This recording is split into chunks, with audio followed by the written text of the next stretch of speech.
Good morning, everybody. Welcome along to Brands Hatch. It is a soggy Brands Hatch, but a Brands Hatch that, as ever, is set to produce a couple of days of top-quality motorsport entertainment for what is one of the most highly anticipated race meetings of the 2023 British motorsport season. It is the Brscc Formula Ford Festival, but it is also the final round of the TCR UK Championship for 2023, along with the Miltech Sports Civic Cup. The Brscc Fiesta Junior Series is here as well. And we've also got the mini winter series, those cars just completing what has been a red flag affected qualifying session. That's not been the only red flag affected session today, it has to be said. The tricky conditions catching drivers out across all of our classes, but it's set to be a terrific pair of days racing. The TCR races will come tomorrow, but they'll be qualifying a bit later on this afternoon. Those cars were out for a free practice session a little bit earlier on today, whilst we've already had qualifying for our 3 Formula Ford Festival heats. And if you're new to the Formula Ford Festival, you don't really know what it's all about, well, we'll explain that in good time, because we have the 3 heats today. We've got semi-finals tomorrow, and it all builds up to the grand final on Sunday evening. So much to look forward to, so much to be excited about here this weekend. My name is Andy McEwen. I'll be joined by a whole host of co-commentators actually over the course of the weekend, but one of the constants down in the pit lane, assembly area and on the podium is Richard John Neil, who I believe is down in assembly now as we prepare for our first Formula Ford Festival heat of the weekend.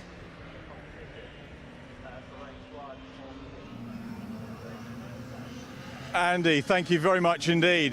Constant. I've been called many things, but not constant before. Festival, my first festival, believe it or not, was when I was in short trousers, long trousers today. That was 76. My best mate's dad brought us along, and it was the tribute to James Hunt meeting, the year that James Hunt and Nicky Lauda had that fantastic battle that you'll have seen in the film Rush. If you haven't seen it, go and watch it.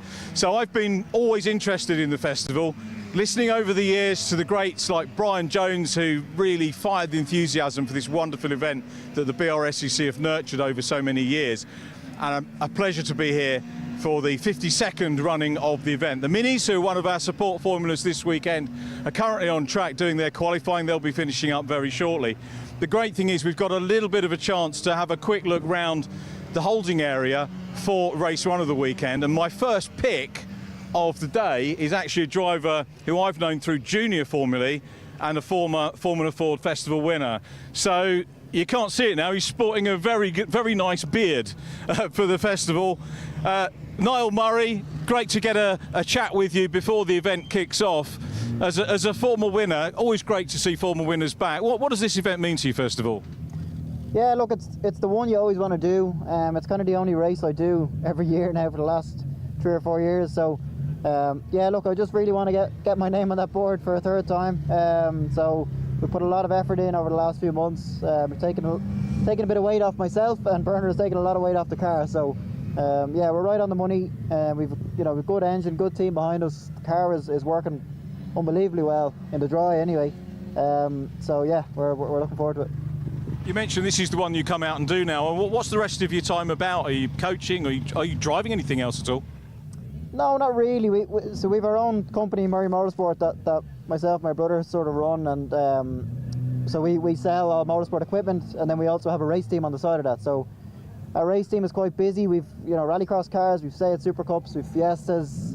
So we could have 10 or 12 cars out in a weekend, and then the shop is Monday to Friday. So yeah, we're fairly busy doing that side of things. So the fun stuff like driving race cars like this is it's getting less and less. We have to do it only once a year these days. Although once a year, from my perspective, this isn't an easy event. I'm not sure how I get my head around it as a journalist, but what's it like from the driver's perspective? Where does the preparation start, and how do you guide yourself through a weekend? Yeah, it's a very difficult event. We've been here since Tuesday night, but testing Wednesday, Thursday, Friday.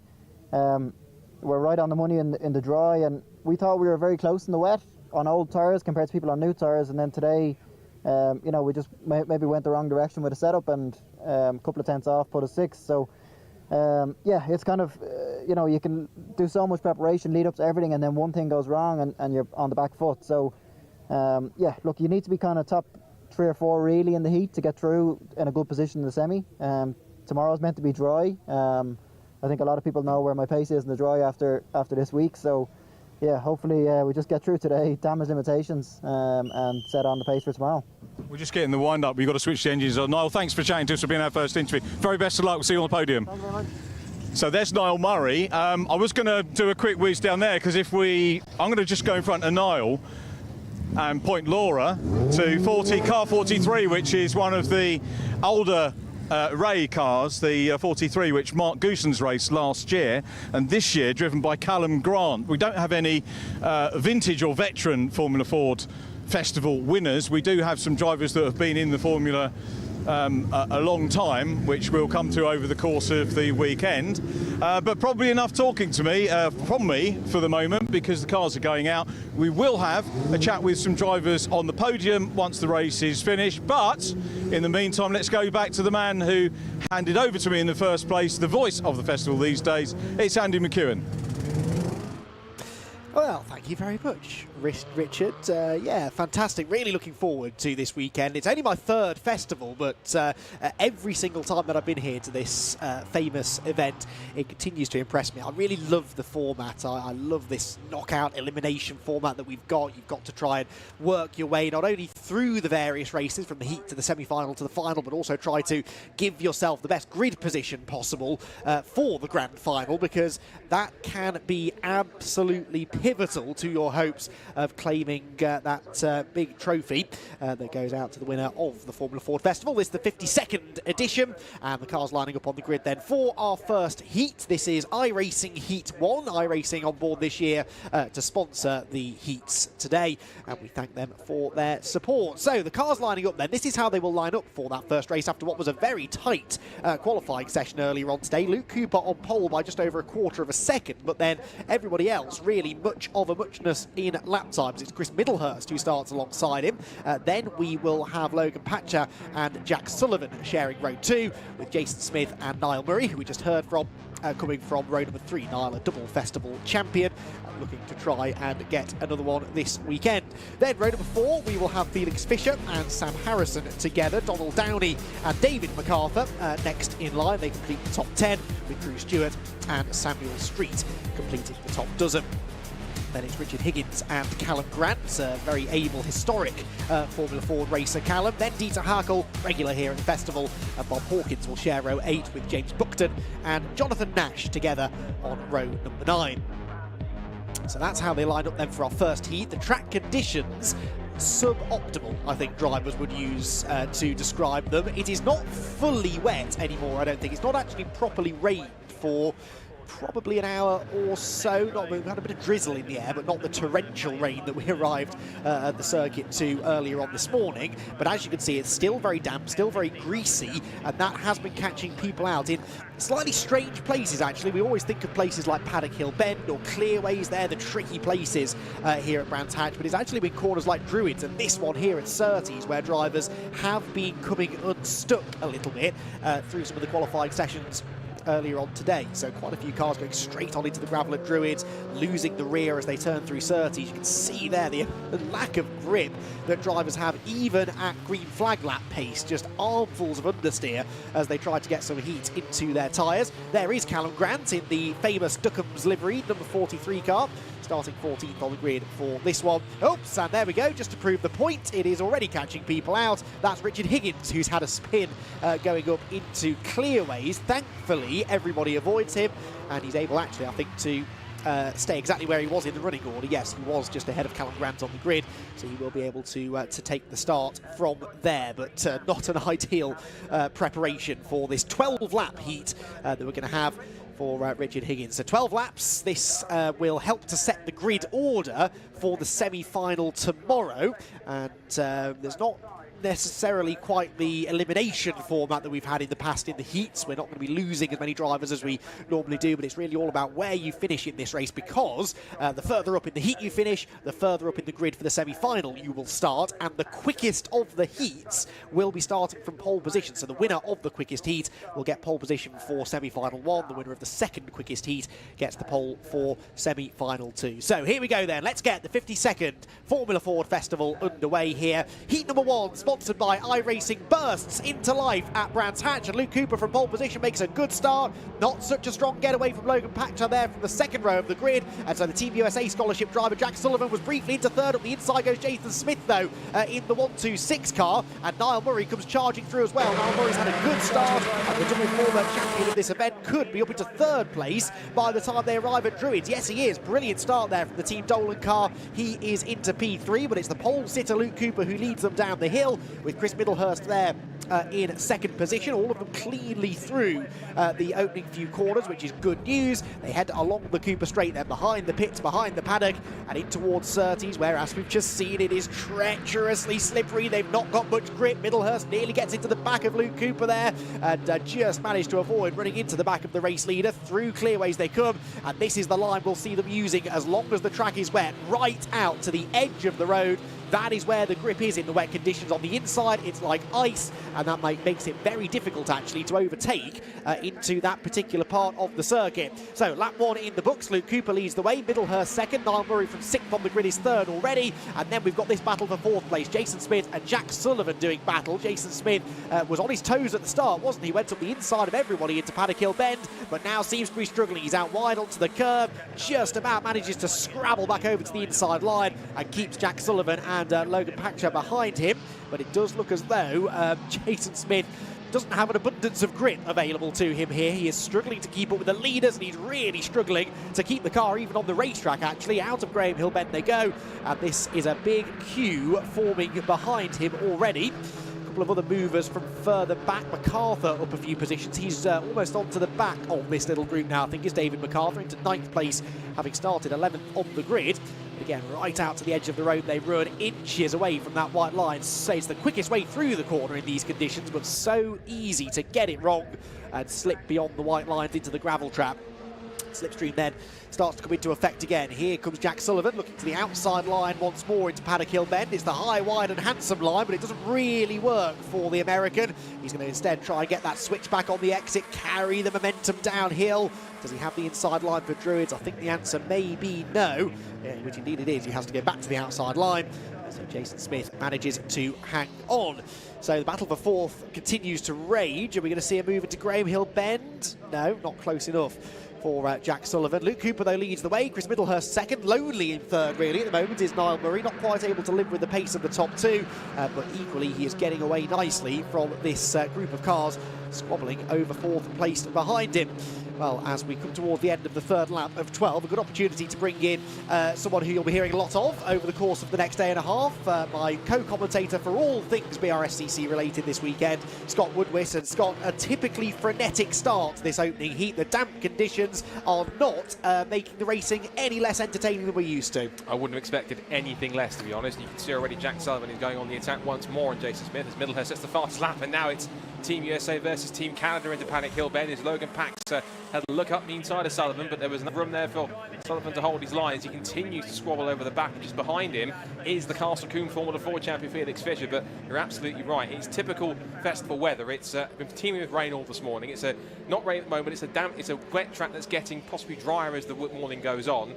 So certainly the conditions are getting very, very mixed. As again, Smith is feeling the pressure, and Sullivan might have a small overlap, but again, Smith just pulls the car in front and holds on to 4th position. But he's becoming the cork in the bottle for the rest of the pack now, because he's got Sullivan, Paxer, Fischer and Samuel Harrison in the Furman chassis, run by Joey Foster this weekend.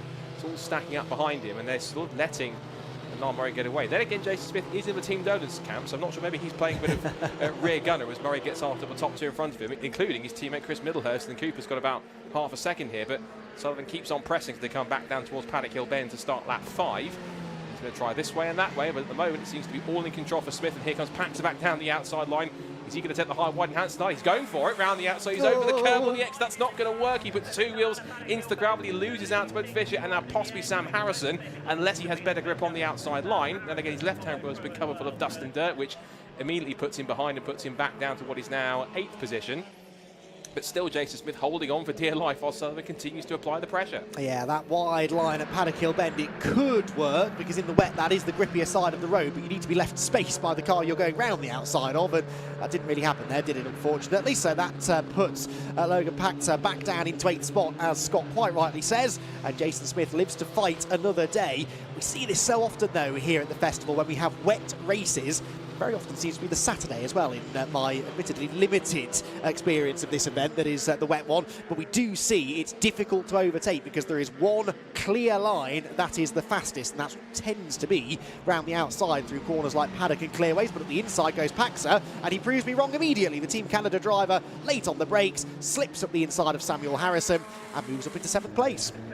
Yeah, top work from one of our Team Canada drivers. Always good to have Team Canada and Team USA back here once again. Of course, Graham Brunton running the Team Canada cars, whereas Team USA being run by Ammonite Motorsport. Was pretty catching up in the assembly area with Cliff Dempsey briefly, of course, who used to run the Cliff Dempsey team, handed it over to Andy Lowe, and now that team's been rebranded as Ammonite Motorsport, but they continue on the legacy of Team USA scholarship. And good to see that Jack has become one of the latest graduates to make an instant impact on his UK racing. It's not his UK racing debut. He has done a little bit of racing in the last round of a National Formula Ford Series at Silverstone, and he did the last round of Castle Combe Formula Ford at where else but Castle Combe.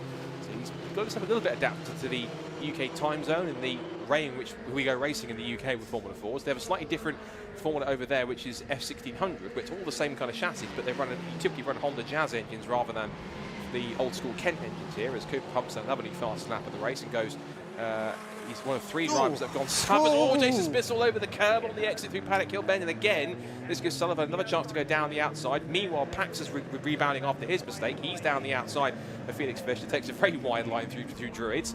But I'll tell you what, Jason Smith is hanging on for dear life, and there's what Jason Smith's doing right now, because how he's holding 4th place is, at the moment, absolutely beyond me. How he's still in the race is beyond me, actually. That was a huge moment. Just got onto that painted concrete strip on the outside of Paddock Hill Bend, and in the wet, that is lethal, and so lucky not to lose control. And as you say, Scott, still in 4th position for now.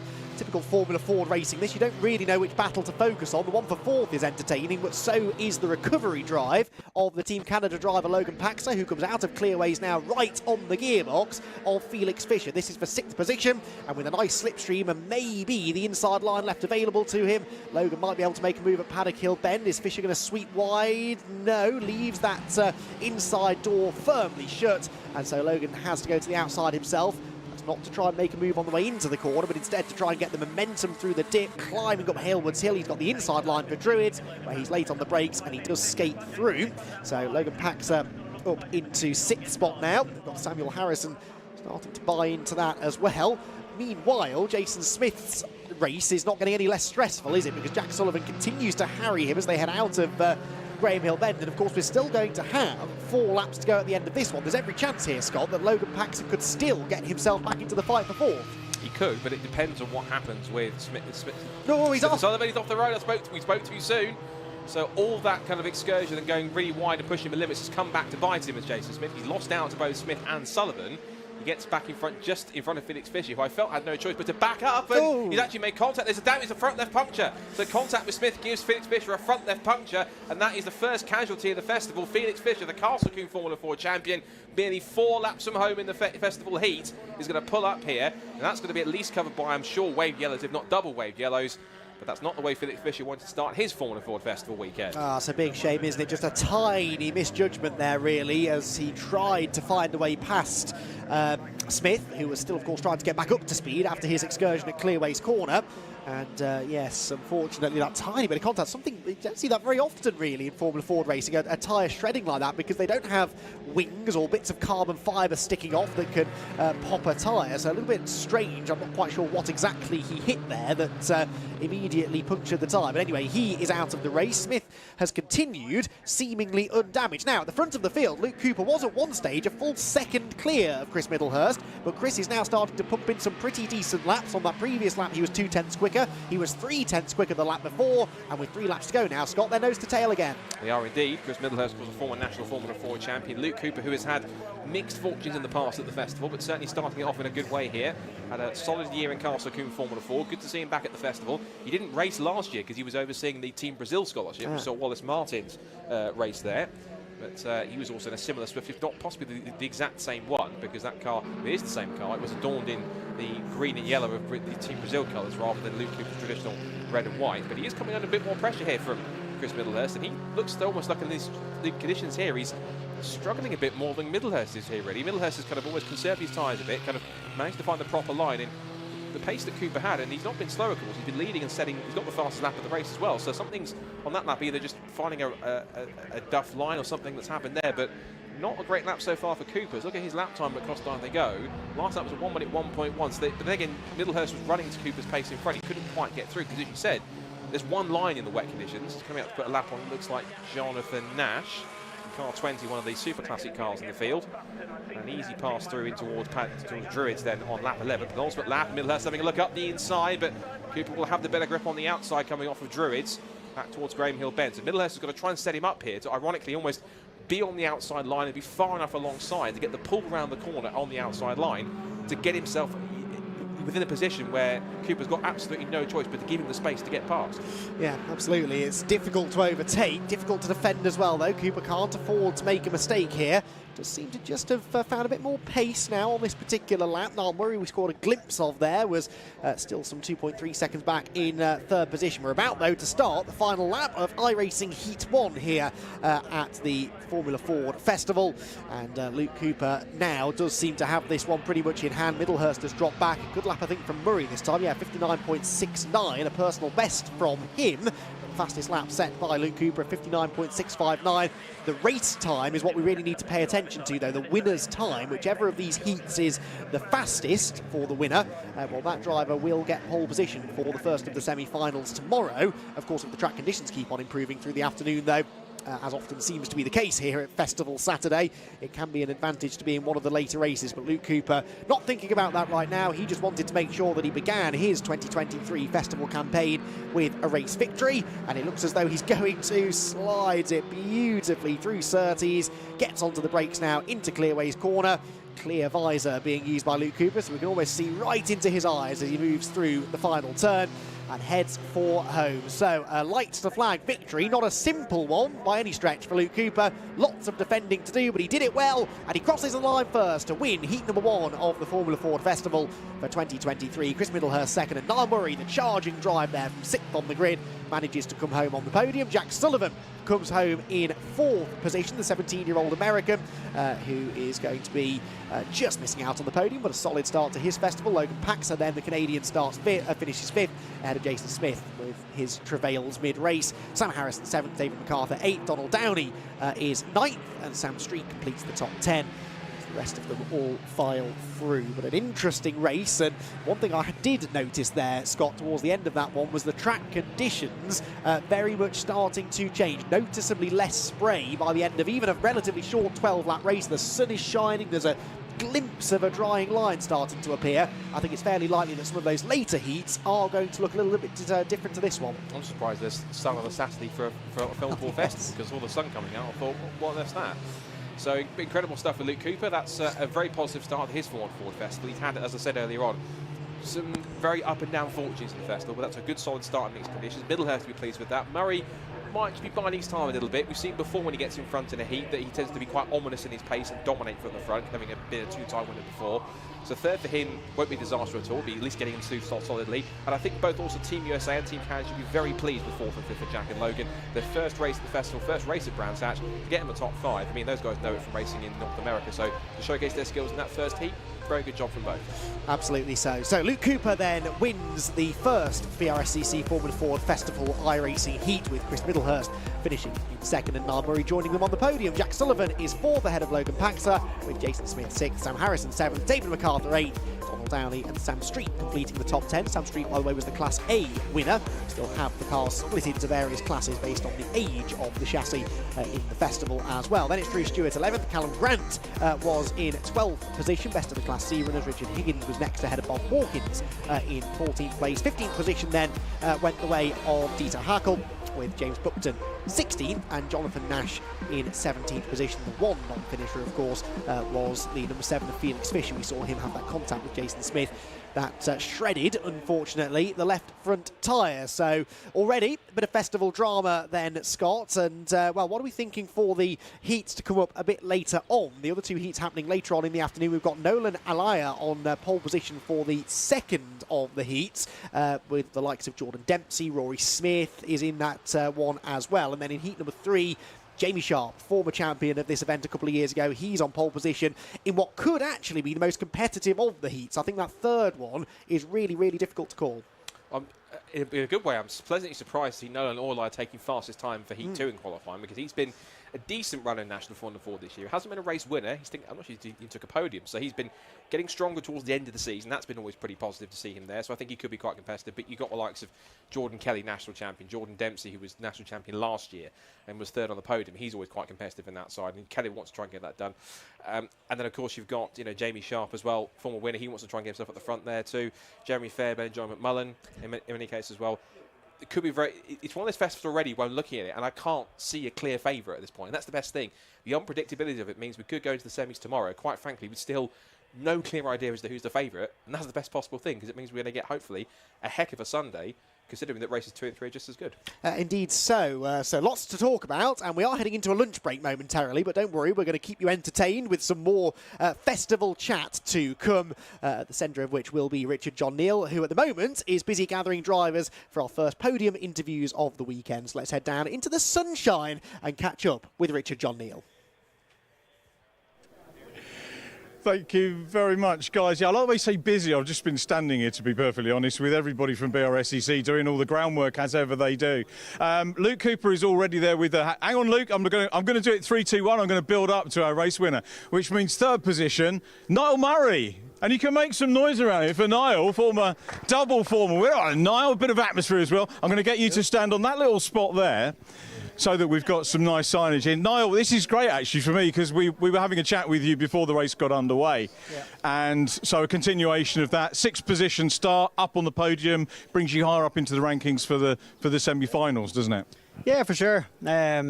Look, obviously I would prefer to win it and get pole, but look, it's very difficult to do it all the time. So yeah, as I said earlier, it's damage limitations today.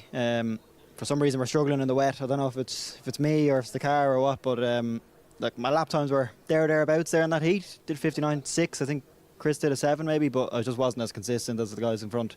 But yeah, tomorrow hopefully the blue skies, sun will be out, and yeah, it'll be the lads will have to beat me then in the dry, you know.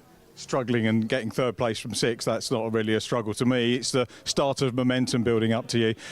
It's 10 years since you first win in the festival. I didn't realise that. Does that make you feel as old as me? Probably not. Yeah, I definitely feel old. When in our team we have a couple of young guys as well. Jason is flying as well. I think he made a mistake there in that race. He's running 4th behind me for a good while, so he's definitely going to be one to watch in the future. And also Isaac as well is flying. So yeah, myself and Chris are kind of the elder people of the team, but yeah, look, we're still obviously 2nd and 3rd here today, so doing Bernard proud for Team Dolan. Brilliant stuff. Well done, mate. Good to see you, Niall. Congratulations on 3rd position in our opening heat. 2nd position, Chris Midlets. He's already here. Chris, congratulations. We get a little bit of reaction as well. Thank you for that. Chris, P2, good start. Pretty close between yourself and Luke, wasn't it, really, throughout the course of the race? Yeah, really close all race. Got a decent start. You got to really just like pretend you're setting off from some traffic lights, you know, like really slow, and not try and get some wheel spin, because it's so easy to get wheel spin. And once you've got that, you just can't get traction. You just get sort of a pass by everyone. So yeah, really good start, and then sort of tucked in behind Luke. And the first lap, I was all over him like a rash, and I thought, right, he's really slow, and I had really good grip. I think I wore my tyres a little bit better in the sort of out lap, I had loads of grip, and I was trying to sort of get past him, but it's hard. There's only really one line, in the wet round here. You can sort of go up the inside, but then you end up losing your front end as you slide across the rubber. So you've got to kind of be side by side before you go into the corner. And I had a bit of a chance up at Druids, actually, 2nd to last lap, but it was a bit half-hearted, really. Couldn't quite hook it round the inside. But yeah, he was quick in sort of certain parts of the track, and then I was quick in other parts. So overall, about the same lap time. I was really close to him, coming down into Graham Hill, and then by sort of start-finish straight, he was 2 car lengths away, and I'd get it back, but it was like yo-yoing the whole race. So, but great to finish 2nd, of course, and yeah, car felt great. So big thanks to Team Dolan. Decent solid start, isn't it? 2nd, Niall was disappointed with 3rd, but 2nd, 3rd's first put you in the right ballpark for the semi-finals. We need to look at the speeds, as Andy McEwen, our commentator, and Scott Woodward said, because the fastest heats get the plum spots, don't they? It looks like it's drying, so it's not great for you guys. You hope the rain comes down, or maybe even a safety car, of course. That was quite a clean race, really. A bit of yellow flag on the start-finish straight, but... Don't mention safety cars, Chris. No. But yeah, the cars felt great all week testing, so big thanks to Team Dolan, like I say, and Luke and everyone for putting a really a lot of hard effort into the car, and Middlehurst Garage, my sponsor, as well. Top man, well done, Chris. We'll see you for the semi-finals. Look forward to that. And finally, thank you for waiting. Luke Cooper, our winner. Hey, well done, Luke. Sorry to keep you waiting, Luke. It's all about suspense, and we're going into a little bit. I'm just going to move you around here just a wee bit so we can get a decent backdrop for the shot. Congratulations on the win. A fine start to our 2023 52nd Formula Ford Festival. Yeah, perfect start for me. Pole position for the heat, and then taking the win in the heat's a great way to start the weekend, and hopefully I can keep that momentum up and do the same tomorrow. Fastest lap as well. That's icing on the cake, that. Obviously, being the fastest on the track's a great thing, and when you're in the lead, I mean, those conditions are so difficult out there. You want to push it to the limit, but it's so easy to go over the limit in those kind of conditions. And with Chris so close behind, it's one little mistake can be the difference between first and second. So. What does the Formula Ford Festival mean to you personally? To me, it means a massive deal. I mean, I've grown up with Formula Ford racing my whole life, and to get my name on that board would be an incredible thing to do. But the racing in Formula Ford is the best in the world, and to be part of it is incredible. It's an amazing dynamic, isn't it? Because we've got the top drivers from the UK, and then we have the scholarship drivers that come over and join us, and you know, it's that one strong link we have back to the vintage days when I used to sit and watch, you know, back in the day, that we get these international drivers coming over. You don't quite know how a weekend's going to pan out, but when do your preparations start for this? Is it testing before, or the race meetings that we have in the build up to this? How far ahead do you plan? Well, for me, I kind of wait until the rest of the season's over, and then it's kind of focus on this one, because budget's always an important part of it. And if you have a few crashes during the season, that's going to limit your budget for this event as well. Thankfully, this season's been pretty good to me, so we're in a good position for this weekend. And preparation's pretty much, obviously, getting the car ready beforehand at the workshop, but at the track here, it's just the testing from there and going from there. I noticed from your profile that you're a fully registered kart instructor and a car instructor for ARDS and ARCs. You must see a lot of youngsters coming through, and does that put you under pressure when you see these guys? Are you racing against anyone that you've tutored this weekend? I don't think I am, actually. Most of the drivers that are from Castle Coombe Karting, and they progress on to other things. Not too many of them have gone into Formula Ford. But yeah, it's always great to see the young drivers come out. I still feel young myself, but obviously not. You are. Obviously not as young as some of these guys. But yeah, it's great to see them coming through. And obviously, the more drivers we have, the better drivers we have, the level of everything raises up. So it's great for everyone involved. What's the plan now? Because obviously that's you done, isn't it, until semi-finals? What do you do? You're going to obviously watch the other heats and see who you're up against? Yeah, I'm going to go grab some lunch first, and then I'm going to relax and watch the races. I can have a bit of a breather now that that's all done for me for today, and yeah, see how the other ones go. Obviously, the fastest heat is going to be on pole position for one of the semis, and I think the track's getting drier, so I think we'll probably end up being the third fastest unless there's some kind of safety car or something involved. But yeah, we'll see how it all goes, and hopefully I'll be on pole for one of my semis.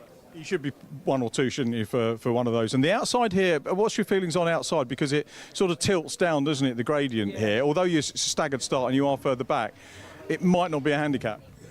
It depends on the day, really.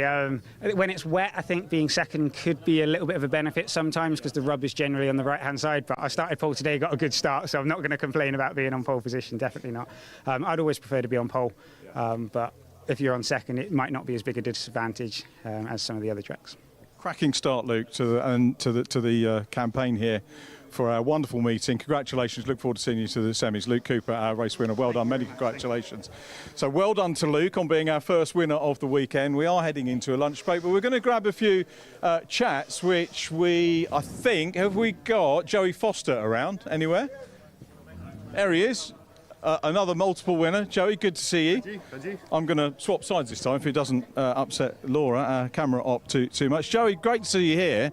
But we like seeing you in the car, so tell us the story. You're not here, you're running a car. You've got a young driver presumably in the car? Yeah, we've been developing the Furmans now for the last 3 or 4 years, and the goal was always to get drivers coming through and get them in the seats. And obviously Sam was looking for a drive, and we managed to get him in the seat, and he's going well. It was a bit of a challenge for him today, being out there in the rain. Hasn't had too much experience in the car. He only got in yesterday morning, so yeah. Considering that, he's driving really well. What's he done before? He's been doing historics, so F2000 champion, I believe. So yeah, he's got a bit of experience with those cars, but the more modern cars, they're sprung a bit stiffer, they handle a bit differently. So yeah, he's got a bit to learn. So you're helping with obviously the engineering side of it and the driver coaching side in terms of, how do you coach someone who's got that experience and skill? Yeah, it's been busy. This car that he's driving, I actually turned every nut and bolt on, so put it together and built it, which is a first for me. I've never sort of delved into the mechanical or the engineering side quite that much before. So yeah, that was great to do, and I'm glad it's still going around the circuit. But no, it's set up identically to the one I drive. Yeah, in terms of driver coaching, I've been doing that as well. Yeah, it's relatively straightforward. You know, we can watch the videos, we have the data from my own driving and also the videos, so we can just overlay and just make a few tweaks here and there. But you know, it's challenging out there in the rain because you have to be absolutely millimetre perfect. And as I say, without him running on the Wednesday, he's just on the back foot a little bit. So we just need to sort of tune him in. But I think it's dry tomorrow anyway, so all new challenge.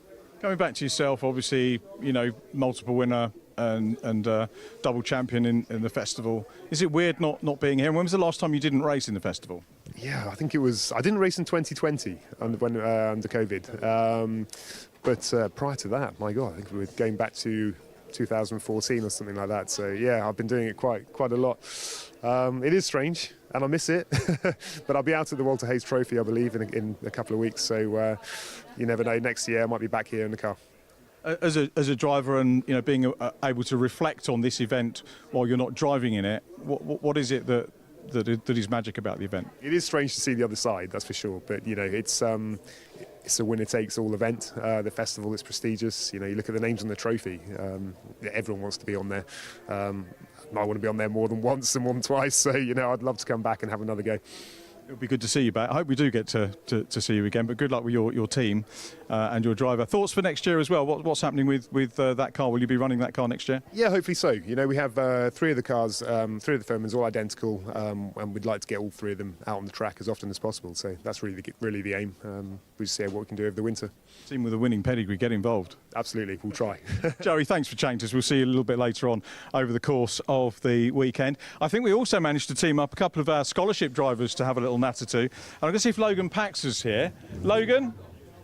Logan's standing dutifully by his car at the moment. Logan, can we grab you and grab a quick chat?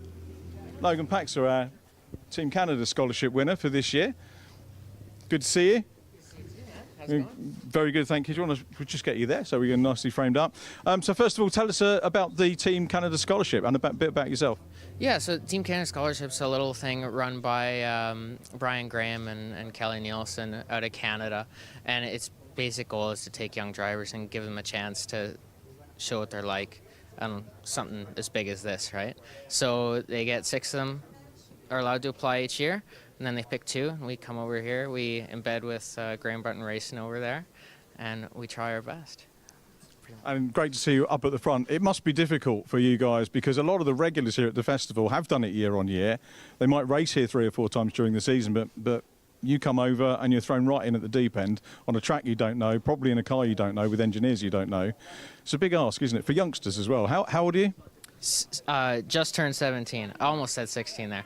But it's a blessing and a curse, eh? Because if the guys here were also sort of thrown in like me, we'd all be trying to figure out what's going on, right? And kind of like searching in the dark to see what's there. Yeah. But the nice part is there are these guys like Murray that you can watch, and they've like destroyed the festival year after year. So you can watch them and learn. Right? And I think you actually get up to speed faster than I would if everyone else was sort of in the same situation as me. So it's actually helpful.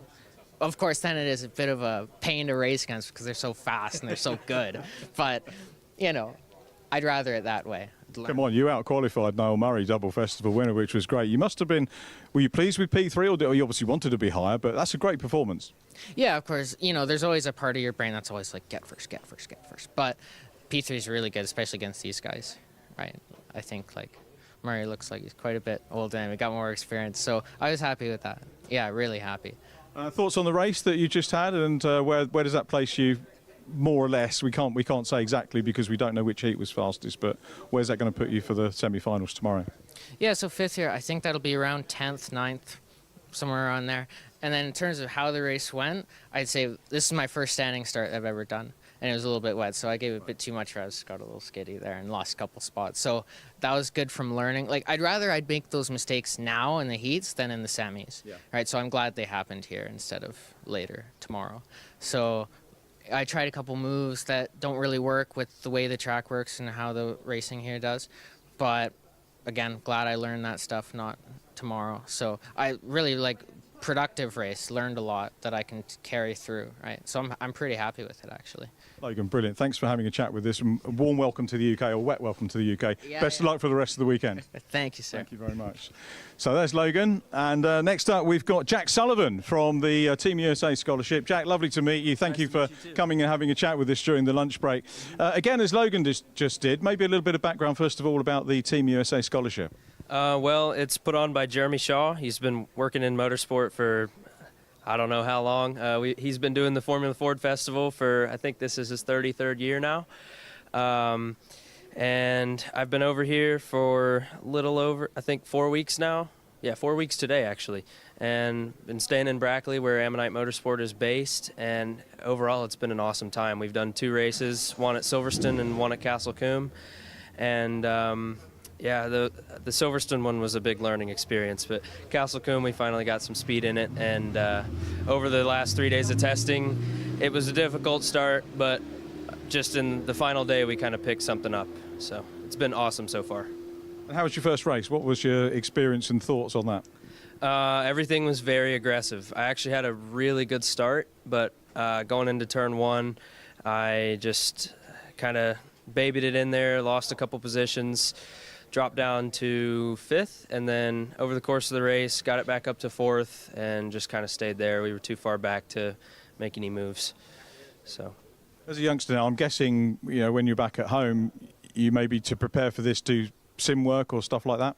Yeah, I actually custom fabricated my own simulator and put Fanatic gear on there. But yeah, I spend a lot of time on the sim and a lot of time before this here at Brands Hatch and over at Silverstone in the Ammonite Ray that has been added onto iRacing. And I think it helped a lot, because if I hadn't had any experience at this track, then I'd have no idea the dynamics coming into it, and it would have been a hell of a lot harder to learn this place. So, yeah. How does the actual track compare to the sim experience? Well, the sim has it laser scanned, so it's actually pretty perfect. Just it's a little old of a scan, so there's some little details that the old track had that the new track doesn't. But as far as elevation and kind of the dynamics of the car, it gets that really well, and it was very helpful to have that. Actually, I spent a couple days at Racecraft 1 in Indianapolis on one of their simulators, a really nice, probably $15,000, $20,000 simulator, and it recreated the motion really nice. It had the forces perfect, and it was a great experience to have that with my teammate Ayrton. Fantastic. Hopefully we'll get a chance to chat to Ayrton a little bit later on in the meeting. But thank you for having a chat. Hello to Jeremy Shaw. Is Jeremy here, or is he watching on the stream? He's here. He's up in one of the suites, yeah. Okay. Maybe we'll get a chance to talk to Jeremy tomorrow in the Paddock, which will be great. And thank you, Jeremy, for everything he's done over the years in terms of sport. Jack, good luck with the rest of the meeting. Thank you ever so much for chatting to us. We might see Jack on the podium a little bit later on in the meeting. Bernard Dolan? Did we get Bernard Dolan to? Cliff Dempsey. We were going to talk to Bernard and Cliff, but we'll get Cliff in now as well. Cliff, good to see you. We'll get you on the mark here, just so we can get a little bit of a background. It's the Irish mark. It is, isn't it? How appropriate was that? Lucky guess from our point. It's Brscc green as well, traditionally, which was great. Lovely to see you. The festival is just such a fantastic event, isn't it? Any personal key memories for you from over the years? Yeah, personally, I think the year that Joseph Newgarden won it for Team USA is the highlight that I remember. Yeah. Obviously, because he's gone on and done some fabulous things. But I mean, overall, back the years when I came here in 1981 was my first time. So then came back with the race team, and we've had 4 festival wins, which has been brilliant. We've had Team USA, which we've had since 2008 when I ran the team, which is now Ammonite. So, you know, it's just been fabulous, to be honest. Talk us through your charges this weekend. Give us a critique or an introduction to them one by one. Well, I'm supposedly retired, but I actually never retired. I sold the race team and people presumed I retired. But I'm helping a young guy from Ireland who bought one of my ex-cars, and basically I'm just here helping him. It's his first season. He hasn't been in the car very much. And thank goodness he's qualified into the semi, and you know, we're happy we don't have to do too much work today.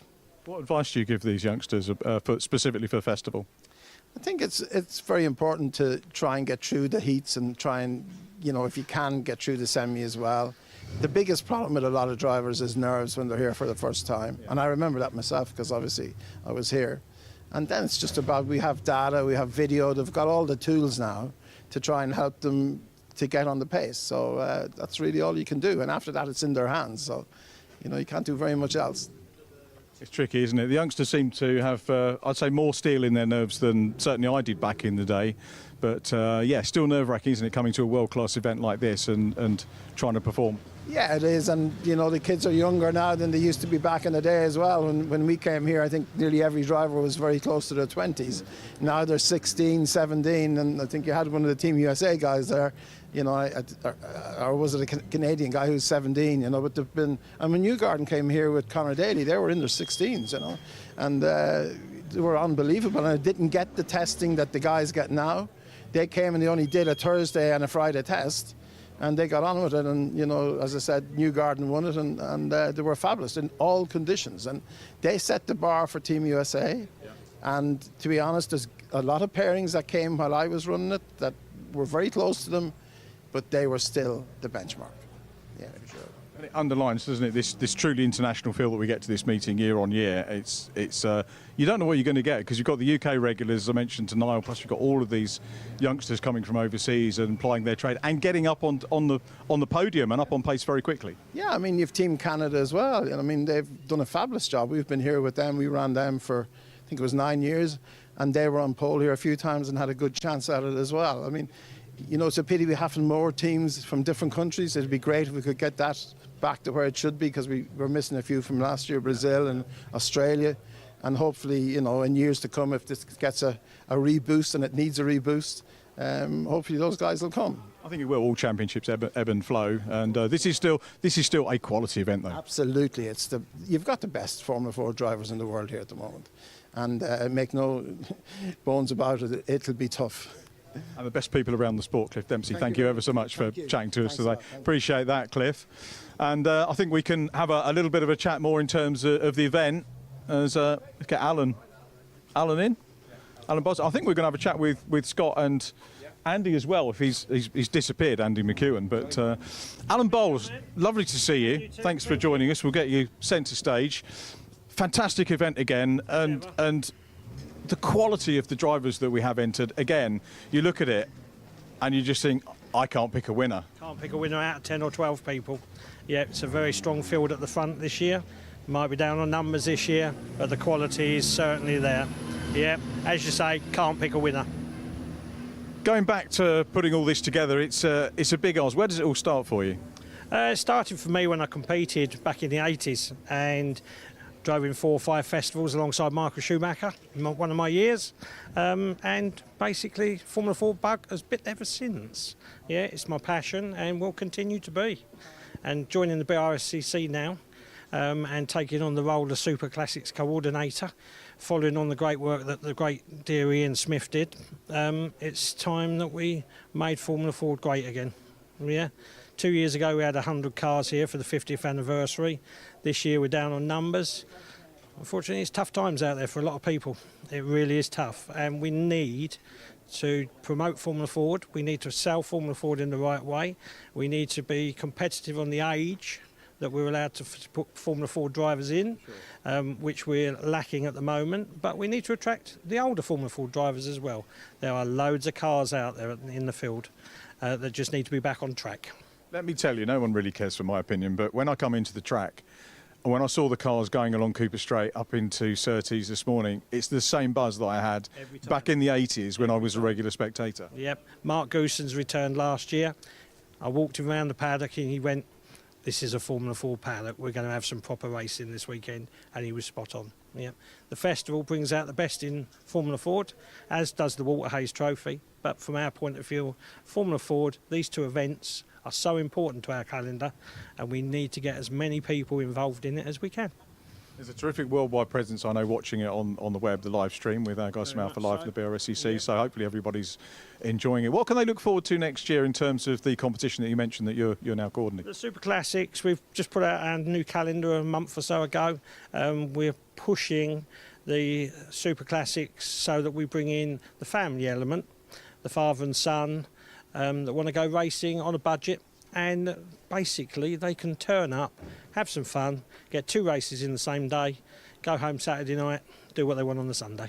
Yep, we go to Mallory, which is a double header over 2 days, which will be interesting. I haven't been to Mallory for 30 years, so I'm looking forward to going back. The last time I raced there, I ended up in the barrier. So it's got some good memories, but it is what it is. So, yeah, we need to get back there, and we need to enthuse people about Formula Ford again. Yep, there's so much interest in this event. I just get bombarded week in and week out. We had a lovely dinner last night with some of the old Formula Ford Alden reunion boys from 72 Works team, 73 Works team. Ted Wentz, Danny Sullivan couldn't make it because he's working at the Grand Prix, but we had people like Chris Smith. We had such a good array of drivers last night. Roger Manning turned up. Great evening, and they're all great to be back here. And we've got the legend Johnny Gerber joining us at lunchtime today. Tomorrow it will be 51 years to the exact day, 22nd of October, that he won the World Cup here.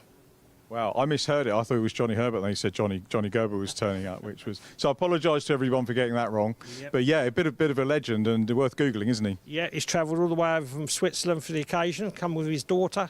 Don't think he's been at Brands for 30 years. Really? He's really looking forward to the experience. Hopefully we'll get the chance to have a chat with him. I'm sure he'll be only too pleased to come and join you. Yep. And really and truthfully, it's another great advert for Formula Ford. Yeah. Formula Ford is the passion. It's the single-seater category that everybody should start in. Give them some non-aero balancing package so they can actually drive the car on the limit, find their limit, and basically get stuck in to some serious racing. There is some real serious racing in front of the National Championship this year. Nearly every race you don't know who's going to win. Yep, it's so strong.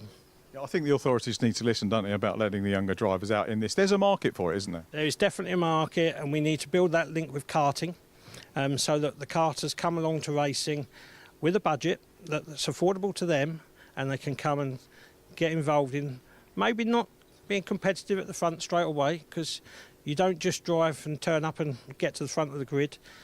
Maybe the Super Classics is for them for a year, get their feet wet, shall we say, and then move up to the National Series and play with the big boys. If anyone says it's not for younger drivers, let me just say, Alan, I looked through the entry list that Esther very kindly sent me. Yep. I think it's the biggest percentage of teens for many years in the festival this year. Yes, my Brazilian protege with Roberto Moreno, who unfortunately can't be here this week, is here. He was only 16 a week and a half ago. He's been champing at the bit to get out in the Formula Ford. He's with Team Dolan this weekend, and it's a learning exercise. But he knows the festival is a proven training ground. He'll do his experience here this weekend.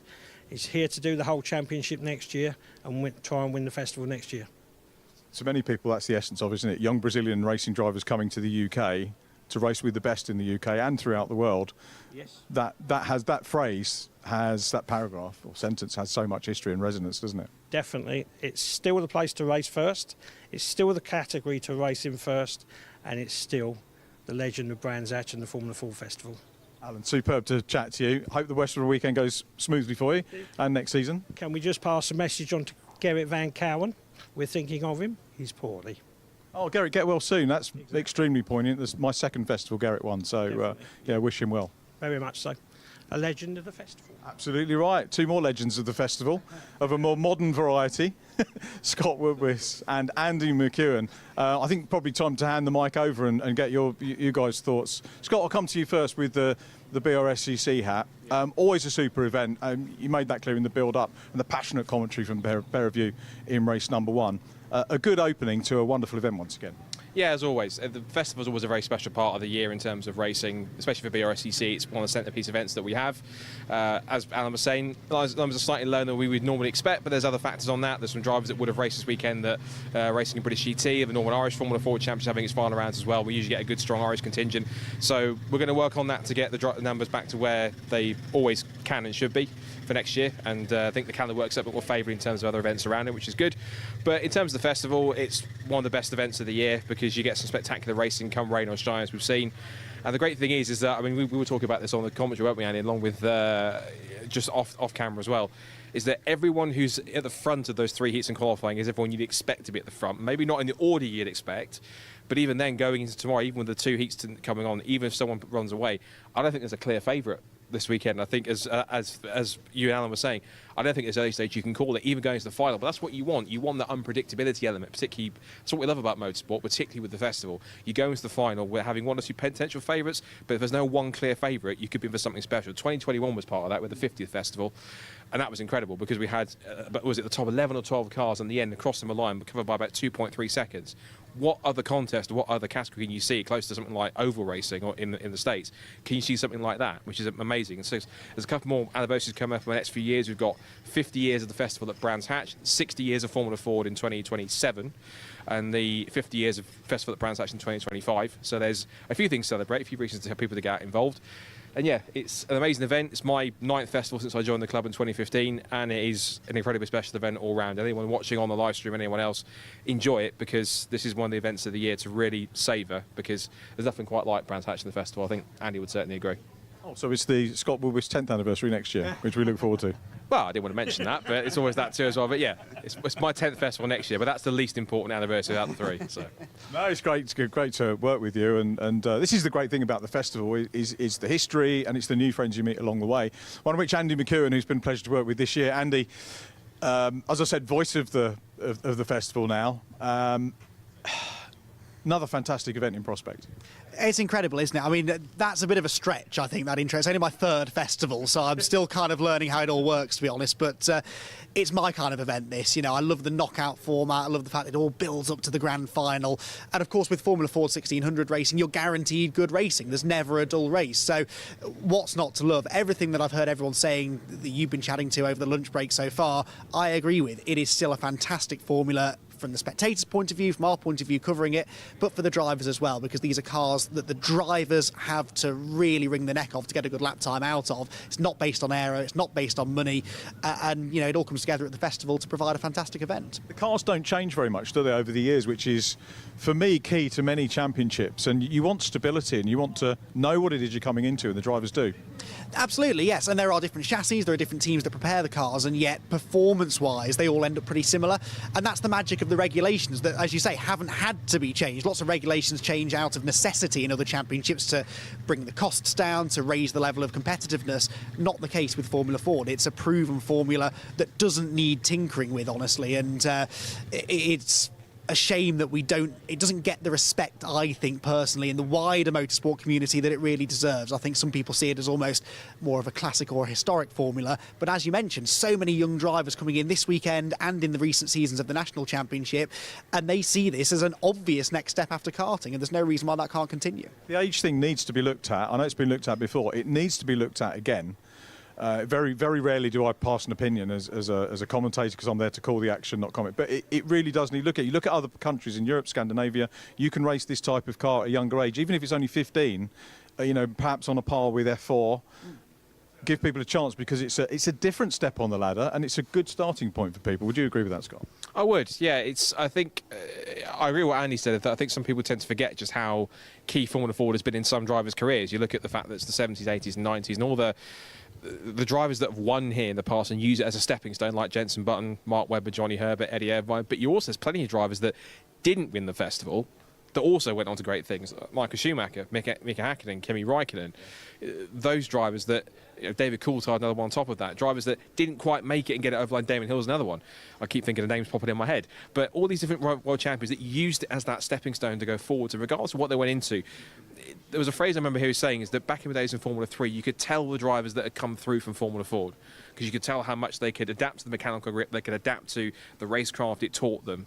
And I think it's that non-slicks and wings category that kind of, you need that bedding in mechanical grip understanding first before you then start to dial on the aero. And I think maybe sometimes some drive teams tend to go into these aero-heavy junior formulas a little too soon. They kind of learn more how to work on aero grip first, rather than mechanical grip. And it should be the other way around, to understand the mechanics of what the car's doing purely on its weight, on its suspension, on its tyres, before you then start to predominantly rely on what it's doing aero-wise. And both work in tandem, but it just depends on which one's more important. And to have the mechanical understanding is very, very important.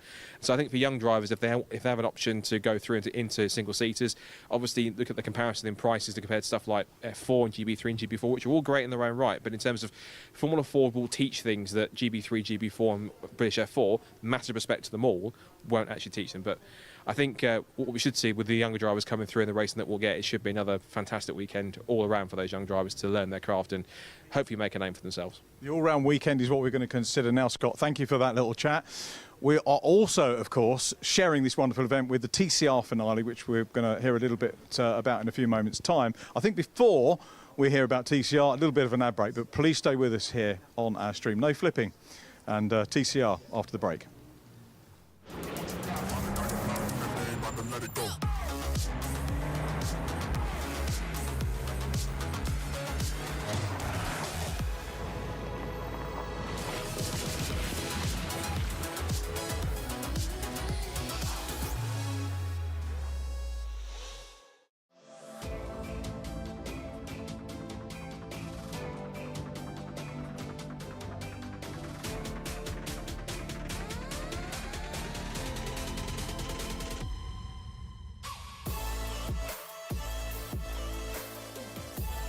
He's all the way around the outside.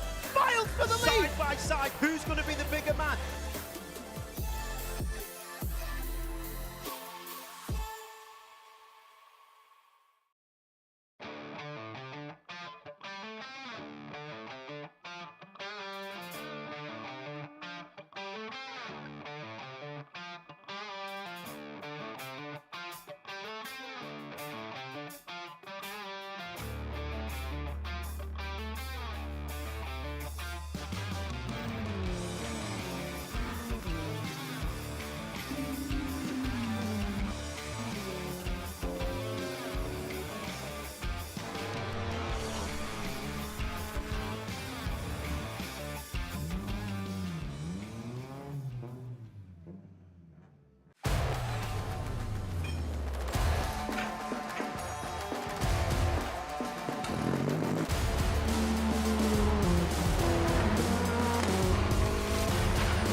For voice and data solutions at speeds that are simply out of this world, choose Maximum Networks.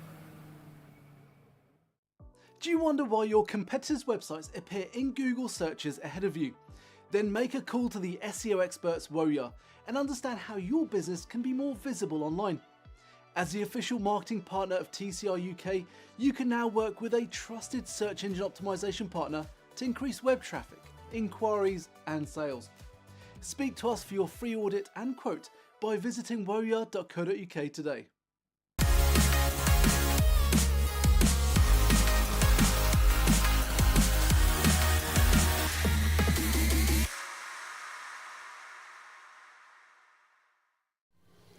Welcome back, ladies and gentlemen. TCR UK, the finale is approaching, well, Sunday, I should say. Qualifying's approaching at some point today. Halfway through the lunch break, myself, Anthony Jordan, Phil Kinch and Annie McEwen joining us back here live.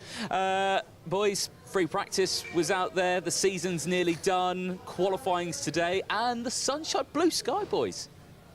What do you think? There's a bit, as a tad on the optimistic side, if I'm honest. That's a lot for the UK. It is, it's true. Not tropical, but we'll take it. And there is rain forecast, I'm reliably informed, for about 3 o'clock. And guess what time qualifying starts? Bang on 3 o'clock this afternoon. So I really don't know what's going to happen. It was a very wet free practice session this morning, a very wet couple of days pre-event testing as well. So on the one hand, most of the drivers have had plenty of wet weather running, easy for me to say. But the wet weather can throw up some surprises, and we've certainly seen a couple of cars, at least based on practice pace, read into that what you will, but a couple of cars that we thought would be quick, maybe weren't quite on the pace, including the Cupras. And of course our championship leader Carl Bordley in one of the Gen 2 Cupras. That's not what he wants to hear. No, that's not what he wants to hear. He didn't actually go out in free practice either, did Boardley. And speaking to Brickley and the other Gen 2, he was saying that it was only bedding in some tyres. So we had no idea from that one. So again, we've got drivers who are not going out, drivers who are only bedding in tyres. Phil, what does this mean? Because again, with shake-ups of cars being quick at some tracks and not the others, no one's known what it's going to be like here at Brands. We just don't know who's going to be actually on the pace in qualifying. No, and the thing is, that's going to offer us an even better qualifying session. The best part about it is we've had wets running this morning. The guys have been testing over Thursday and Friday here as well. The weather has been, I think it was dry on Wednesday, Thursday. Yesterday it was very wet. So they've had the chance to sit and get as much information, as much data as possible to try and prepare for qualifying. But as we know, we're at Brands, we're on the Indy circuit. It's been wet. It's still looking like it could be wet later on. It's going to be a complete lottery, and that's going to be really exciting to watch. It is indeed going to be exciting to watch. Plenty of people to watch out for as well. Before we delve a little bit more into that, I just want to clarify for the ladies and gentlemen who are watching at home, you are watching on the TCR UK YouTube channel. A lot of you asking the question of where's Brscc or where's TCR UK? Why are we not seeing TCR UK? It's all being shown. It's one whole stream of the entire day. Whatever's racing, it's all on this one channel and one convenient place for you instead of going to 3 different YouTube channels. It's all in one place. There we go. Got that clarified. Anyway, qualifying's coming up. Yeah, Andy, what's your take on it with who do you think is going to be on pole? Oh, you always ask me the difficult questions, Anthony. I don't know who's going to be on pole. It rather depends on the weather, obviously. If it doesn't rain, I think we'll have a dry track. 3 o'clock is still a couple of hours away. Track was drying quite nicely, actually, during that first Formula Ford Festival heat. So if it's dry, you have to be looking at people like Carl Boardley not carrying very much weight because his qualifying wasn't strong at Donington, so he should have good pace in the dry. You would say probably the same of Jensen Brickley a little bit. Some of the Hyundais seem to be struggling a bit. A lot of them are carrying extra weight this weekend. It is a circuit in the dry at which that will make a big difference because of the undulation. It's quite a stop-start circuit. If it's wet, though, honestly, a lot of it will come down to luck. You've got 30 minutes. Sounds like a long time, but you've got over 20 cars out on track. The spray makes visibility really, really challenging, and you'll find it almost impossible to set the fastest time of the session if you've got a lack of visibility. So finding that clear bit of track at the right moment, when the track conditions are right, when your tyre temperatures are right, when the setup is right, that is going to be a real challenge, and it honestly comes down to pot luck, really. It really does. Let's take a walk down the pit lane, because obviously we've got Carl Boardley just here, championship leader. He knows what he needs to do. He needs to pole it in qualifying, win race 1 as well, and he's signed, sealed and done for the championship. That's a tall order, isn't it, I think, for a driver, because a lot of weight on his shoulders. But again, he's been a driver who struggled a little bit with track limits and track things out there. He struggled at Knockhill, and he struggled at Donington Park as well. I think he failed to get a lap in for several laps. We come to a driver here, Oliver Cotton. Oliver, you're always on your phone, aren't you? Finally, nice to see you got some racewear on as well for a change and not be your pyjamas. Mate, how are you feeling? All right, I think it'll be an interesting one. I think the track might just dry out for quali. It may rain through it, so it's all about getting out first, getting the driest track. And if it rains, it's whoever's going to get best traction and clear track, I think, and just not be in the spray. Yeah. There's a championship battle, of course, happening. 6 drivers, the Super 6 as we're dubbing it. You're not, unfortunately, one of those drivers, but if it comes to it and you're in the middle of that battle, elbows out, going to crack on? No, I'm here to race. I'm not here to watch the championship that happens. So I'm paid same entry fee as everyone else, so I'm there to race. Yeah. If there is a chance to win a race, you're going to go for it. But there you go, someone's screaming in the background. Who was that? That's Pep. Right, okay, lovely, cool. At least he's paying attention. The Ollie Cotton fan club in full voice as normal. Yeah, sounds like it. You know, Ollie Cotton, it's been a tough season for him, but the same for the rest of the drivers as well. Alex Lee, we've not seen much of him this season, have we? I have to take some responsibility for that, because if you cast your mind back to an even wetter day at Donington Park at the start of the season at Media Day, again, you asked me the loaded question, who do you think is going to win the championship? And I did say Alex, if I'm honest, because it made sense, really. You know, he had such an incredible debut season last year. He'd won lots of races, got his first pole, first win here at Brands Hatch, of course, middle of last year. I really thought he was going to be an obvious title contender. He is mathematically, but he's just not had the consistency that I expected him to get, building upon the raw pace from last year. So a little bit of a shame, but like I said, he'll be aiming to end his season on a high. He's still got a good chance of breaking into the top 3. He told us this morning that's kind of his objective for the weekend. I think that's very doable at a track where he did have electrifying pace a year and a half ago. Yeah, he really did, didn't he, right at the back end of the season. Another driver who has always had electrifying pace, despite the fact that he's in a Gen 1, he always complains, is Adam Shepherd right here. Adam, hey, good to see you back in the paddock on this one. You had a bit of drama in one of your previous sessions, drive shaft issues, again, coming off the car, but all is well and confident for qualifying?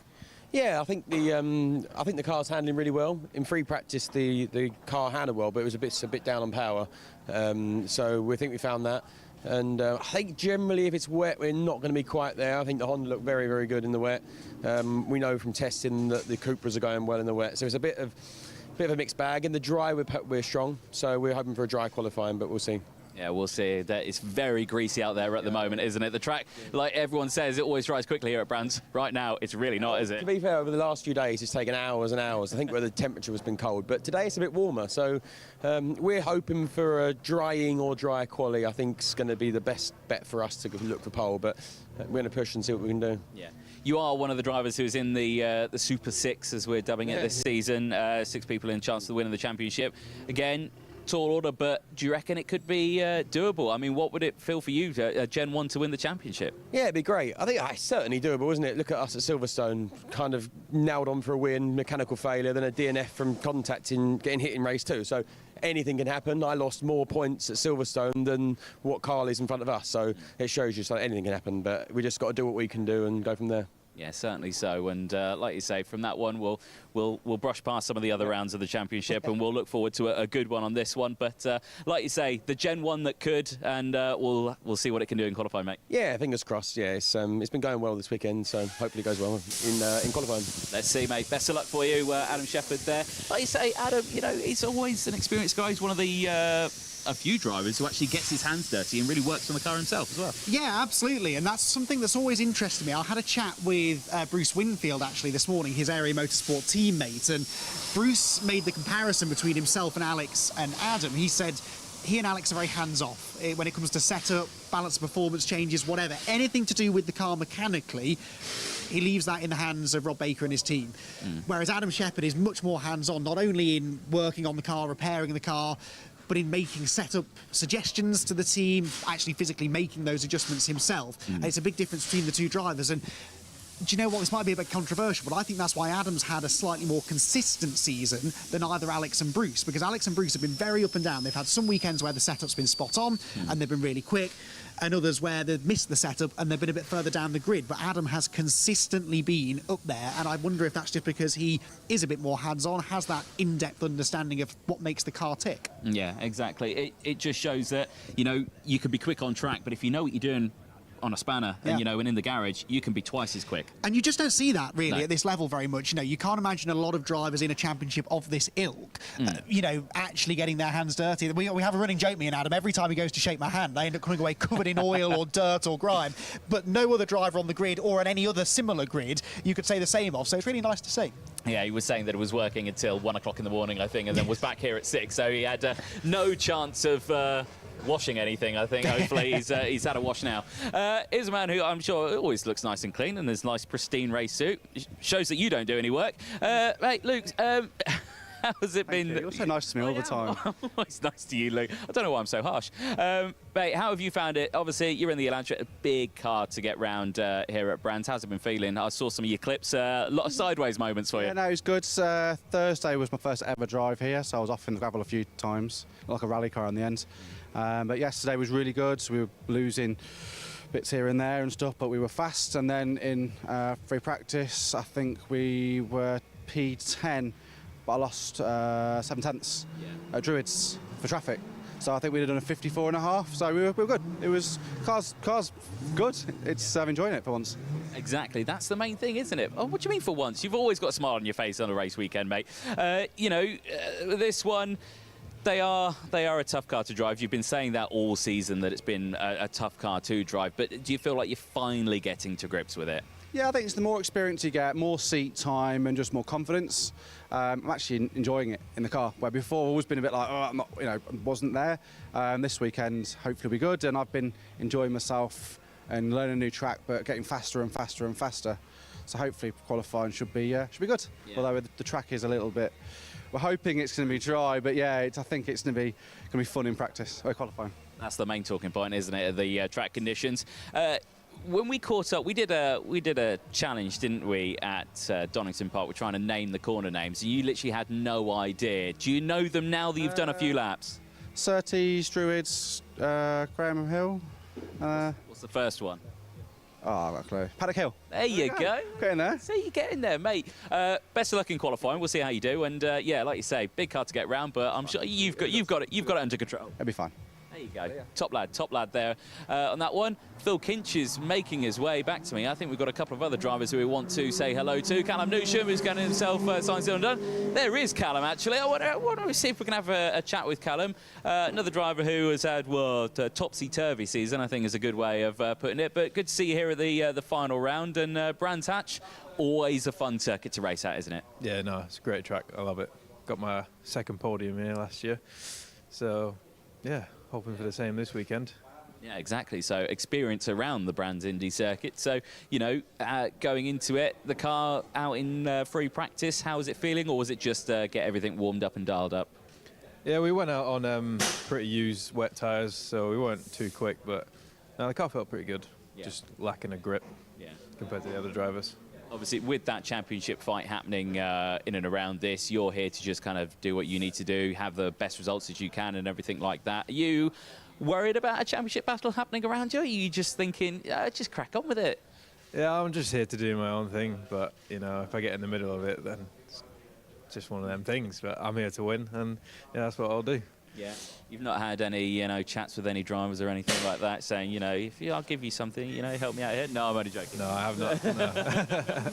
No. Obviously, these are always tense times for a lot of drivers, but yeah, great to see that you're here, and best of luck in qualifying, mate. Cheers, thank you. Excellent stuff. I think we're pretty much ready to go for the next bout of racing. We're going to take a quick ad break, but do not go anywhere, because the next race for the Formula Ford Festival is coming up next.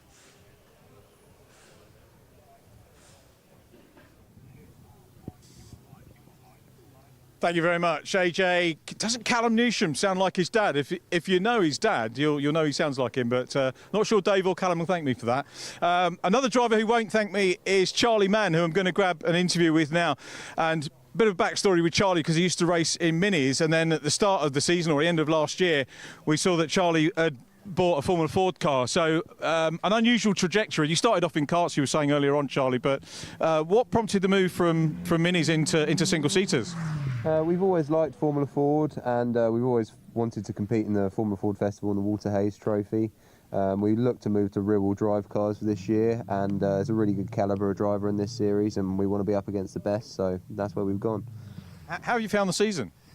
We have struggled a little bit. We're running as an independent, and the engines are more sort of old school than what we used to, so we have struggled with a few reliability issues and setup problems, but we're getting through them, and I think we'll definitely be on the pace for next year.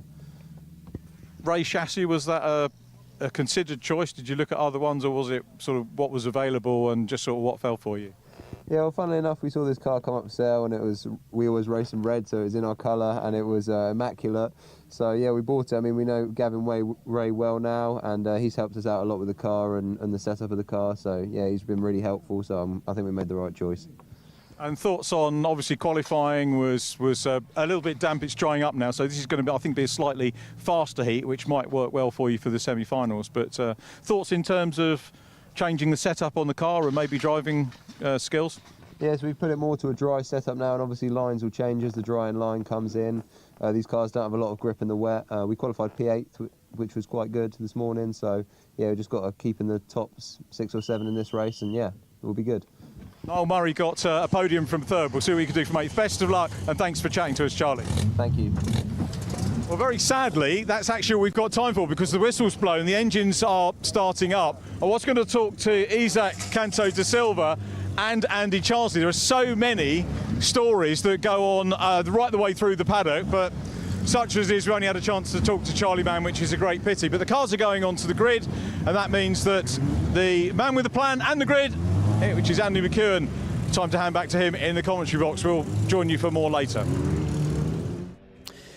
Yes, thank you very much, Richard. I may have a grid. I don't think I've got a plan, and I certainly don't have much breath after dashing up all the stairs to get back to the commentary box, but I am in position, ready to go with our second race of the day, and it is iRacing Heat 2 for the Formula Ford Festival. So same process as we had for Heat 1.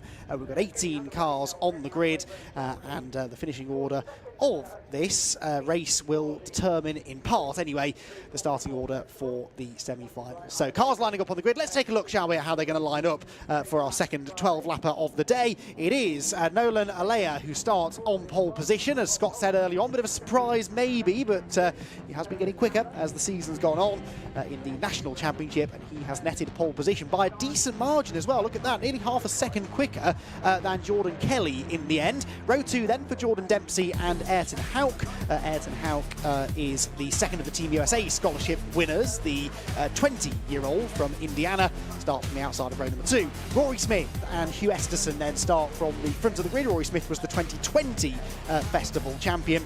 Hugh Esterson for company on that third row. Then it's Tom Hawkins and Charlie Mann on row number 4. Row 5 for Isaac Canto da Silva and Andy Charsley. Bit of a giant-killing qualifying effort that from Andy Charsley to get onto the 5th row of the grid in one of the much older cars on the grid. Then it's Henry Chart and Gaius Ginn on row number 6. Row 7 for Ben Maludi and Drew Cameron. The 8th row shared by Dan Rennie Larson and Adam Fathers. He should hopefully move forward from there, you would imagine, with Ben Hadfield and Gerhard Hauschultz starting at the back of the grid. So, 18 of them set to take the start. Now, the track conditions have changed a little bit again, I'd say, from the heat earlier on today. The drivers are about to embark upon a green flag lap on which they will discover the track conditions. But although we've not had any on-track running over the last hour, it hasn't rained. It's been getting quite mild out there, actually, and with a little bit of a breeze blowing through, I think this track is going to be pretty much dry within the next half an hour, 40 minutes or so, if it doesn't rain again at 3 o'clock, as people are saying it might well do. But I think we should get to a dry racetrack before that point anyway, and that will start to change the dynamic of the race. It changes the way in which these races will play out. We saw in the first heat how difficult it is to overtake on a wet Brands Hatch Indy circuit.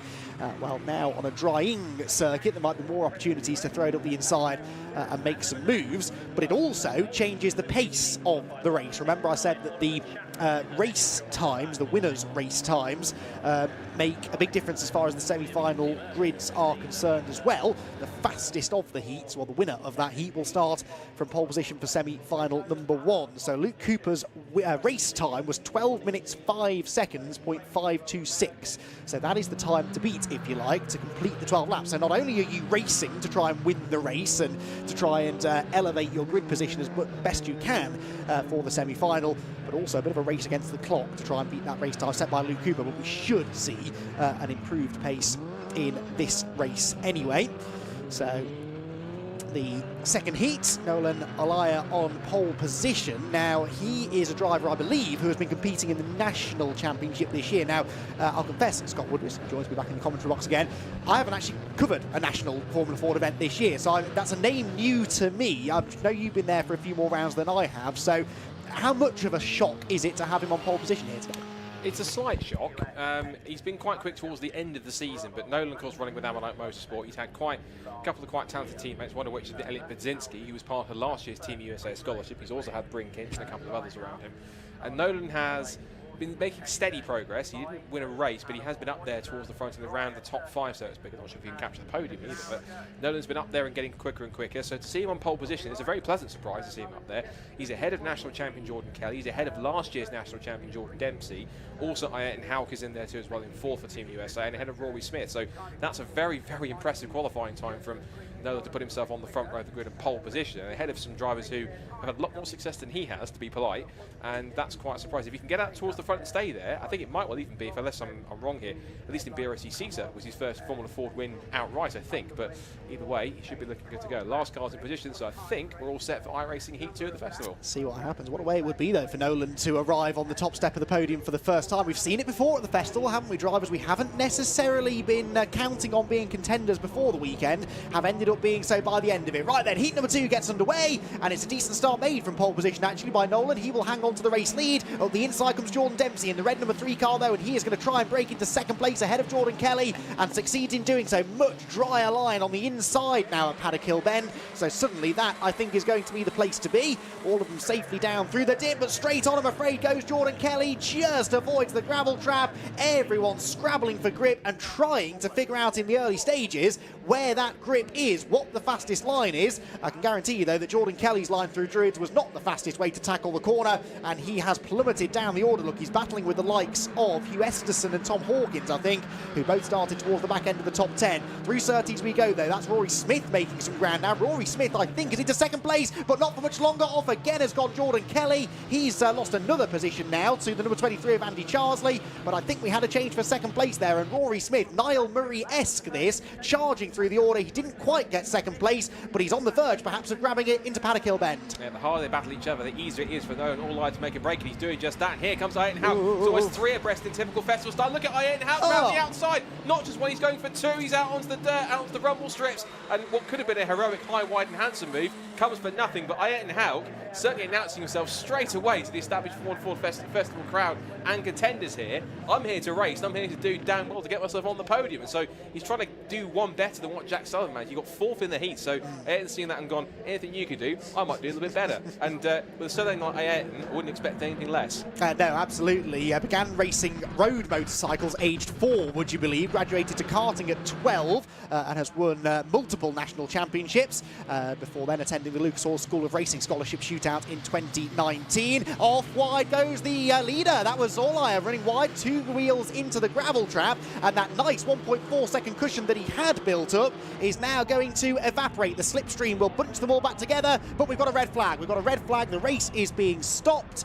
Not entirely sure what the reason for this is, but we must have a car off in a... Oh, there we go. It is the 169 car off at the edge of the road, and that, I think, is up at Clearways Corner. Druids, I think. Oh, is it Druids? Yes, you might be right. I think that's the Superbike penalty line on the outside of the run-up time, I think so, which was in use, I'm sure, last weekend when Brilliant BSB was in there. You're looking rather confused. Well, the car number said 169. We don't appear to have a 169. I believe you might have been an additional entry. Yeah, right, just to catch us out. I think. Okay, right. Well, 169 on the timing screen, surname Chapman. It's Oliver Chapman. Oliver Chapman. Right, okay, thank you, Scott. There we go. Between us, we got there. Pay attention, McHugh. Notes. Come on. Do apologise. It's not like I've had anything else to do over the last hour or so during what has been a very entertaining lunch break, actually, getting to chat to a few notable members of the Formula Ford community and getting to hear some fantastic stories, actually, of Formula Ford festivals of the past, and a little bit of discussion about the future of what is a fantastic event as well. And yes, we very much enjoyed hearing from them, but unfortunately we're now going to have a very short delay. And the red flag, often, Scott, we see a red flag and we panic. We think, oh, there's been a big incident, someone's hurt, you know, it needs immediate attention. Not always the case. These are short races, only 12 laps. If a car's in a precarious position like this, it could take 2, 3, 4 laps around what is a relatively short track behind the safety car to get it cleared. This way, we don't rob the drivers of 2 or 3 laps of racing, and we get to regrid them and go again. Yeah, and of course, never like to talk about it, but of course, from the events of last year, we want to try and give you guys as much opportunity to properly get their race as much as possible. It's one of the reasons why, if you look at the timetable, the festival final is not as where it traditionally is in the final race. It's the second to last race. It's set to essentially have that buffer of extra time if we need it to ensure, if the things do happen, goodness forbid, that we can make sure we can get the final in, of course, because everyone wants a good festival final. And I think, particularly with the entry that we've got this year, let's forget about the numbers, but the quality entry that we've got is still very high. And we've been talking about this in the lunch break and before that as well. I think even going, as I mentioned in the lunch break for those watching, I think even going to the semi-finals, regardless of who goes around and who runs away with what and who takes what victory, I think we'll still go to the semi-finals with literally no clear idea whatsoever who can come on top of this, because both the Team USA drivers look very strong initially. Team Canada, at least one of the drivers we've seen, Logan Paxton, looks pretty quick. Alex Berg, I'm looking forward to seeing in race 3 coming up. There's other drivers in that heat too, like Brandon McCorkin. I'm also intrigued to see how Paul Aiken gets on. He's this year's US F1600 champion, racing with Oldfield Motorsport. Another driver come across in the US. I think there's 5 Americans in the field this year, which is incredible. And he could be a dark horse well up there too. Brandon McCorkin there as well. We've still got to see the likes of Jamie Sharp, John McMullen, who was 2015 national champion on top of that as well. He's come back to Formula 4 this year. Yeah, if everyone that I expect to make it through to the final does make it through to the final, if those kind of 24, 25 drivers that I expect to be in that final make it there, and a few extra surprises on top of it, I think, all being well, we could be in, potentially. The potential's there to make it a hell of a final, but that's all things being well, and some people not getting tripped up in the semis and the last chance racing. As we've seen, anything can happen in the festival. It takes one small slip up, and it could be from riding high at the top of it all the way shooting down. We saw the likes of Jamie Sharp, Sean Rashid last year as well. Rory Smith and other people have had that points where they've been previous winners, and they've just had bad luck. Not through their fault, or their own or not. They've just had a really bad draw, and that's what's prevented them from trying to go for the double. And I don't think we've had, I think not since for ages, I don't think we've ever had, in any case, a main festival back-to-back winner.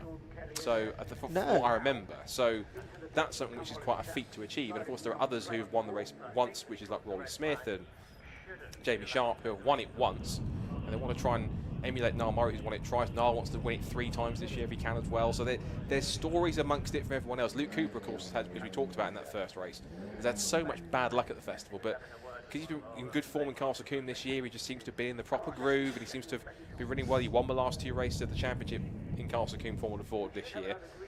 He's in a bit of a groove at the moment. Got pole in qualifying in the wet, then went on to win the race in Middlehurst. I think already, if we're going to call any potential dark horses to do well, fingers crossed and all being well, I think Luke's one to watch for, I think. But also on top of that, let's see how Nolan and co get on here.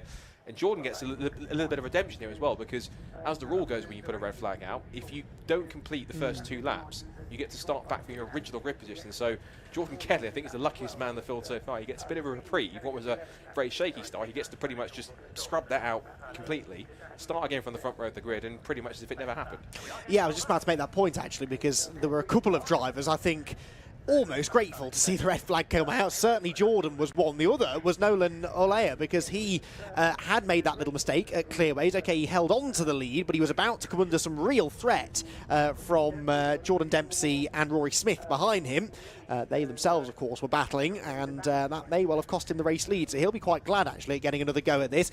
On the flip side, Rory Smith won't be terribly pleased, because he'd made some really good progress. From 5th on the grid, he was running 3rd, knocking on the door of 2nd, and looked quick enough, perhaps, to go and grab the lead as well. So he won't be too happy to see the race come to a pause, but it is only a pause. We should get racing back underway very shortly. The marshals, I think, are done with the clear-up operation at Druids. We saw there that Chapman got recovered back to the pit lane. He's not allowed to, well, actually drove back to the pit lane under his own steam. He's not allowed to take the restart, but he is at least out of the way. Bit of gravel to be cleared, perhaps. It looks now like the marshals are vacating the grid, and we're going to get a race restart. According to the timing stream, we're still looking at 12 laps as well, so it'll be a full race restart this, and another opportunity perhaps for the likes of Jordan Kelly and Jordan Dempsey to try and find a way past Nolan Olea as they head into the first corner, Paddock Hill Bend. Pole position not always the best place to start here at Brands Hatch, but I think in these drying conditions, that side of the road has dried a bit more quickly than the other, so that's favouring maybe the pole sitter, who now begins his second green flag lap of the afternoon. Ready to try and make another good start. Someone, though, Scott, has stopped further back. Is that? Oh, don't tell me that's Andy Charles. I think it is. Oh, no.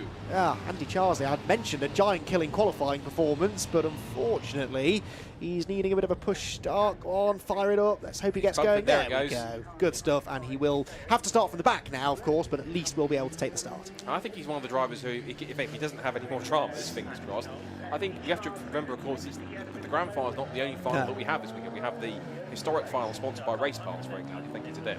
And that's for the Brian Jones Memorial Trophy. With some 20 historic cars that we've got in the field, battling for that on Sunday afternoon. I think if he races his way through and keeps himself clean for the rest of the weekend, I'm possibly tipping Andy Charles as a dark horse for that, because he's shown, given all his experience, that he hasn't lost any of his speed. He's still just as quick as he always seems to have been, in a very capable car, and I think that he could possibly be someone who could be up there towards the front. I think other challenges possibly in that field could be the likes of, look at some of the other drivers in here. I think Henry Chark could be one of them as well, in the 81 Van Diemen on top of that as well. Guy Skin's not too bad in his 1991 Van Diemen. I think you look at others in the mix as well, but I think another one who could be quite quick is Callum Grant. He's in the same car that the Belgian Mark Goosens ran last year in the Duckham's livery, and he is in the mix. Callum Grant, I've always found when I've ever seen him race or heard about him racing in Formula 4, he's always incredibly quick. So I would be surprised if he's not in the mix at least for historic final honours if he's up there towards the front. But I think Andy could be another one. If he can pick his way through and get himself a decent finish here, well, that's interesting. I'm not sure he's allowed to do that, but he's found himself back in his original grid position. I'm pretty sure, as you said, if you get passed by the entire field, you have to start from the back of the grid. So that's interesting. The other interesting thing, and I'm seeing this out of the window, there's a car pointing the wrong way at Surrey. There it is. It is Ben Maludi in the number 11 who has gone around. Ben, I'm sure I've seen racing.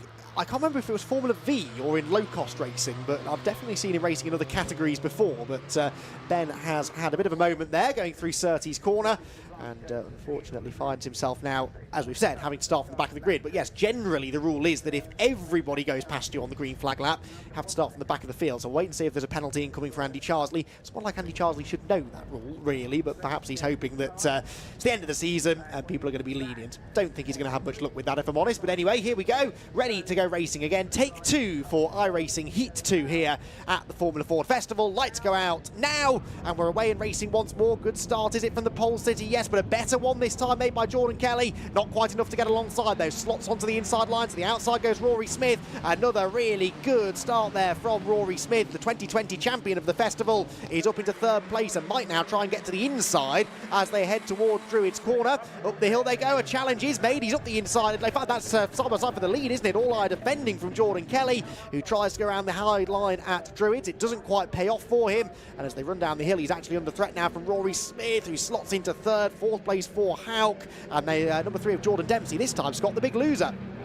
Yeah, he was. It was a quick start from Hauk as he was up on his toes as well into P4, but Rory Smith a really rapid start getting in the mix. And as you say, a better getaway for Kelly this time. So it looks a little nervy through 30s, but there's a bit more. He's off again! So for the second start as many times, he's off again, bounces his way back onto the circuit.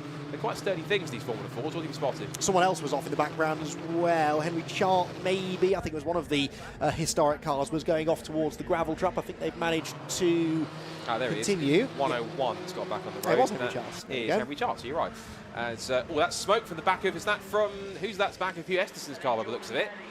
That car's definitely smoking out the back of the exhaust. Hugh Esterson, I saw there. That's Hugh Esterson, who is the brother of last year's festival winner Max Esterson. Now, even that's a bit of overrun on oil as they're all still skilling around, and someone else is off his Andy Charsley again. Whoops. Back off the road he goes. The stump was back on just in front of rather bemused Isaac Candid the Silver as they come through. But look, you look at Hugh Esterson's car, it's definitely at some points I saw going to Paddock Hill Bend, there was a definite puff of smoke or a little more smoke than steam out the back of that car. Well, that's just something to do with a little bit of oil overrun, I'm not sure, but I'll keep an eye on that because it doesn't seem to slow him down too much. He's still got Charlie Mann in car 25 just behind him, and just behind them they've got Tom Hawkins in 28. They've got a sea of red Ray chassis as they come through. Back on the power again. Looks okay on the power there, but it was just on that back shot where they're going to Paddock Hill Bend. There was a little bit of a smokiness to that rear exhaust. Let's see if we can look at it again as we come down towards Paddock. If it does it again, down on the brakes. Yeah, there it goes. Yeah. Now, I'm not sure what that is. It's off throttle more than anything else. So I wonder what could be causing that problem, if it is a problem. I think it's running rich, isn't it? I think that's what it is. I don't think it's anything massively to worry about. But so. Yeah, I think when he's off throttle, it's just continuing to burn a little bit more fuel than, and again there, look, as he lifts off the throttle through the middle of Druids. So hopefully he's okay. He's only got to survive another 9.5 laps, and he should be good to go. Nolan Alea, though, leads the way by a second over Rory Smith up into 2nd place, but Rory, I think, is chasing after him on this lap. Yeah, quicker in the first sector by about 3.5 tenths of a second. Let's see what the gap's going to be at the end of the lap. It's already down to about 7 tenths or so. Then it is Hauk in 3rd position, 4th place Dempsey, 5th place Jordan Kelly. Side by side is it for 6th, Esterson on the outside line, defending there from Charlie Mann and Tom Hawkins. As they come through at the end of the 3rd lap of racing, that lead gap comes down to, yes, 7 tenths of a second. A new fastest lap is set by Rory Smith at 57.1, and he is going after the race leader. That's Jordan Dempsey going after Jordan Kelly. In fact, that's a switch in positions, actually. It's Kelly past Dempsey. They were wheel-to-wheel across the line, and that was Esterson getting sideways again. He's not making it so easy for himself, is he, to go through Druids Corner. He's now got still hammering back Charlie Mann. He had his first season of Formula 4 this year. He's based more sort of in junior racing, and then on top of that into, I think, minis before we went back into single seasons for the first time. Now for the lead, you can see here Nolan Orlai coming under threat from Rory Smith. I think that's a newer Medina chassis, because that front end's a lot more pointed than I've seen previous Medina chassis. So that's a new front end, a new car, so to speak, for Rory Smith. Those Medina cars looking a bit more pointier noses. Right to the white, I think I was exclamation, right to the white line. It's that proper wet line all the way through. It is getting dry, but it's dry, I think, slower than we anticipated, because it's still quite greasy out there. There is a start of a dry line starting to form as we look at Ayet and Hauk in 3rd place, the Team USA driver, but you can see there's a faint dry line appearing. Now, while that happens, there's the confirmation that I thought would happen. That's Andy Charsley for a 10-second time penalty for an out-of-position start, simply because he retook his grid spot when he shouldn't have done. He should have waited and done what Beverludi did, which was after he spun, just started at the back of the grid. But he didn't do that. He went all the way back up to P10. Because of that, he gets a slap on the wrist and a 10-second penalty for his trouble. Maludi also has a penalty according to the timing screen though, so not sure what that was for.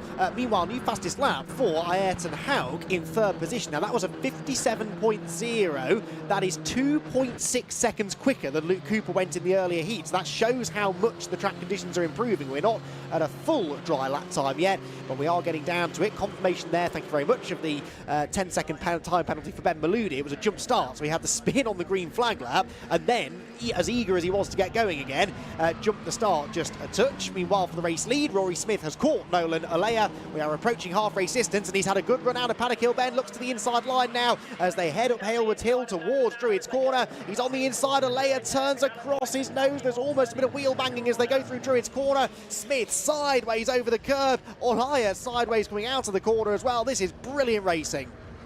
It's typical festival action in heat number 2. It's Smith is putting the pressure on here. This is going to be the real test now. He's got half a race to hold it on as Smith looks up the inside, and Alea doesn't even try to bend it too much, but he sweeps back to the racing line. Just cuts across in time to hold on, but that 52 car a little nervous as he got through Surtees, that through Clearways and McLaren, and he'll go back up through Clark Curve. Looking at the lap times, Ayrton Haug is trying to draw them back in. His last lap time was a 57.5 compared to Smith's 56.5 himself. Come back across the line once again to start lap 7. And you can see Ayrton's pulled away from Jordan Kelly in 4th place and Jordan Dempsey in 5th. So again, all the drivers I expect to be towards the front are there. I guess the anomaly out of the 5, so to speak, in a way, is all Irish. Again, he runs over the curve, and now he's got Rory Smith back to his outside in towards Druids.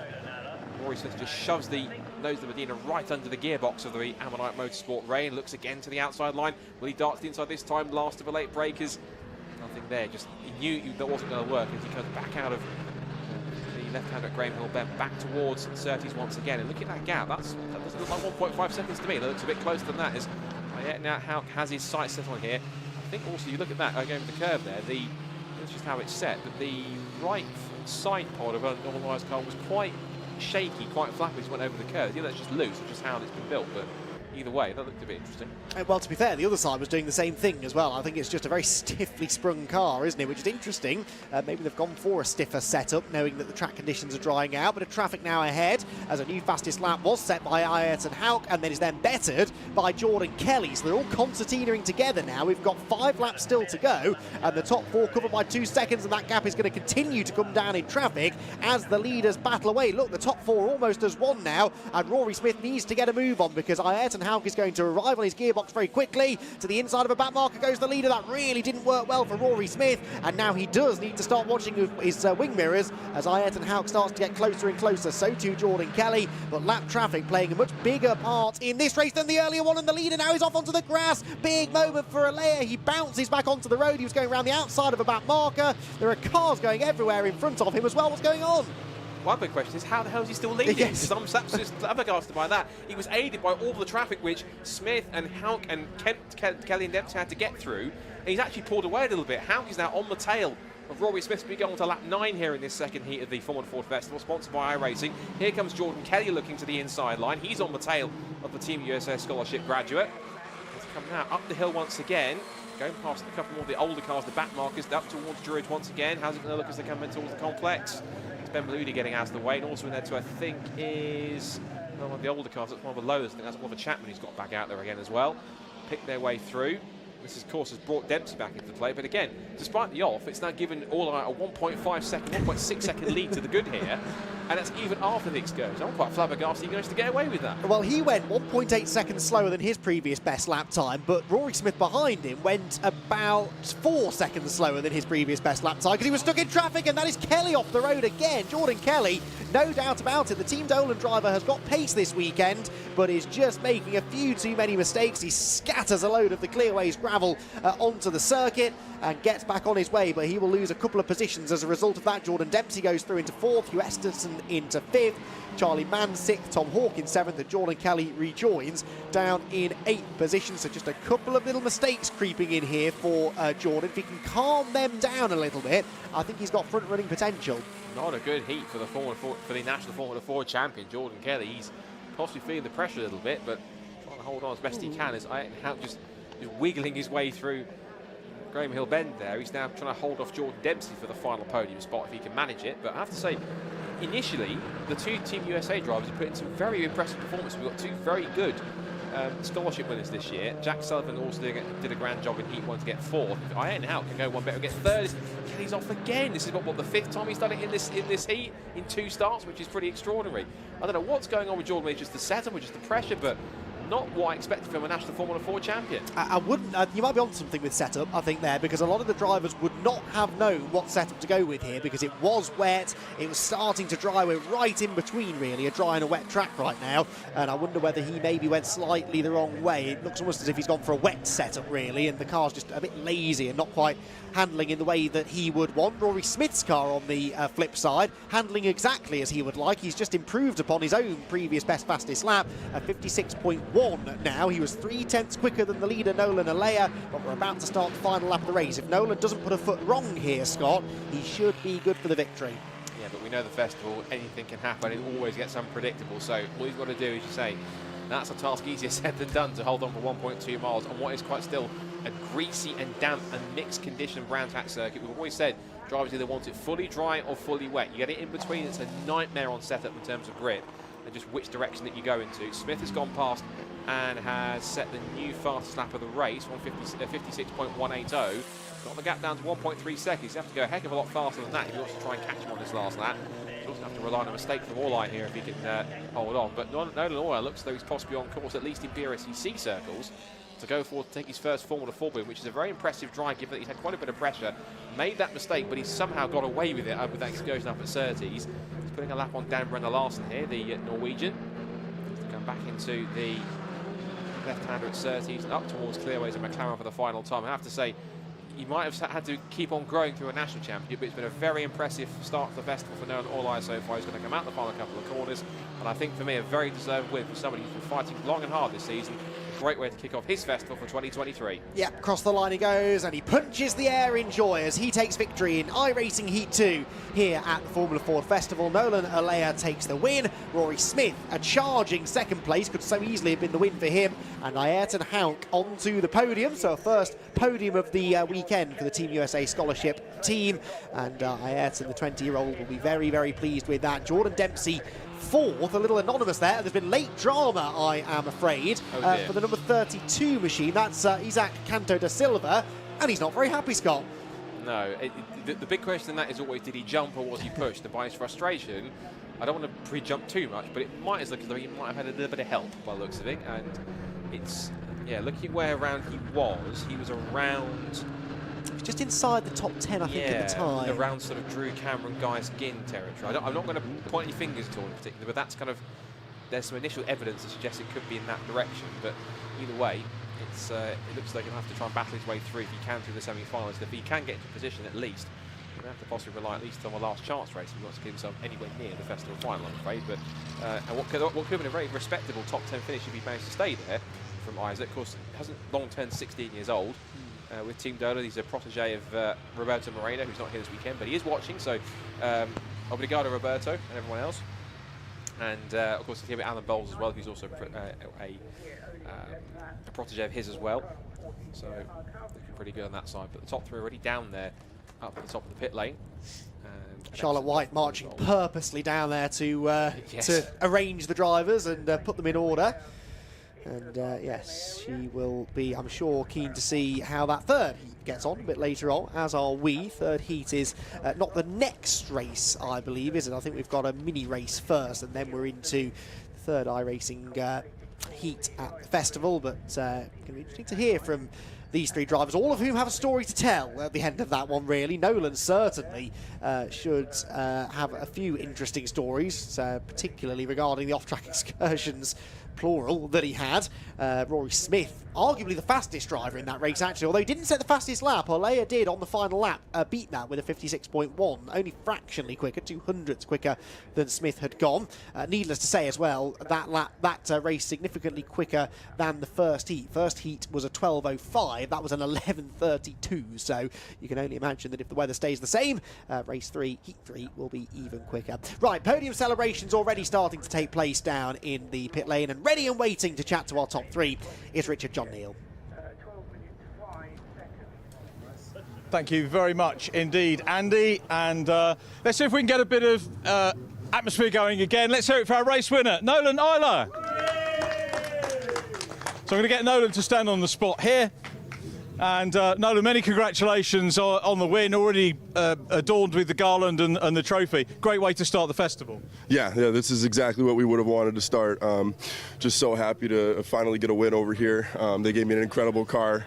Ammonite really knows how to set up a car for brands, so I have to thank all of them. And of course, I'd like to thank my sponsors, Martini, Shandon, Evan Williams, Lockmore Promotions, and my mom back home. She couldn't make it out, but we're just so thrilled. What's Mum's name? Elizabeth. Elizabeth, hope you're enjoying the live stream. What a better way to see your son Nolan take the win. Nolan, far from straightforward race. You're under a lot of pressure. Some of the cars that you were coming up to lap got in the way. I think you had a moment on the grass as well. Talk us through those moments. Yeah, we caught the lap traffic a lot quicker than I thought. We watched the race before, and it caught him a lot later. Just really glad to be able to stay in front even through the lap traffic. I know we had that little moment there going through Surtees where he kind of got a little shuffled off, but it's very, very thrilled. Rory is a previous winner of this event, as you probably know, so to come under pressure from him and deal with that must be good for you. Yeah, oh my God. I mean, I've been watching this race since I was a kid, and I've heard his name and all their names, and they're absolute legends in my book. So to be anywhere near them is an absolute blessing. I'm so thrilled to be so close to these legends of the sport in Formula 4. This is such a historic event. It means so much. Good stuff. Also, as you probably realise, that was the faster of the two heats we've had so far, so provisional pole at the moment for the first semi-final. That's great. Yeah. I think it might be a little bit quicker in the next race because it's drying out, but great start to the weekend. Okay, well done. Many congratulations on taking the win. Make you juggle everything to do the handshake. Nolan, fantastic to meet you. Well done on the win. We'll move you away and we'll get the second place driver in, Rory Smith. Rory's just having a quick chat with Josh, our circuit commentator. It's one interview to another, isn't it, Rory? As a former champion, this actually puts you in a great place, doesn't it, for the semis? Yeah, I mean, I've been in much worse positions than this, so yeah, pretty chuffed actually. Quali was a bit meh, I can't lie. For various reasons we didn't test, so it was literally straight into quali, so we were P5 in quali, so not ideal. And I think we sort of showed our true colours in that one a little bit more, pace-wise, and try my best with no, but the one place where it's doable to overtake in the wet round here is into clearways, and that was the one place where he was really fast, so it made it super, super tough.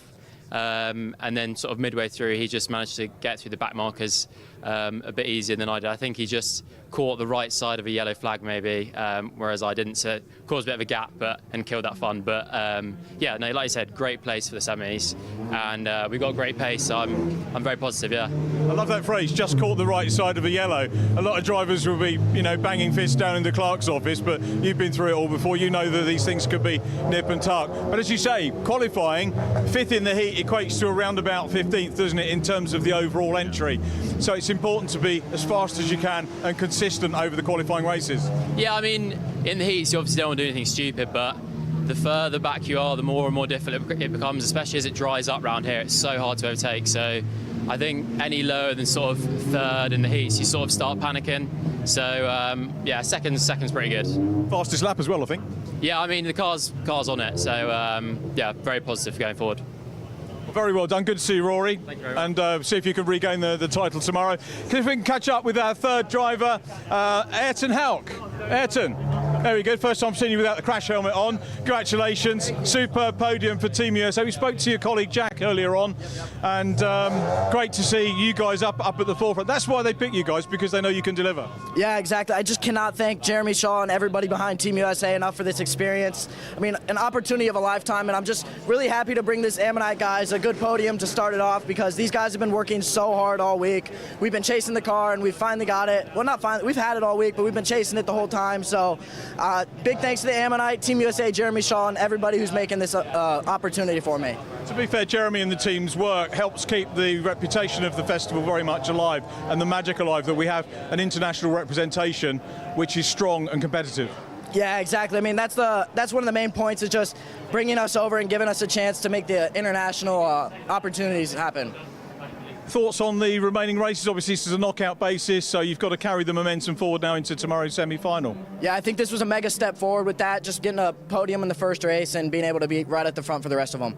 Okay, Ayrton, thanks very much for chatting to us. Best of luck for the rest of the meeting. That concludes our podium. Green flag on track action right now, so I'll hand you back to our commentary team, Andy McEwen and Scott Woodwis. Yeah, thank you very much, Richard. Look at that. You would never think this was the same Brands Hatch that we arrived at a few hours ago. It was bitterly cold. It was absolutely teeming with rain. We were all still excited to be here, but perhaps more excited now that the rain has gone, the sun is shining, the temperature is actually starting to rise now as well. It's turning into quite a nice autumnal day. And we've got qualifying underway now for the Brscc Fiesta Junior Championship, the final rounds of the Fiesta Junior Championship taking place this weekend. And this has been a real breakout season for the Fiesta Juniors this year. Their biggest grid that they've ever had, and consistently keeping those grid numbers up. We're in excess of 20 cars again this weekend. And in a slight break from their usual format, they will actually have a race later on this afternoon. So it's been a busy day for our teenagers, with practice this morning, qualifying now, and a 15-minute race a little bit later on in the afternoon. But Scott Woodwis, it is crunch time in the championship, and it is still wide open. The points table suggests that Ben Ryan has got a nice little lead here, which he does, but it's certainly not his for the taking just yet, is it?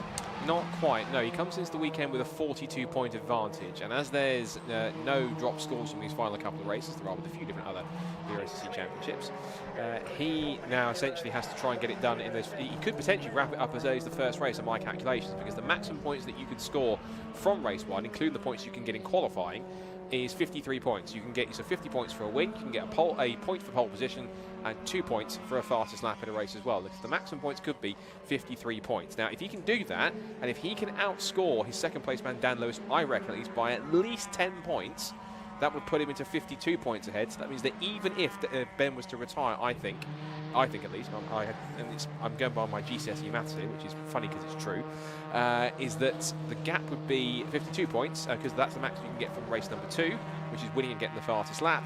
Even if Dan Lewis was to get himself a win and the fastest lap, and Ben wasn't to finish, I think based on race victories, it would still go to Ben. I think he said 2 or 3, whereas it would be any sort of Dan's second, I believe. And so look at the points table to reaffirm my maths. Ben has had 3 victories, 2 at Croft, 1 at Knock Hill. Dan has had just the 1, which was that second race at Silverstone. So even if Dan was to, let's say if Ben was to win that race and announce, if I guess the work would change if Dan was to win the first race, but even then Ben would need to outscore him, because obviously if he wins or finishes ahead of him, then Dan wouldn't win the race, obviously. So even if Ben was to outscore him by at least 10 points, and then in my head, Dan was to win and get the fast lap of the race, even then, and Ben was to even not race or retire and get no points, by count back of at least sort of race victories, it would be Ben's title by 1 win, I think, 3 wins to 2. So there is the championship leader, Ben Ryan, in one of the newer shape Mark 7 Fiesta Junior cars. Now, if you've watched Fiesta Juniors in the past, in the last few years, and thought, well, that's a different looking Fiesta Junior, that's because it is. This is the new Mark 7 next-gen car, was put into action last year. Literally a couple of them racing last year, but we had one full-time, which is Harry England. He's actually racing later on this weekend in the Middlesex Sport Civic Cup, making his championship debut. But this year really has been the year of the Mark 7. They've been at one point 9 or 10 at least on one entry list. So look at how we've got this year. We've got Flavor Rickler, Jasmine Shaw, we've got Josh Watts. We've also got in there Oscar Dix is one of our 2 new drivers in the field. Hodgkiss, Wesley Swain, Ben Doherty, Lewis. Right, so we've got 9 here this weekend. So we've had 10 at one of the previous rounds entered, but we've almost breaking into double digits when it comes to the new Mark 7 car. And I know that there are at least, along with SW Motorsports, who are one of the supporters of the Fiesta Junior Championship, who supply the roll cages for these Mark 7s. There are at least another 6 at the moment in build, and there are more drivers coming along. It's also a prime opportunity, whilst looking at qualifying, to talk about something quite important for Fiesta Juniors, which is, for the first time ever, in an official sense, from a Brscc point of view, there is a new Fiesta Junior scholarship taking place, which is going to take place on the 13th to the 15th of February 2024. We see another one of our drivers back, or our guest drivers, are back again for his second meeting. Jensen O'Neill go. We'll talk about him in a second. But the Fiesta Junior Scholarship is taking place on the 13th to the 15th of February 2024. You can enter for just shy of £600 plus VAT. And if you win that, you get essentially a prize package that is worth around about or in excess of £65,000. It's a full season's worth of racing in one of the Mark 7 Fiesta Junior race cars run by the Pro Alloy squad. And quite fittingly, we've got the Pro Alloys car, Wesley Swain, just in front of Denson Mason here, just in front of him there. That's the Pro Alloys car. You'll be familiar with that livery from the Civic Cup circles. There's some Wesley Swain comes in, but it'll be a car that's supported by and run by Pro Alloys Racing. You get one of those, you get pre-race testing program, you get a sim training program, you get a driver mentor in, who better than Josh Cook, of course, is this year's independent BTCC champion. There's been quite a supporter of these Mark 7s in the last couple of seasons they've been put together. You also get things like race tyres and fuel sorted out. All the events, of course, are live streamed next year, because they have the great news that Brscc's Fiesta Junior Championship will continue as a official junior feeder series, the support championship to TCR UK next year. It'll be all 7 rounds once again, all of which are going to be live streamed, and it's part of the bigger, wider support package as well. So good to see the juniors as well providing this championship a good setup to go forward into their careers. There's Josh Watts, sadly, that's pulled off the road. Josh Watts, who has got some racing pedigree in his family, which we'll talk about in a second. But if you want to find out more about the Brscc Fiesta Junior Scholarship, you can head to the website, brscc.co.uk, and at the top of the banner you've got, on the top towards the right, you've got Junior Scholarship as a tab to click. It'll take you to the Fiesta Junior Scholarship page, and you can enter for that as well. Only a few good entries coming in there, and it's over essentially 3 days of competition. You have 2 sort of initial, the first 2 days are going to be pretty much the competition to find the finalists to go through to the final day on day 3, and then the shootout will happen to determine who wins the 2024 Brscc Fiesta Junior Scholarship to get a season in a Mark 7. There's plenty of action in the pit lane. Plenty of cars are having tyres changed over and setups changed, because I'm sure that the conditions are much more different, well, they are much more different than they were earlier on in free practice. And in free practice, I can quickly just double check who was quickest in that. Free practice earlier on was, quickest time was taken by Jensen Mason. That was a 1 minute 2.003. That was from Lucas Hayden, who was just in the middle of that shot. He's the blue and yellow car, number 46 in that little melee of Fiesta Juniors getting their tyres and setups tweaked. That was Ben Mulryan, the championship leader, Ronnie Smith in 4th, and Jacob Hodgkiss in P5 in that practice session. But practice times don't really count for too much, because drivers will be on different strategies, running at different run plans, etc. It's a little bit different for them. So Jasmine Shaw, who's in one of the Mark 7s, she's had quite a decent run this season. She's had a couple of good runs. She was in, of course, for a couple of good finishes too. Her and her other female teammate on the grid, Flame Auricola, who is the granddaughter of the former rallying legend, the late great Penty Auricola. Of course, her mother as well was also a Fiesta racer herself, and so there's plenty of runs in the family. This is, of course, his last run for them. A few different cars having laps disallowed for track limits. We've seen a couple of Jensen Bell. Ronnie Smith's had a couple there as well. But we saw Josh Watts' car pulled off the side of the road, just on the back straight towards Surtees, sadly. But Josh Watts making his 2nd appearance of the season after he debuted at the last rounds at Donington Park, and he's got quite a bit of racing pedigree in his family, because his mother is a familiar name to those in the BTCC. That's Fiona Watts, or formerly known as Fiona Leggett. So if you remember those from BTCC days, her in the bright green Vauxhall Astra, and he's nodding as I mentioned that. So, I've got a great memory of Fiona Leggett from a race at Alton Park that I watched, but it wouldn't be polite of me to to remind everybody of what happened to her. But yes, Fiona was a part of the BTCC quite a while ago now, wasn't it, I suppose? George Foxo's pushing it, really pushing it. In fact, he's always trying to race Jensen Bell up the hill. In fact, there's a big gaggle of the cars here. There's 6 or 7 of them. I think Lucas Hayden's at the back was weaving from side to side there quite vigorously. That's to try and get some heat into his tyres, I think. But they were doing this in free practice as well. They're almost kind of running side by side. They're practicing their racecraft. But you have to remind them, yes, they're 14, 17-year-olds, but they do have to remember that this is qualifying in free practice, not racing. So they have to try and find a bit of racing, a bit of room on track to get a clear lap time in where they can. It's quite a short circuit, of course, 1.2 miles. There's one of the errant bollards that's gone onto the track. It's off the racing line slightly. It shouldn't affect too many people. But yes, and the other half of Josh Watts, I'm looking at Jensen Mason on the screen. He's going side by side with Ryan McCaleb, who's had a sporadic season this year as part of the Jam Sport squad. But the other half of Josh Watts' family is his father, who is former LMP2 class winner at Le Mans, Danny Watts. And he's done plenty in his racing career, so good to have 2 fairly talented and experienced racers as parents, and be able to draw a lot of experience from both of them to get quicker. Is Ryan McKellar with a huge tank slapper through Paddock Hill Bend. I know with front-wheel drive, you boot the throttle, the end comes around exactly, but I have to ask the question, how on earth did Ryan McCaleb save that one? That was extraordinary. And so easy, isn't it, to overcorrect in that situation and then fire yourself off anyway. So, yeah, good car control there from Ryan, and more of them getting sided. I think they're really struggling with rear tyre temperature on what is a very damp track. Had a purple first sector, by the way, for George Foxlow. George all the way down in 9th at the moment.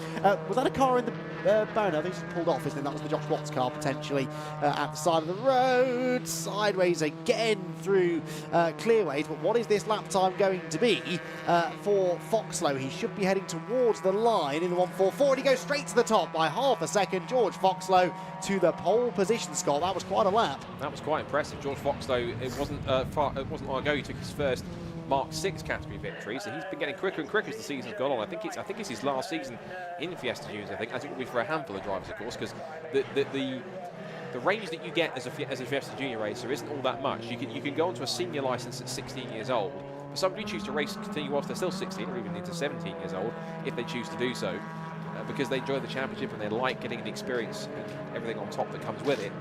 But George Foxlow, so he's been getting, ever since he started, he's been getting steadily quicker and quicker. Right? Not substantial, massive progress, and I don't say that disrespectfully, but he's making very steady, very quiet and calculated and consistent, purposeful progress up through the ranks in terms of his pace. And he's been on pole for a little while, and he's just been knocked off the top by Dan Lewis. So Dan's now got himself to the top of the times. He will remember, whoever takes pole position gets a bonus point, which means it will be at the moment going to Dan Lewis. That will certainly help bring the current gap down to Ben Ryan to 41 points, but it's not going to cut too much into that one. Back across the line, there's Jensen Mason. Good to see him. He's one of the Weira Tools sponsored young drivers. You can see him there. It's Ben. Oops, there is a car on the gravel. That's Ben Doherty, who is off and at Paddock Hill Bend. That car's gone in sideways as they come through. There goes Ryan McAuliffe. And the rest of the pack goes through. Now, the thing is, that's in a rather precarious position, I'd imagine, because it's sideways on. It's on the edge of the gravel trap.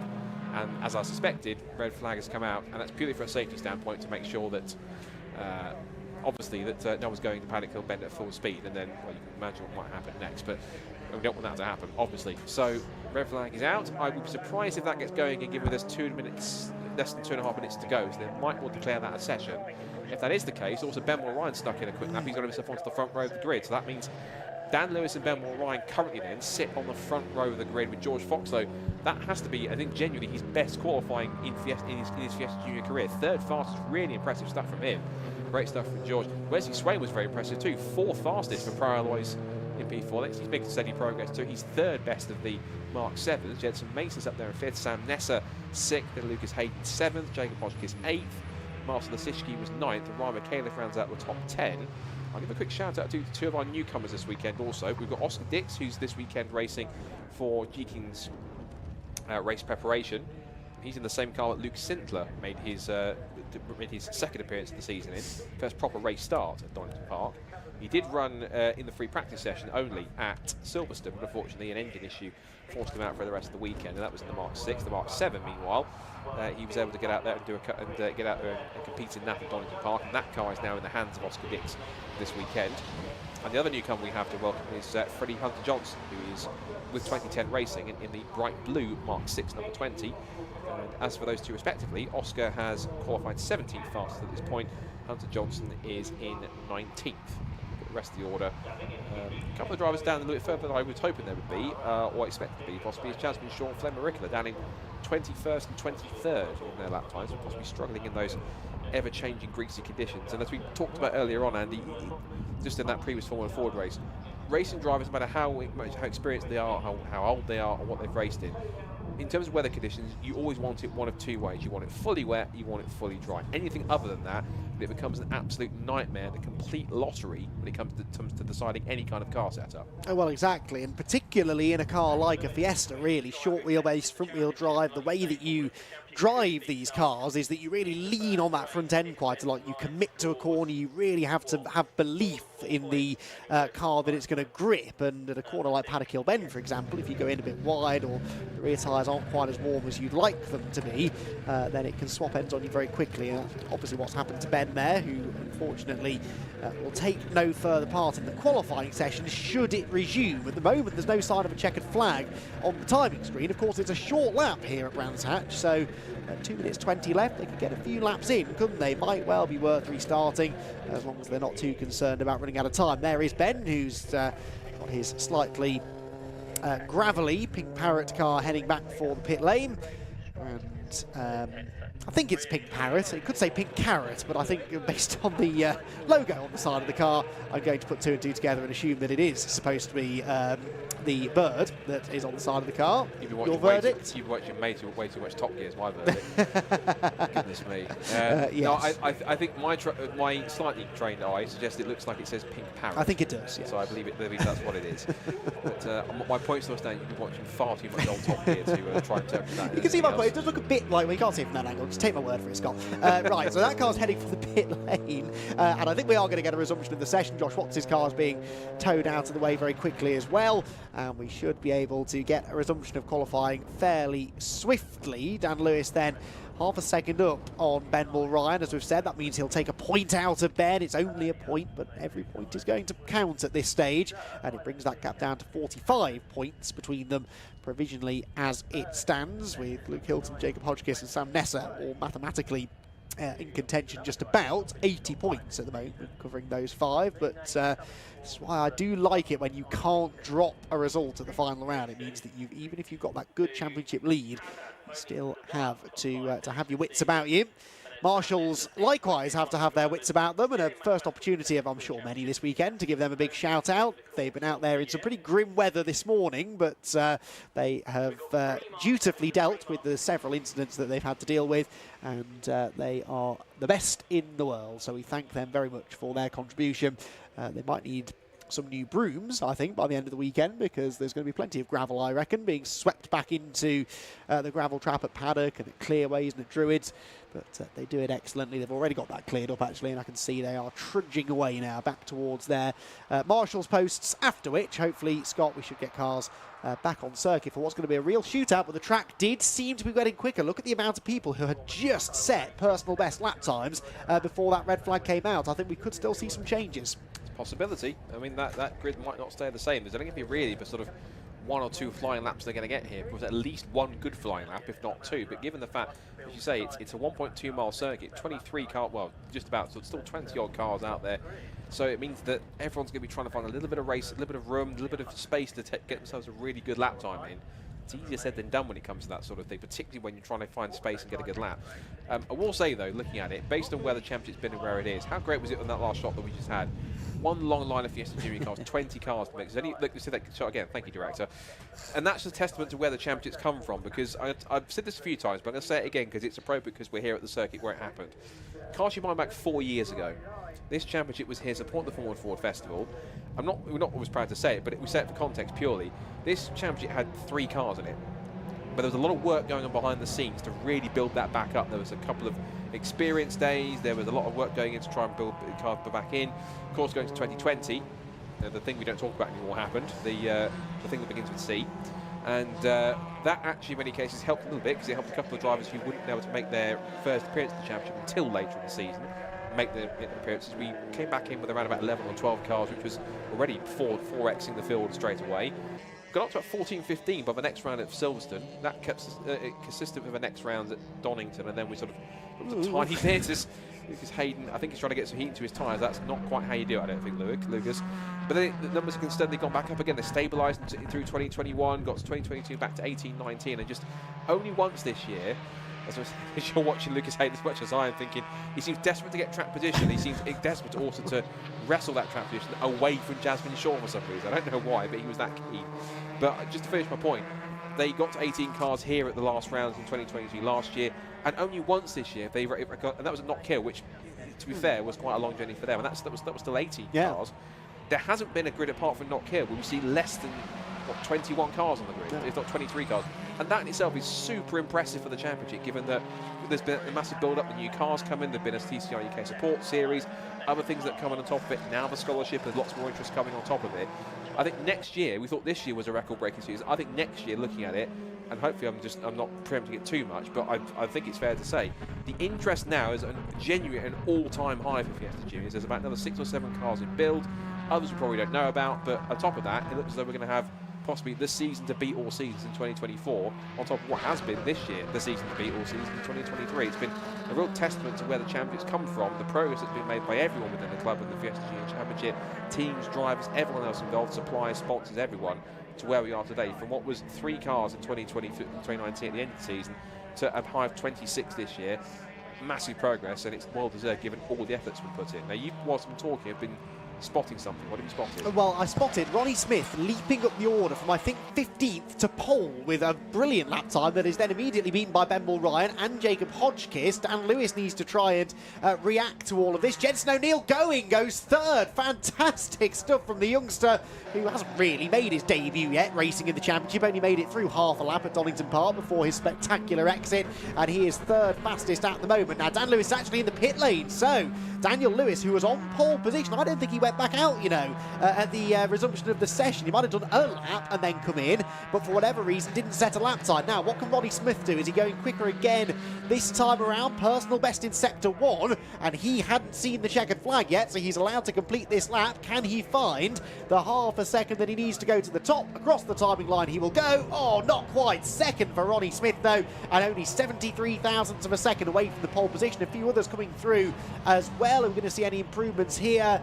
Not towards the top. Jensen Bell goes 13th, James Pope 14th, but that's all towards the bottom of the order. It is then the championship leader, Ben Mulryan, who will get the bonus point for pole position. He will have the ideal track position for that first race, and I'm baffled, Scott, that Dan Lewis didn't give that a proper go. There must have been a reason that he pitted, but whatever it was, it cost him a point and quite a chunk of track position to his big rival.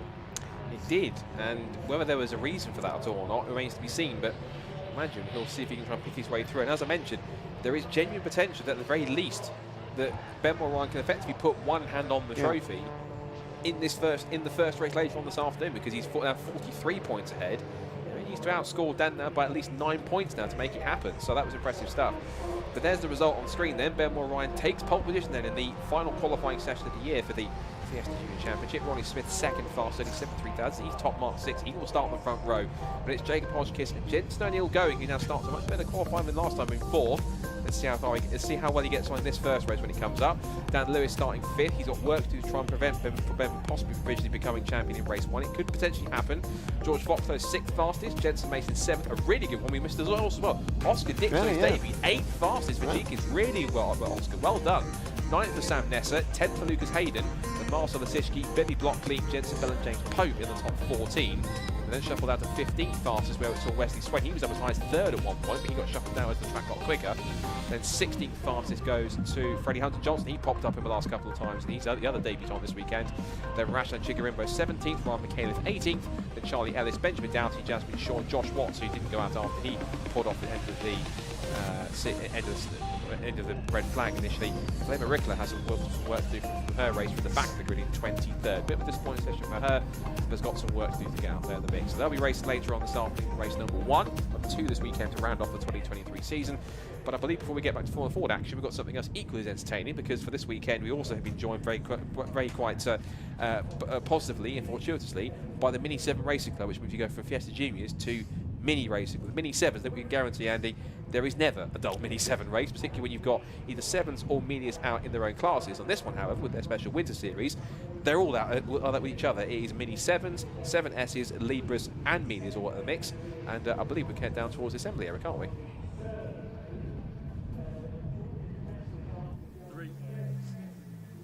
Thank you very much, Scott and Andy. Yeah, it's great to have the Mini 7 Racing Club back with us. If you've seen any of their races across the year, or the years indeed, because there's such a rich heritage with this formula, you'll know that we are in for a treat. The National Championships themselves are over. We're into winter weekend mode, winter championship.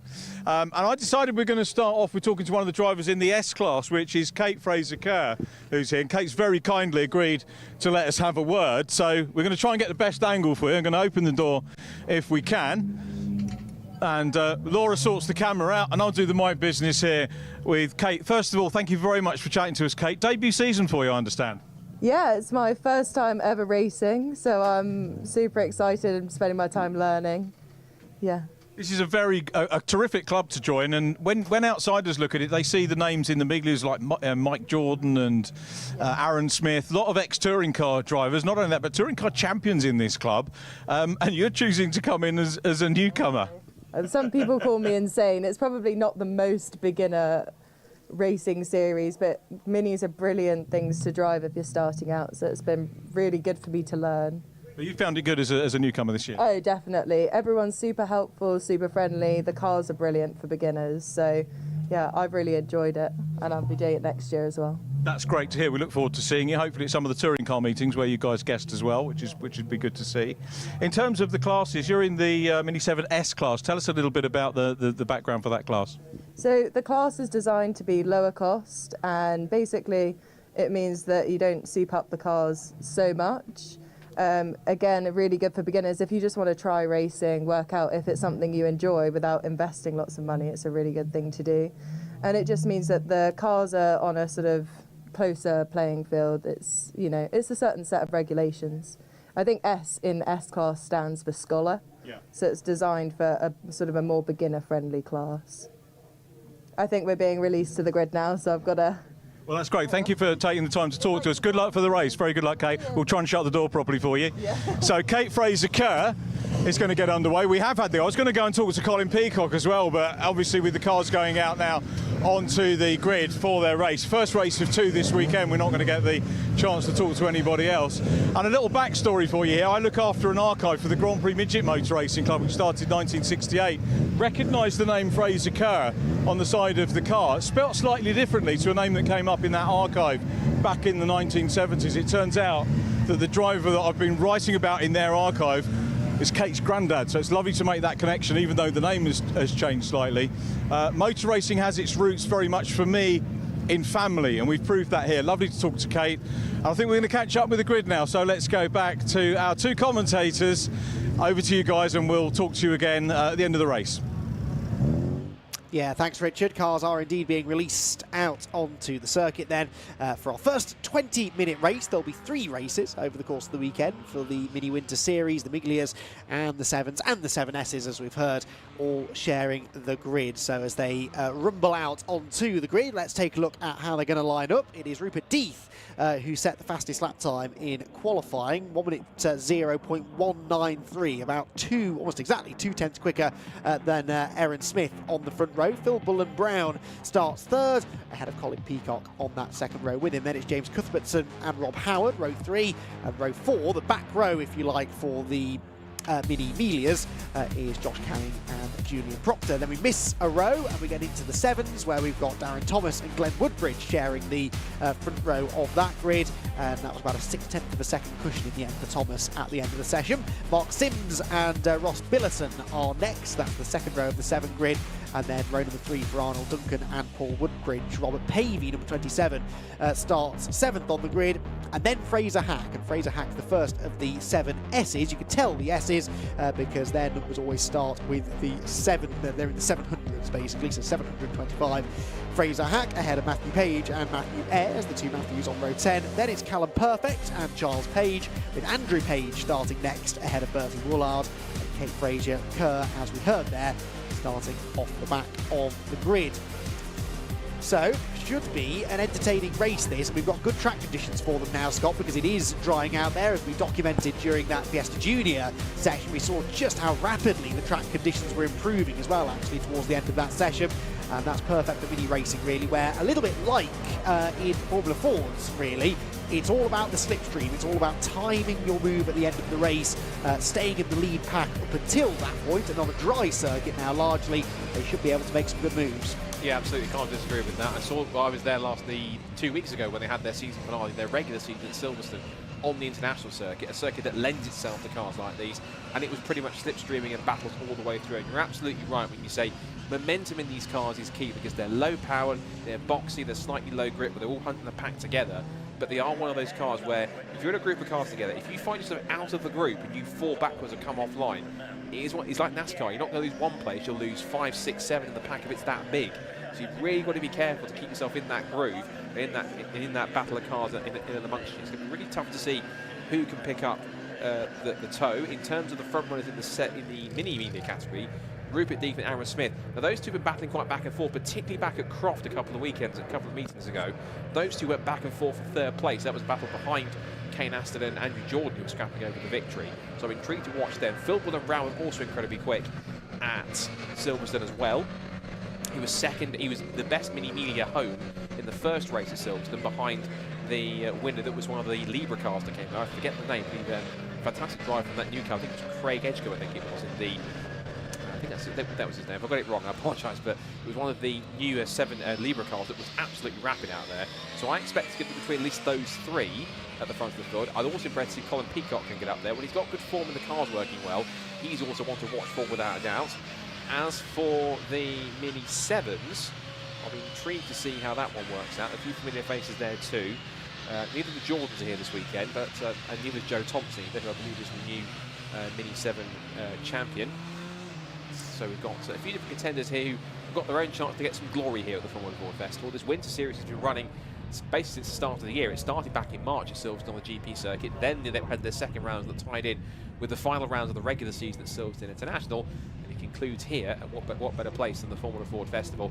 And I think that everything else we've got here with TCR, with Formula Ford Festival, Civics and Fiesta Juniors, they're a perfect complement to round off the timetable.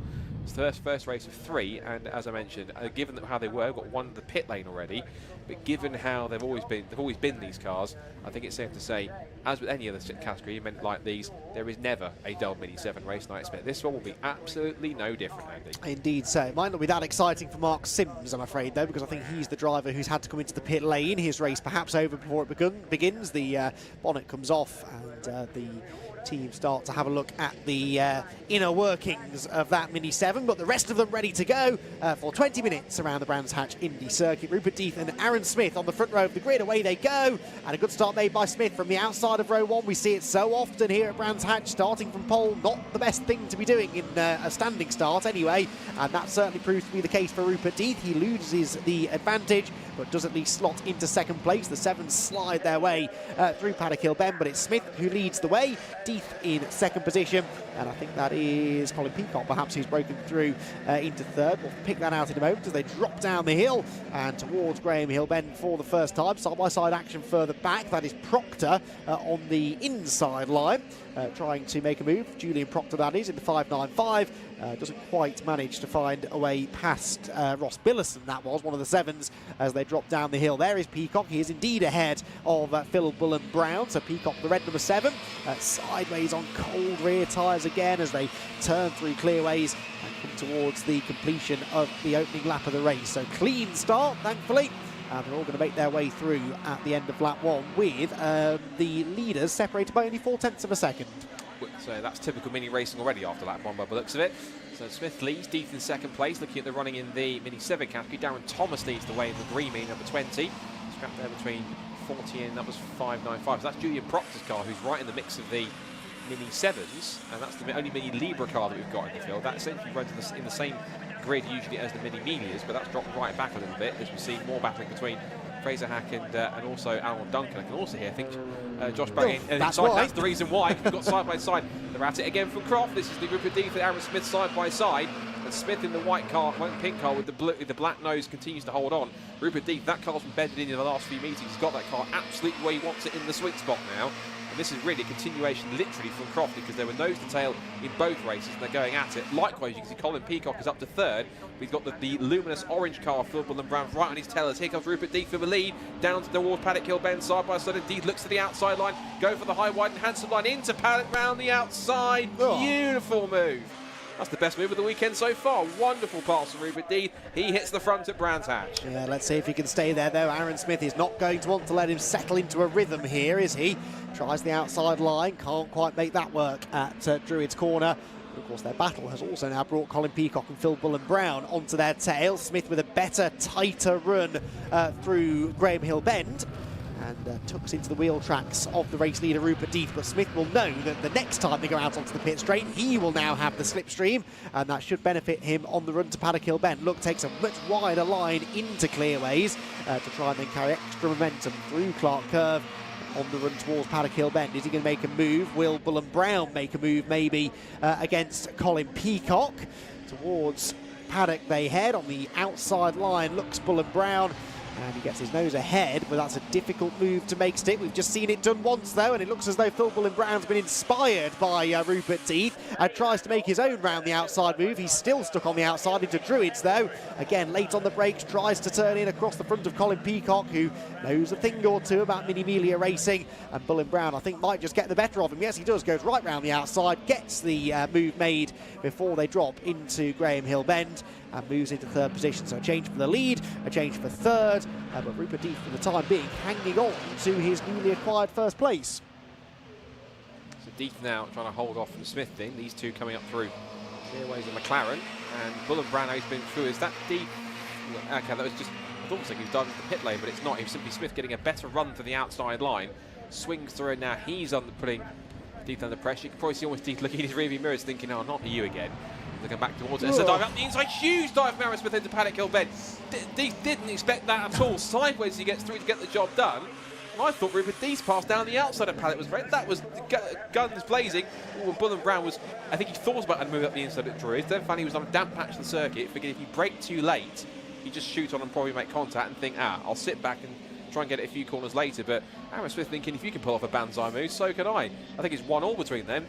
That was very impressive. A difficult move to make. It is one of those classic Paddock Hill Bend lunges, isn't it? But very easy to get it wrong. Now, this is the fight for the Mini 7 class lead. Don't be fooled into thinking that all of the action is in the Melias. The 7's just as close as well. Darren Thomas and Glenn Woodbridge here are nose to tail. Woodbridge just losing a bit of front-end grip there as he turned into Graham Hill Bend. But he won't be far behind Darren Thomas by the time they get to the conclusion of this lap, and actually not far behind them. Look, Ross Billison in the white car, number 49, attempting to make this a three-way scrap for first place.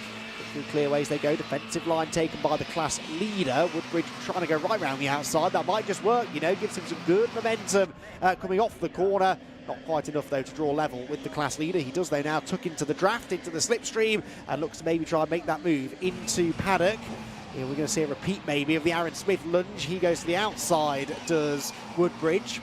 And in the end, can't quite make a move stick. Down the hill they go, though. Top three in the class locked together, and then 5 of them in the next little group, or big group, really, and that incorporates the battle for the lead in the S class between Fraser Hack and Matthew Ayres, and that was Fraser Hack, I think, jumping up the inside of the other Woodbridge there, and gaining a place. That was Paul Woodbridge, and Ayres trying to go with him. There's a bit of leaning on each other going on down into Graham Hill Bend. This is getting very close.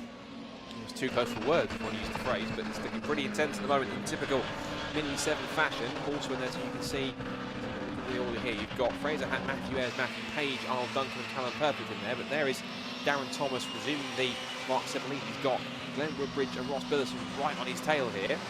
Now then, Aaron Smith. I saw the start was being investigated. There's a 10-second penalty for a false start for Aaron Smith. So the race leader ultimately will not end up there where he is at the moment. The race is to end right now. He'd end up 5th because even if he'd be off the podium behind Deeth, Bull and Brown, Peacock and Cuthbertson as Hack and Ayres trying to go wheel to wheel towards Paddock Hill Bend. Look at that in synchronised sliding between all 5 of them into Paddock Hill Bend. Between the minis, they're going to go 3 abreast in typical 7 fashion. That is Ayres, Hack and Page trying to go wheel to wheel to wheel. And Ayres and Hack leaning on each other through Druids and now through up towards Graham Hill Bend. I can't even speak. Fraser Hack back up the inside. Matthew Ayres holds on. A little wiggle of the tail from Fraser to get the move done. You might get a bit of a friendly bump draft there. He was close, but he was just going to give a friendly push. This is literally epitomising what Mini 7 racing is all about. It doesn't matter if it's a 7, a 7S, a Libra, or a Melia car. You find a group of them.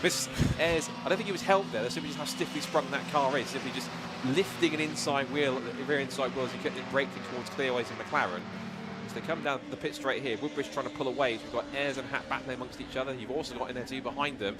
That is Matthew Page in the car 703. Just behind them also is Arnold Duncan. Now, his car when I saw it last time was brown. But he's now changed to a different colour car. He's now got a more colourful red and black affair on that number 89 machine. As at the front, it's still, of the Mini 7s, it's now still Woodbridge and Thomas. And Woodbridge has now gone for it and taken the lead round the outside at Druids. That's a pass of the lead in the Mini 7 category. Thomas tries to fight back, looks to get sideways, drops one wheel onto the white painted lines, and gets very twitchy as they come through Graham Hill Bend. So they're all over the place, and they're all at it again. This is 5 for 4th position. Where do you look? Oh, well, I don't want to look, quite frankly. 3 wide into Surtees. Oh, they just managed to sort it out. That was Matthew Page doing the sensible thing, I think, backing out on the inside, but yeah, 3 abreast through Surtees was a recipe for disaster. Thankfully, they managed to sort it all out. And they continue to battle out wide into the gravel, though, goes the number 8 of Paul Woodbridge. Now, Woodbridge runs within a different class to the S cars, so he's going to lose all of his momentum, fall behind the leading group of S's. You've got the 89 in there as well. That's Arnold Duncan. and he is one of the Mini 7 class runners, so he's just gained a place within his class, but right ahead of him, Matthew Ayres and Fraser Hack doing battle for the S-class lead. They're going to go side by side to the outside line. Getting squeezed out there was Arnold Duncan. Bailed out of it, tries to find a gap in the traffic, but there simply isn't one, and somehow that all settles out with Hack now into the lead of the S's. Also, like Fraser Hack was waving to the guys behind us saying, come on, let's not fight, let's try and catch the top 3 in front of us, but this is again, fantastic stuff, and that example of Glenn Woodbridge being shuffled, Paul Woodbridge being shuffled back down the order out of the queue, exactly what I was saying earlier on. He's out of the queue and he loses momentum, so all 4 cars were going to charge past him because they were still getting a draft from each other. He's now slotted into the middle. He's now just ahead of Duncan and Matthew Page here at this point in time. Robert Page is also in the pit there, I should mention, so that's the pit call for the 27 cars. They come down the pit straight. Now it's side by side between Paul Woodbridge and Arnold Duncan. Here comes Ayres now to the outside of Fraser Hack. This is for the 7S lead. And down the outside, wiggling around under brakes, trying to get the undercut here if he can slip back through, but Fraser Hack parks it on the apex. Now he's put it in the middle of the road here, which is going to be easy for him to try and defend. On the outside still looks Matthew Ayres. He's going to go around the outside. He's not afraid to go around the outside, is he? Again, just cocks the wheel through Druids. He's now got Arnold Duncan on his tail here. He's managed to get that move done on that third car in that queue, which is Paul Woodbridge. He's having shuffled to the back of it now because Matthew Page is in there. Rupert Deef's in the pit lane though. Rupert Deef, so more dramas for what were the 2 leading media races. There's Harrison, but he has that 10-second penalty for a false start, and he's now in the mix of this Mini 7 and 7S battle of 4th place downwards. So 1, where does he go, and 2, how does this resolve everyone else? He's now dancing his way to the outside pass. 1, 2, 3. There's been a straight line of speed or power past both Ayres and Fraser Hack, and now then, that's windscreen wipers going for Fraser Hack. Has it started raining again out there? I think it has. I wonder if it has. There are some ominous clouds coming from that direction. Spots on my commentary box as well, you can see. You're right. So the rain has arrived about 45 minutes earlier than scheduled, but it is now starting to drizzle again. So that's going to potentially catch some of them out, because don't forget the Melias run on slick tyres in the dry conditions, so that's not going to make life any easier for Aaron Smith, who was 6.1 seconds up the road from Colin Peacock. Remember, he's got that 10-second penalty to be applied post-race, so he could still end up winning this race if he can build that margin up over 10 seconds, and of course Peacock will have to deal with the traffic in the next lap or so. Here come the S's towards us, more and more windscreen wipers starting to flash, but it is those Melias that we really need to start watching out for. Hack getting sideways as well. It's this end of the circuit where the rain is coming from, and that is Woodbridge off. That's Paul Woodbridge off the road and bounces his way back on, but Surtees, Clearways, that's the treacherous part of the circuit now as the weather starts to close in. You know what, I can hear Josh Barrett getting excited again. Something's happened, somebody probably further up the road, I think, by the sound of it. Come through. Who it is, I'm not quite sure, but something's going on. It's certainly getting a bit more treacherous out there as the rain starts to come back down again, and he's observing out the commentary box window up the circuit, so he's another pair of eyes now. This is Colin Peacock. He is technically the race leader at the moment, and that there was Ross Billison telling, that's odd, but he's telling Fraser Hack to go past him, which is odd, and either Ross has got a problem or something's happened. I'm not quite sure what happened there. No. That's Darren Thomas, and he was leading. Well, he was in the lead, in the battle for the Mini 7 category overall at least.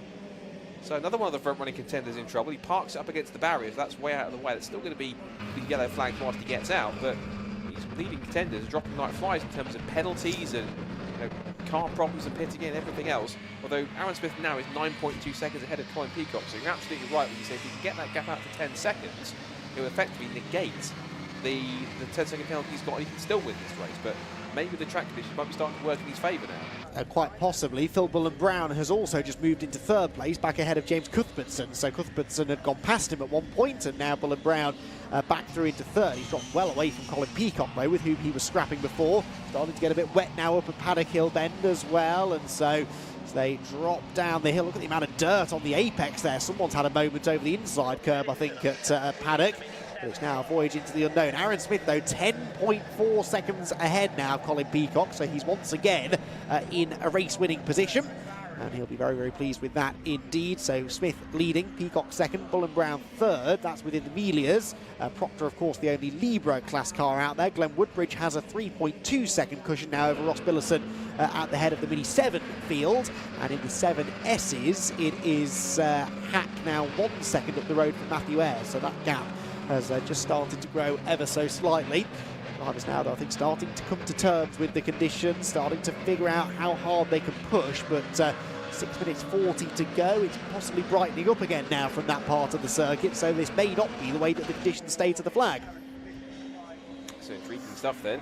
And look at the leading gap now. Aaron Smith is now in front of Colin Peacock by just about 13.1 seconds or so, which is at the moment, if it stays like this, Aaron could still win the race, but on the timing sheet, it would show he's winning by 3 seconds rather than 13 as a result of that. 10-second penalty for a jump start, so he's fully negated it, thankfully, at this point in time. He's also, and Peacock is a further 10.5 seconds ahead of Phil Bull and Brown. And the black and white warning flag for Callum Perfect, car 765, that's for track limits. Not quite living up to his name there, is he? No, not quite. I see what he did there. So less than 6 minutes to go. There is the race leader, despite the penalty. Got enough of a gap to essentially rule it out entirely. Come back up the pit straight. He's just put a lap on the Sol Mini Libra car, which is the 595 of Julian Proctor. So that's a complete. This is now Duncan and Matthew Page battling over. It will be fifth overall. The last spot in the top 5 overall in the mini sevens. They're not in the same category, of course, because Duncan is in the mini 7 class, whereas the 7S category is where you find him. Oh, that was side by side again. It's Ayres and Hack at it once again. They were literally, banging doors as they come down the pit straight. It's now Ayres on the inside line. Hack knows he'll have the outside better grip on the wider line towards Paddock Hill Bend. Takes a slight clip of curb as he slots back in behind Matthew, and now back up the hill they go once more. And Billison's got back ahead of him, it looks like. So Billison's, at one point he was waving cars past, but I'm not quite sure the reason why he was doing that, because he's now back in front, it seems. And also putting a lap on them now is Phil Bull and Brown. He's the third of the Melias, picking his way through this 7 and 7S pack. So he's going to try and pick his way through and continue to run his own race, whilst also trying his best not to disrupt what's going on with the 7s in front of him. Well, he's going to catch them into Surtees. That could be interesting. Goes up the inside of Hack, and that's really delayed Fraser, unfortunately. Gets elbowed out over the curb, and Bull and Brown goes past him, but that's just separated now the top 2 within the class. Bull and Brown, meanwhile, has the blue car of James Cuthbertson not that far behind. So needs to try and make swift progress through the lapped traffic, who, as Scott quite rightly says, are busy having their own race as well. 4 minutes and 20 seconds still to go. And Aaron Smith leads the way. Colin Peacock is 13.5 seconds behind him now. Real battling continues to go on within the Mini 7 class, where the top 3 are covered by about 2 seconds or so. Getting into now the final quarter of the race. Up the hill they come towards us. Into the braking zone at Druid's Corner. There is Callum Perfect being warned about those track limits, but it's not yet a penalty. These conditions, though, you can forgive them for going off the road, as indeed has happened, I'm afraid, to Page, Andrew Page, that is, into the dirt at Clearways. Now, that car's not moving, it's buried up to the axle, and that's going to need some assistance to get recovered. Now, it's too late for a safety car, surely. 3.5 minutes to go in the race, and there's a chance we could end up with a slightly shortened race here if they decide that that really is in a dangerous position. It's right on the edge of the track, and as the sun once again comes out here at Brands Hatch, we'll wait and see what recovery this requires.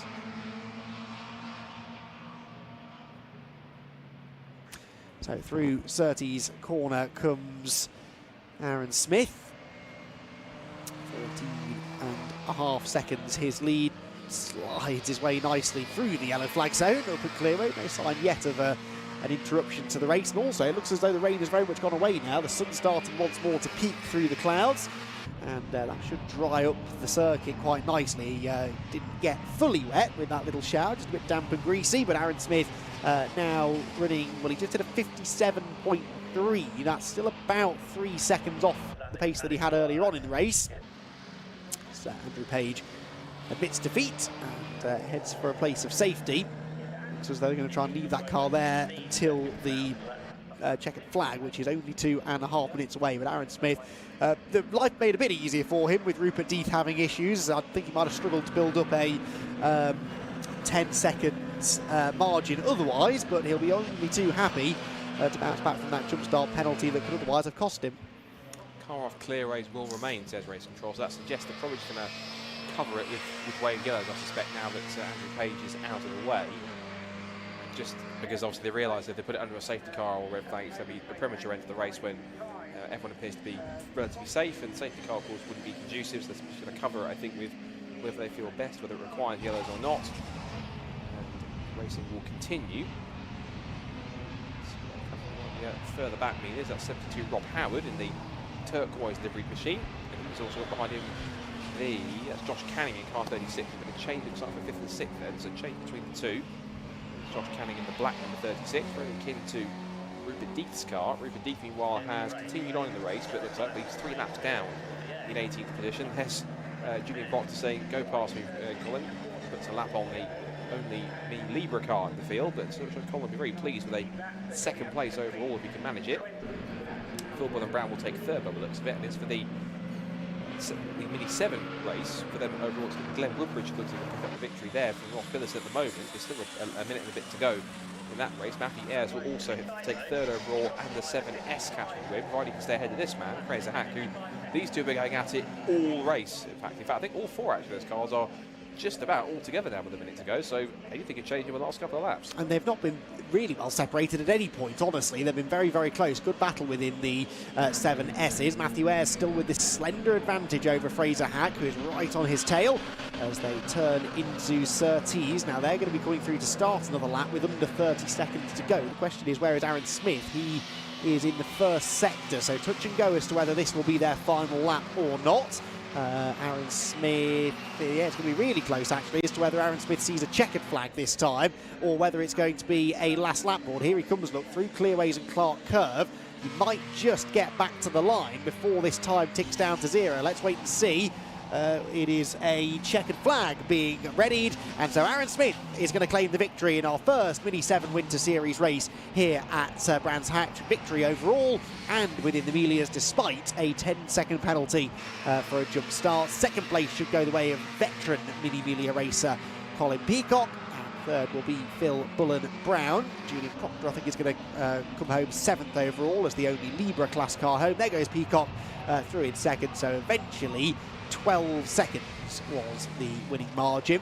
That was actually a 22-second cushion in reality. Some side-by-side action behind. That's Deeth trying to just finish with a bit of a flourish. Deeth, was he back on the pace again by the end there? Yes, he was. He just set the fastest lap just before the end of the race. So 54.0, he's back into the 55. So whatever the issue was, they managed to sort that out. Here comes the 7S class battle meanwhile, and it's almost neck and neck. 37 thousandths of a second, all that separate Fraser Hack and Matthew Ayres, and Fraser Hack managed to get through. So Fraser Hack unofficially is the winner in the 7S category, and that was a bit more what we expected, really, Scott. Absolutely neck and neck within the S's from the start of the race right until the final few metres. Yeah, we'll expect nothing less from a Mini 7 race. They duly delivered, and Aaron Smith, again, despite the penalty, has the great escape on that one. He managed to still take the victory, but I'm sure that he'll maybe concentrate a little bit harder on the lights next time and not jump the start too much. But excellent stuff from them, and it is Aaron Smith, of course, who takes the victory. And it still says by 15 seconds. I'm sure there should be 5 really on anything else, but that's interesting. So Aaron Smith still wins. Colin Peacock in 2nd place. Phil Bullen-Brown is 3rd. And he's confused because the timing looks different to what we have on the screen here, but that's interesting. Anyway, timing-wise anyway, Phil Bullen-Brown 3rd, James Cuthbertson 4th, Rob Howard 5th, and Josh Canning 6th. And that concludes the Mini-Medias, at least at the top of the field. Julian Proctor 7th, the only Mini Libra car home. 8th is Glenn Woodbridge, who wins the 7 category from Ross Billerson. Fraser Hack by 37 thousandths of a second, just beats Matthew Ayres.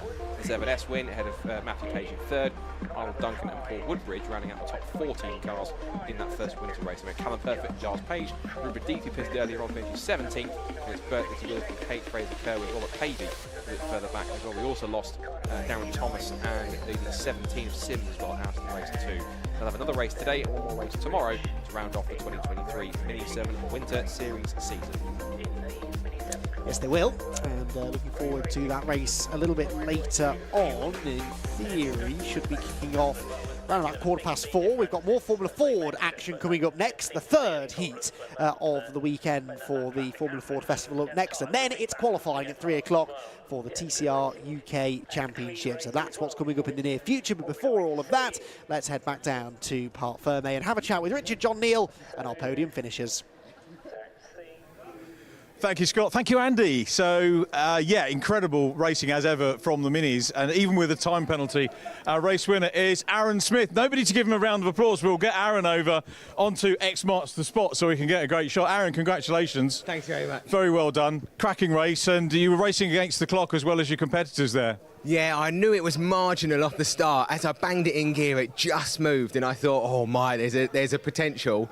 And my brother was waving vividly at me at the pit wall, and I was like, I reckon I might have got a penalty. So I just absolutely kept on it, and yeah, I think we had a 2-second margin at the end of the race there. So yeah, very pleased. We were wondering whether it was going to go to safety car because of the car up at Clearways, and then that would have mullered it, and Colin would have done it, but that wasn't to be. No, I'm very pleased that they just allowed us to race, and there was only a couple of minutes left. So yeah, massive thank you to CAD and Minisport. Like they've backed me all year, and yeah, what a race. Good season? Oh, brilliant. Like, I would recommend it to anyone. Like, come and watch it or come and take part. Like, it's a mega series to be part of. I was saying to Kate Fraser-Kerr in the interview in the build-up to the race, you've got former touring car champions, former touring car drivers, and newcomers are welcome as well, and it's a great place to race and learn, isn't it?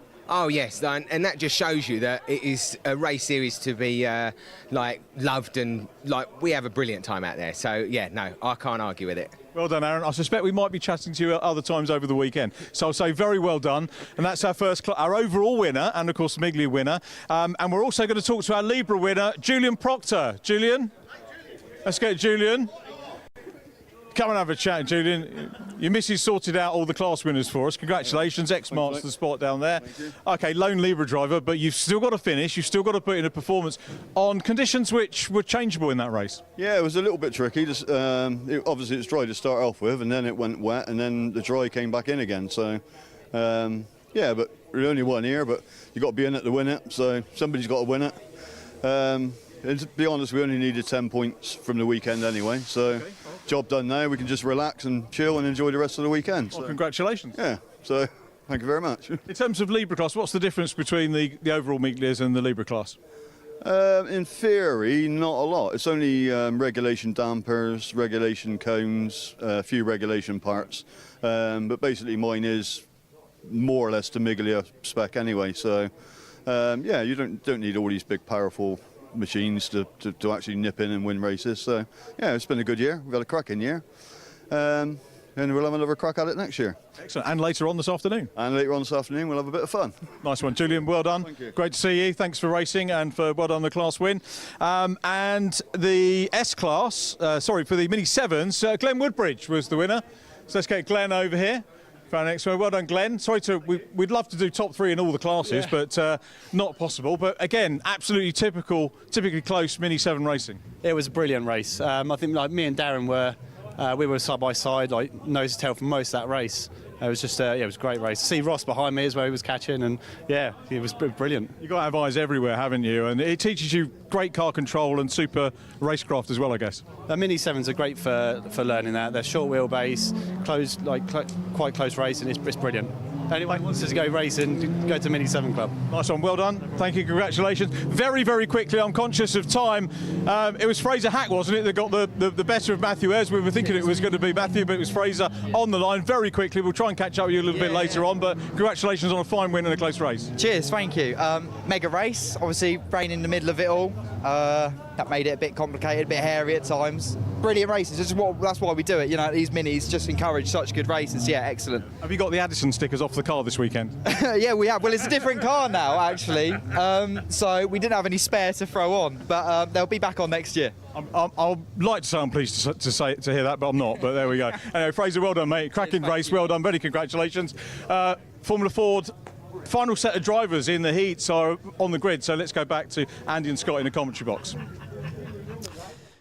They are indeed. Richard, thank you very much. Sterling work, as always, from down in the pit lane, where he's in danger of catching a suntan, actually, now, because the weather, in typical British fashion, can't make its mind up. It's now a glorious afternoon once more, but I see more black clouds on the horizon, so hopefully they don't arrive before the conclusion of our third and final heat of the weekend here for the Formula Ford Festival. iRacing Heat 3, perhaps the most competitive of the three. This one really difficult to pick a winner from. It was Jamie Sharp who went on to pole position. That was, I believe, the fastest qualifying time across the 3 sessions earlier on, but then the conditions were changing throughout the morning. I suppose he was 4/10 quicker than Jeremy Fairbairn, who will share the front row with him. Then it's Johnny McMullen and Tom Nippers together on row number 2. Morgan Quinn and Brandon McGorgan will start on row number 3.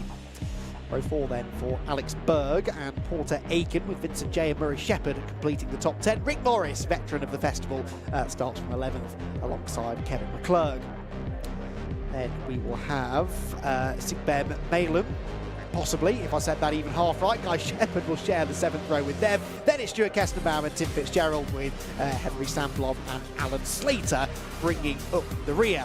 So, another 18 cars, another race to decide grid positions for the semi-finals. The fastest of the 2 heats so far, that was iRacing Heat 2, won by Nolan Olea earlier on. He won the race by 1.7 seconds, but his winning time, 11 minutes 32.6. So that's the time to beat, and I think conditions, despite that shower actually, Scott, probably a little bit better even than they were for Heat 2 earlier on. So no reason why the winner of this heat could not find themselves lining up on pole position for semi-final 1. The question is, who will it be? Yeah, I agree this will probably be the fastest of the 3 heats given the track conditions. The driest it's been, I think, all day so far.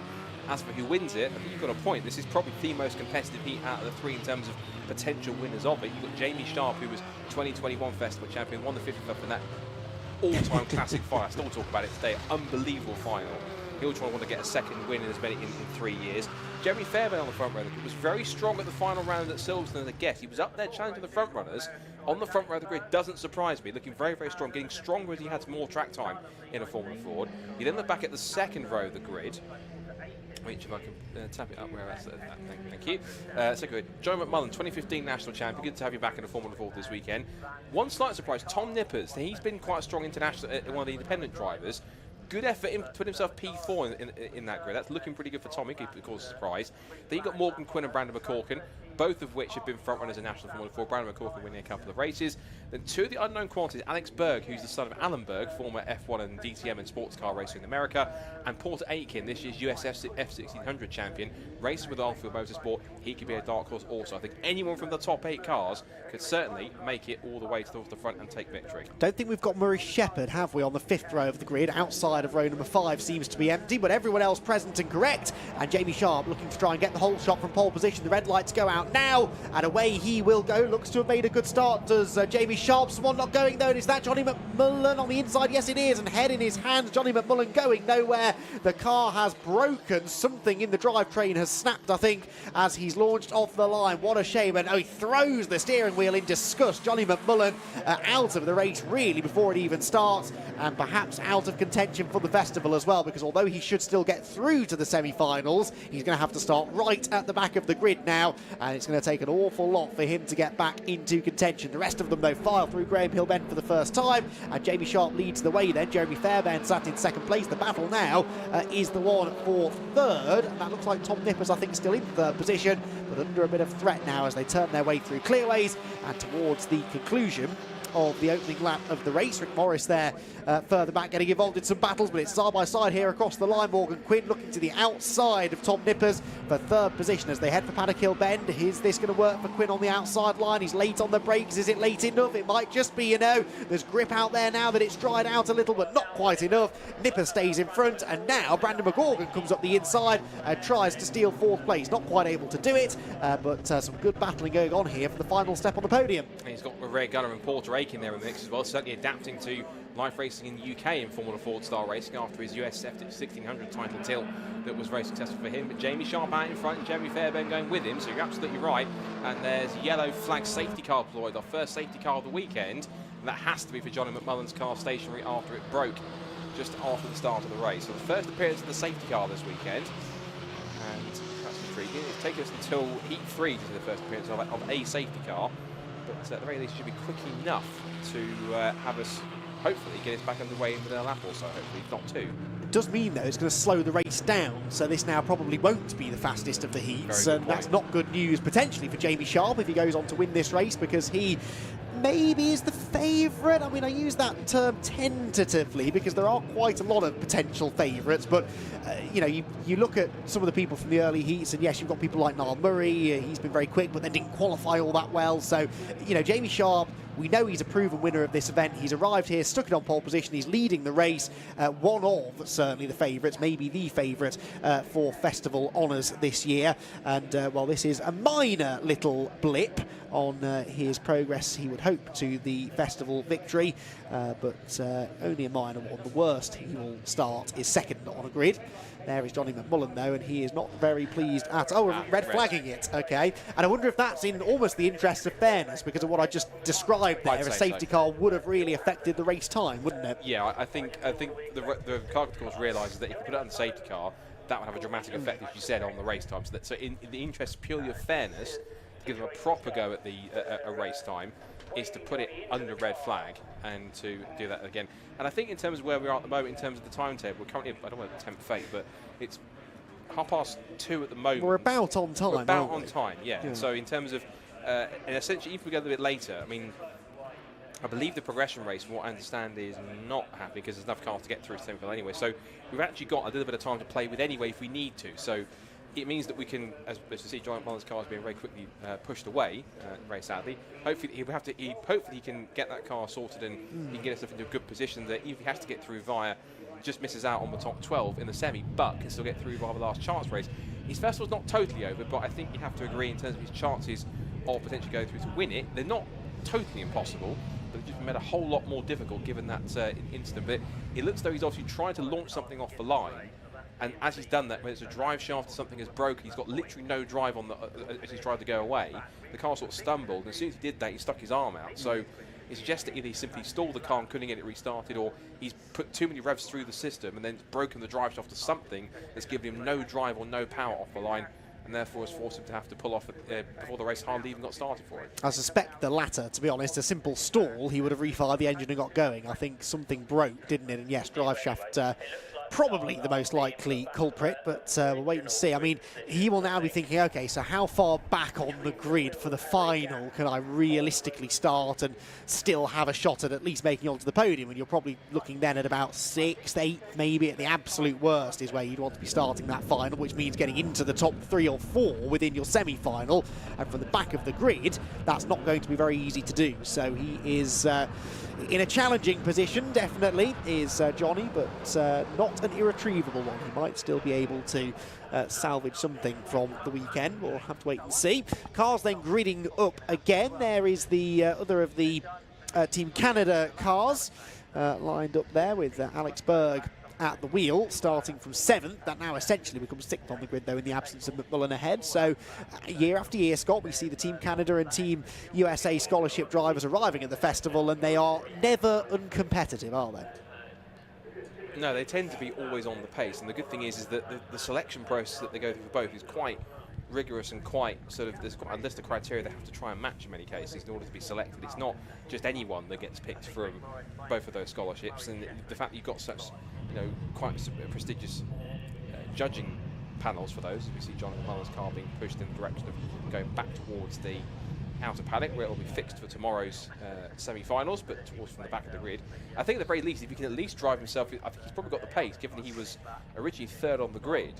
He probably even has the pace potentially to pick his way through in the semi-final, he'll be in, and even make possibly, if he can get himself halfway up the grid, that's him in the top 12 to automatically progress. So he could still not have to go through the last chance race if things go his way and the car holds up, to even get himself into the top 12 to get himself an automatic qualifying spot. So he wouldn't have to go through an extra race if he needs to, because that car looks as though it's got good enough pace. Oh, I think he's got a very good chance of making it into the semi-finals. The trouble is, if he finishes 10th in a semi-final, that's 20th on the grid for the final. It's a lot of progress then to make, but you never do know. Now, what's this going on here with Rick Morris? Has he pulled up in the wrong grid slot, I wonder? I think he might have done. Marshals are going to push the number 2 car back, hopefully just back into its correct slot on the grid, not out of the way completely. There doesn't seem to be a huge amount of panic, does there? Ah, yes, there we go. He was in the wrong slot, because that slot now is filled by Vincent J.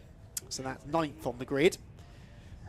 He should be the only car on that 5th row, because Murray Shepherd didn't appear to take the initial start, and as we pan out, yeah, there is no Murray Shepherd alongside him on the 5th row. So a couple of gaps, unfortunately, on the grid, but we should be able to get the green flag lap underway again very soon. We've got Johnny McMullen's car well out of the way.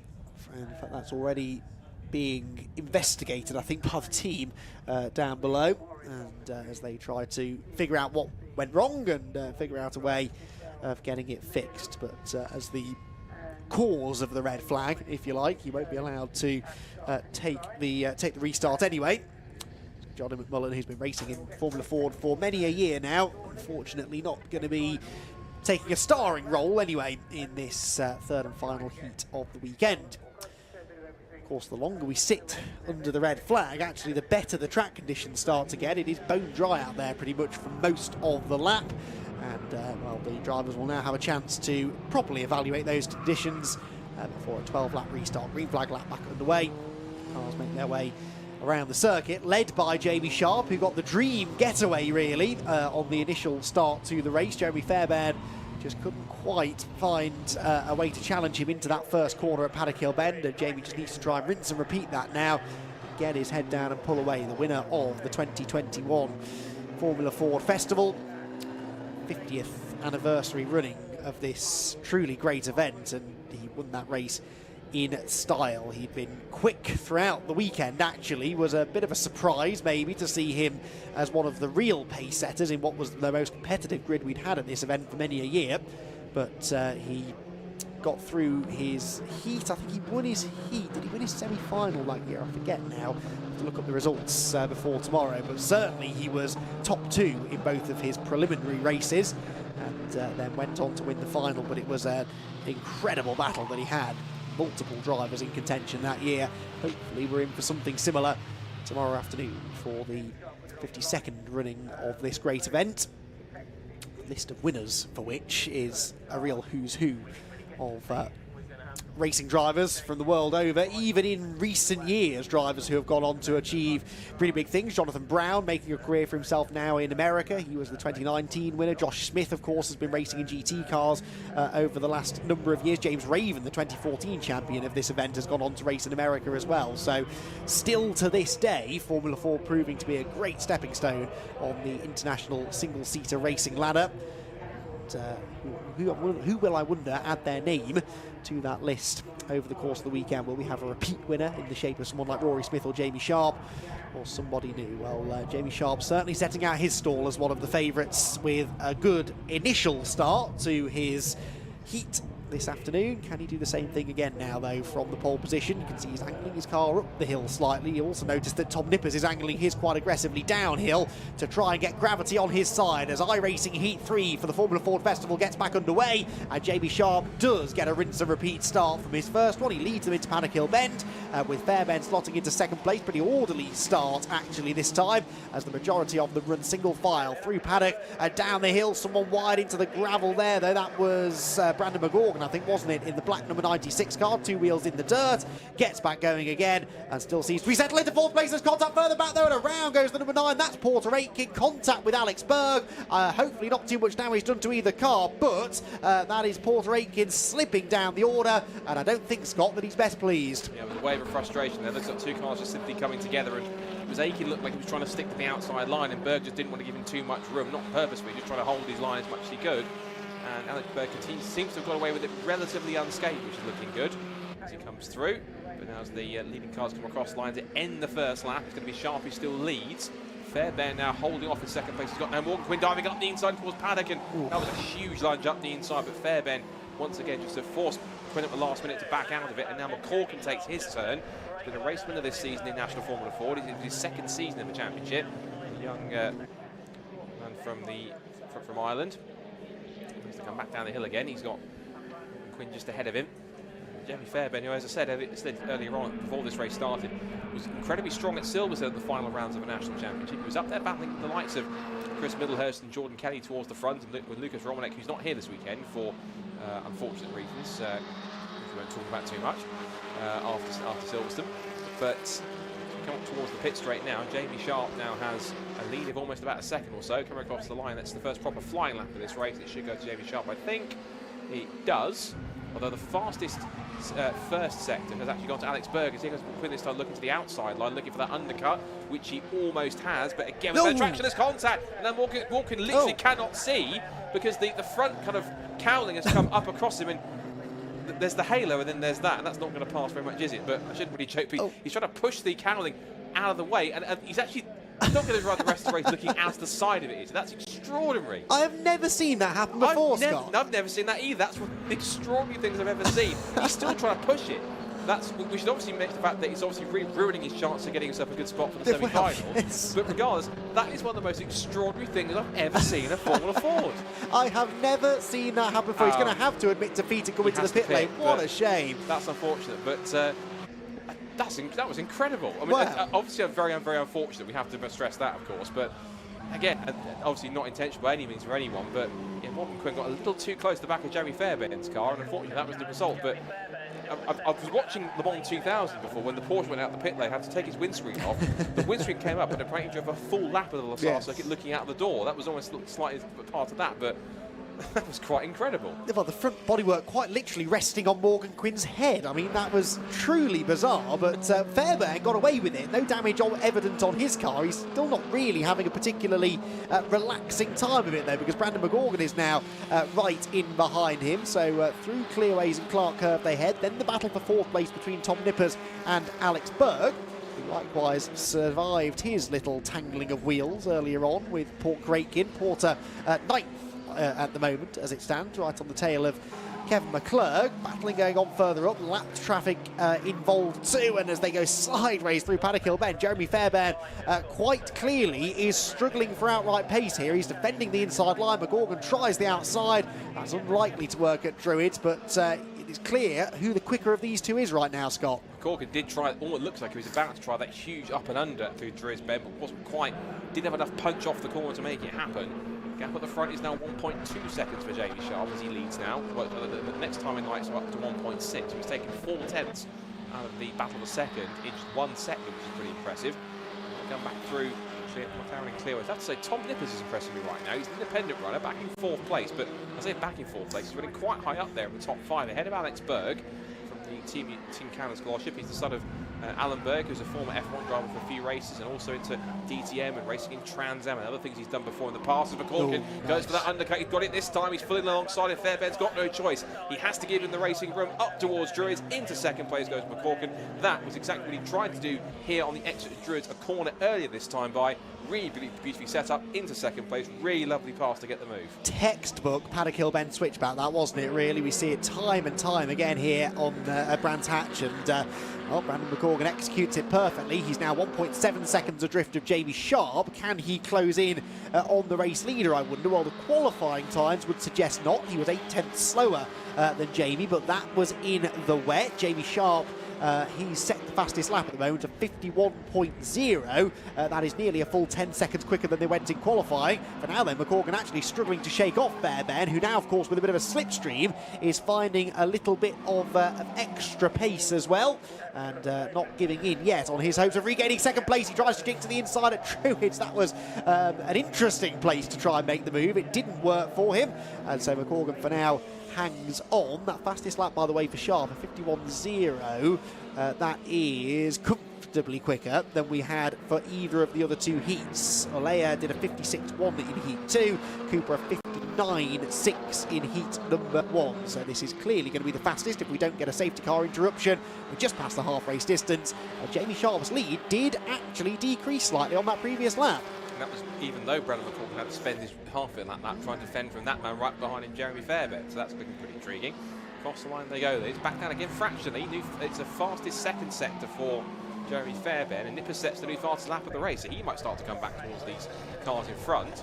That's the gap then. McCorkin was very sorry. Has something happened to McCorkin's car? Because that car looked like it was it wasn't like it was crabbing a little bit. I think it just locked the rears, actually. It's a bit damp sometimes under the trees into Druids. I think it just locked the rears, but yeah. I think he was a bit surprised at Fairbairn getting up the inside of him from so far back. Yeah, you say that. You're that right. car's crabbing. You're right, it's the left rear. It's left rear suspension problems. Yeah. So that car, look, it was twitching a little too much up the hill. So yeah, another front runner with problems this time. Brandon McCorkin with left rear suspension problems. And this now brings Tom Nippers, could be on the podium here if he can stay ahead of Alex Berg. McCorkin literally wrestling that car through the corner. How he's keeping it in a straight line is almost beyond me. It's not causing him it's causing him problems, but not massive that he can't continue. But look, the car's fully almost pointing at a 30-degree angle down the pit straight. How's he managing that? He's got to survive another 4 laps of this. I'd be concerned that the wheel would even stay attached. There's clearly something broken in the left rear suspension. Haven't seen him evolve. Off he goes towards the barriers. And did he make contact with the barriers? He might have just done slightly. And that is Brandon McCorgan out of the race. And that's maybe Brandon McCorgan not thinking big picture. It was better surely to come in, protect the car. More damage now could have been done that could potentially jeopardise his chances of getting out for tomorrow's race. We'll wait and see how bad the damage may be, but he is very much out of the race. He did go backwards into the barriers, not too heavily, but Brandon McCorgan out of the race. Now, we didn't see any contact that I remember on that left rear corner, but remember early in the race, he did go off into the gravel at Paddock with the left-hand side, could have knocked something, could have damaged something that's then worn away over the subsequent laps.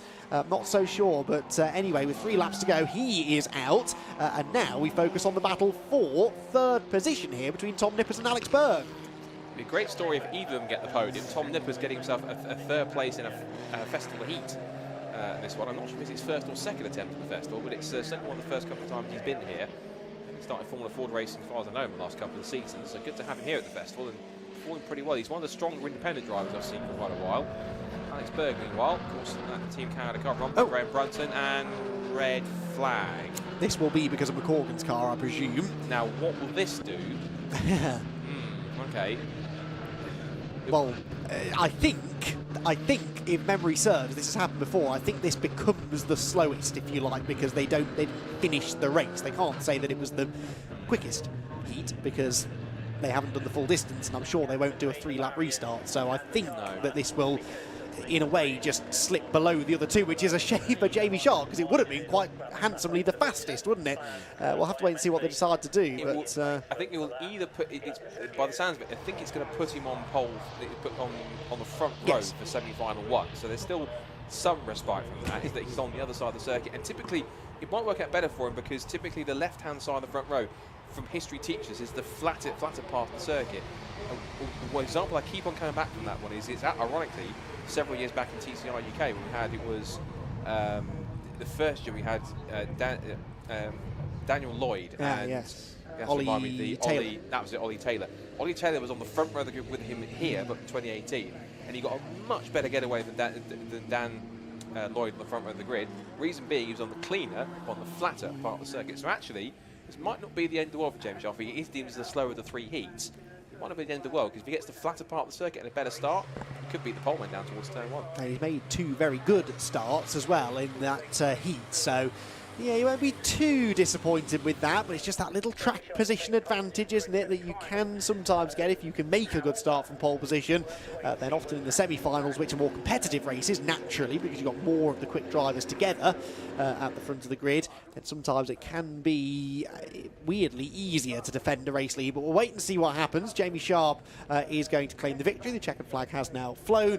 So Jamie Sharp, winner of iRacing Heat 3 here at the Brscc Formula Ford Festival. And he will lead Jeremy Fairbairn and Tom Nippers onto the podium. It's a strange one, that, Scott, though, because we were saying that was perhaps the most competitive of the heats with the most potential race winners, and yet it was also the heat with the highest attrition rate, and many of those who fell by the wayside were potential race winners. Yeah, particularly Morgan Quinn. Well, the 3 of them, Johnny McMullen, Morgan Quinn, and Johnny McMullen. So they're going to be guys to watch for. Whichever semi-final they end up in, that's going to be key to watch for those 3 pick their way through the pack, in terms of they'll be keen to pick their way through past the classic cars and some of the slightly slower, kind of more contemporary cars in the field to get themselves up there. I think there's every chance, if, and that's the big word, if they keep out of trouble for the next for the semi-final, that they could all find themselves in a position where they could get themselves possibly into an automatic qualifying spot. Remember, the top 12 go through automatically from each of the 2 semi-finals, and then it's the last 6 that will go through. The last 6 spaces are made up from the first 6 finishes from the last chance race. And let's face it, in that race, that's the definition of frantic answer when it comes to that. I mean, an 8-lap scramble to get the last 6 spots in the festival final. And that'd be quite key. And I'm certain all 3 of them want to try and avoid that as much as they can, because of course it's an extra race, it's an extra use of their tyres, extra use of the car and everything else mechanically. that's going to cause that. There is a checker flag on the screen, so I think automatically they'll add some kind of a default time onto that one in terms of that times on top of it. So that's the top 3 done, and I believe we can now go to our third of our heat top 3s down the top of the pit lane with the man himself, Richard John Neal. Very much indeed, Scott. Thank you, Scott, and we are looking forward to having a quick word with Jamie Sharp, who took the win. Jamie just about to get the garland from Charlotte, the race winner's hat, doing a little bit of a debrief, I think, at the moment. On goes the garland. You can hear some TCR noises going on in the background. We've got qualifying to look forward to for them. There's Jamie Sharp. Let's have a round of applause for Jamie, our heat winner. Might as well have a bit of atmosphere down here, mightn't we? There we go. Brscc winner's hat from Charlotte and the trophy as well. Take your time, Jamie. That's all right. There we go. Well done. Just get Jamie over. Quick pose for social media pictures. Well done. Great stuff. Jamie, let's get you on the spot and grab a quick word. Can I take this off? You can do whatever you like, my friend, within reason. It looks a bit heavy. Well done on the win. Thank you. Yeah, it was a bit tough because we set up for what had been going on previously with the rain. So it was a bit tougher than expected, but can't complain with how it went out. I mean, starts were good, controlled it. Car got a bit warm very quick on tyres, but no, I'm happy. I'm happy with that.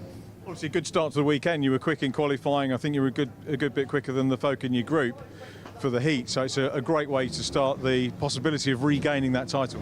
Yeah, I think we've got a bit of time to find it, especially considering we were that far ahead in qualifying as what we wanted to be. But yeah, I'm happy with what happened. We'll see how the rest of the weekend goes. We think that's deemed to be the slowest of the heats because it was red flagged, so that's going to put you sort of basically not on pole. You know, for the first one was wet; it did go the distance, but a little bit more work for you to do. Yeah, I'm happy to see how it goes. I like a bit of extra work, so I don't mind that. Yeah, I'm not too fussed. I'll see how the rest of the weekend goes now. Excellent. Well, good to see you back. We'll let you get ready for the semis tomorrow. Jamie Sharp, very well done. Second position, Jeremy Fairbairn. You go, Jeremy, over. Well done, Jeremy. Lovely to see you. Just get you on the spot there if we can, just so we can get a decent picture. And a shortened race, which nobody wants, but went fairly well for you. Were you involved in that contact with the 88 car where his nose flipped? I don't know if you saw that in your mirror. Yeah, no, I definitely did. I went to defend and he was right there with me and he ran into the back of me and I saw his nose come off. Unfortunate result for him, but it's a shame just to miss out on the top spot. But P2, we'll take it. Heat race, going into the semi-final, I'm pretty confident. So it's a good, strong position to be in. Did that tap, by the way, going back to that, did it dishevel anything on your car at all? Yeah, so he hit my exhaust and it came loose and it was really loud the whole time. I almost got deaf from it. It was the loudest car I've ever driven after that. But yeah, unfortunate that happened, but I don't think it affected our performance too much. Could have been a lot worse, couldn't it? Yeah, exactly. Okay, strategy now for the semi-finals tomorrow morning. Obviously, you're at the right end of the grid, maybe not exactly where you want to be, but with this many quality drivers, that the plan never really works out exactly the way anybody wants it. Yeah, a few adjustments on the setup, and I think we'll be right there. So, yeah, looking good. Jeremy, well done on P2. We'll see you tomorrow for the semis. Congratulations. And our third driver, Tom Nippers. Let's get Tom over. Cracking result for Tom, and I saw the congratulations, Tom, when you get to were keep in it the this year. You get to keep it this year. Yeah, I'm very well, thank you. Yeah, thank you for asking. Cracking race and very warmly received. Yeah, no, yeah, it was nice. It was carnage, absolute carnage. I had a good start the first time round, and then the second time round it was absolute mayhem. Our wheels fell off the start. Mixed conditions, you can't do anything about it. But yeah, I got a bit lucky with a few dropouts. But yeah, we nice, made a place up. So yeah. Good race. Tell us about your team and your support crew. Oh, it's unbelievable how we're doing it. We're running as privateers. You know, there's not many at this level doing it this way. And I just want to thank them all massively. All the boys, especially my dad and my little brother, who in the last 3 weeks have had to put an engine together because we blew it up at Silverstone. And I mean, they're doing it all. There's no outsiders helping at all. We're doing it all on our own, and we're competing at the very front of the festival. It's brilliant. You know, it's exactly what we need. So yeah, very I'm looking forward to the next ones now. Looking forward to tomorrow. So, it's the magic of the festival, isn't it? When you can have that sort of story, and to have Alex Bergreich with you as well. Alex is obviously a new name, and I'll make no apology for keep saying that these international drivers coming over, challenging. That's what it's all about. Exactly, and I think especially from like a privateer point of view, there's not enough of them competing in things like the national championship and stuff, and it has to be, you know, something has to change to make that, because there's, you know, I'm going to a national championship round, there's 10 people in teams and I'm the only privateer there, and we just need a few more of them out there, and we'll have a really good grid, strong grid for the national championship as well. But yeah, I mean, we're living proof it's possible. We're getting places. We're actually going forward every single time we go out. We're going forward, and we're learning. So yeah, I'm looking forward to next year, and I'm looking forward to the rest of the weekend. So yeah. But yeah, thank you very much. Yeah. Spot on. Well done, Tim. Tom, thank you for having a quick chat with us. Okay, so we're going to take a very quick ad break, but we will be back in just a couple of minutes' time with qualifying for the other main event of the weekend, the TCR final round of the TCR Championship. So please stay with us.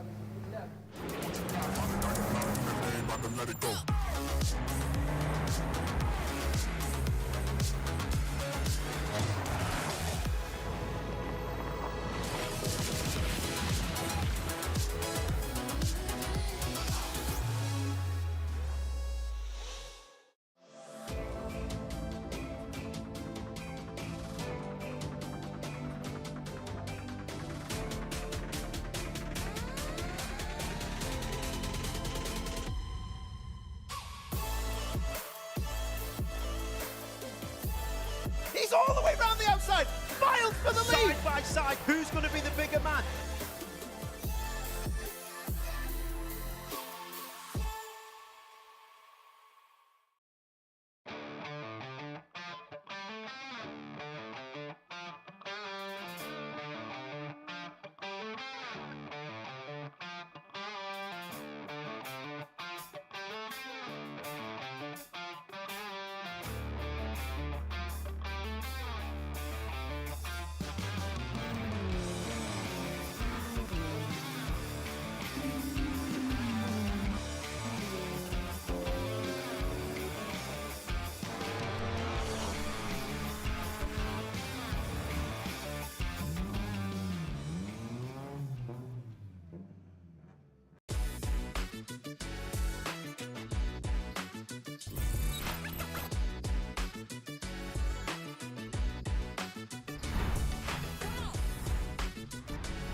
For voice and data solutions at speeds that are simply out of this world, choose Maximum Networks.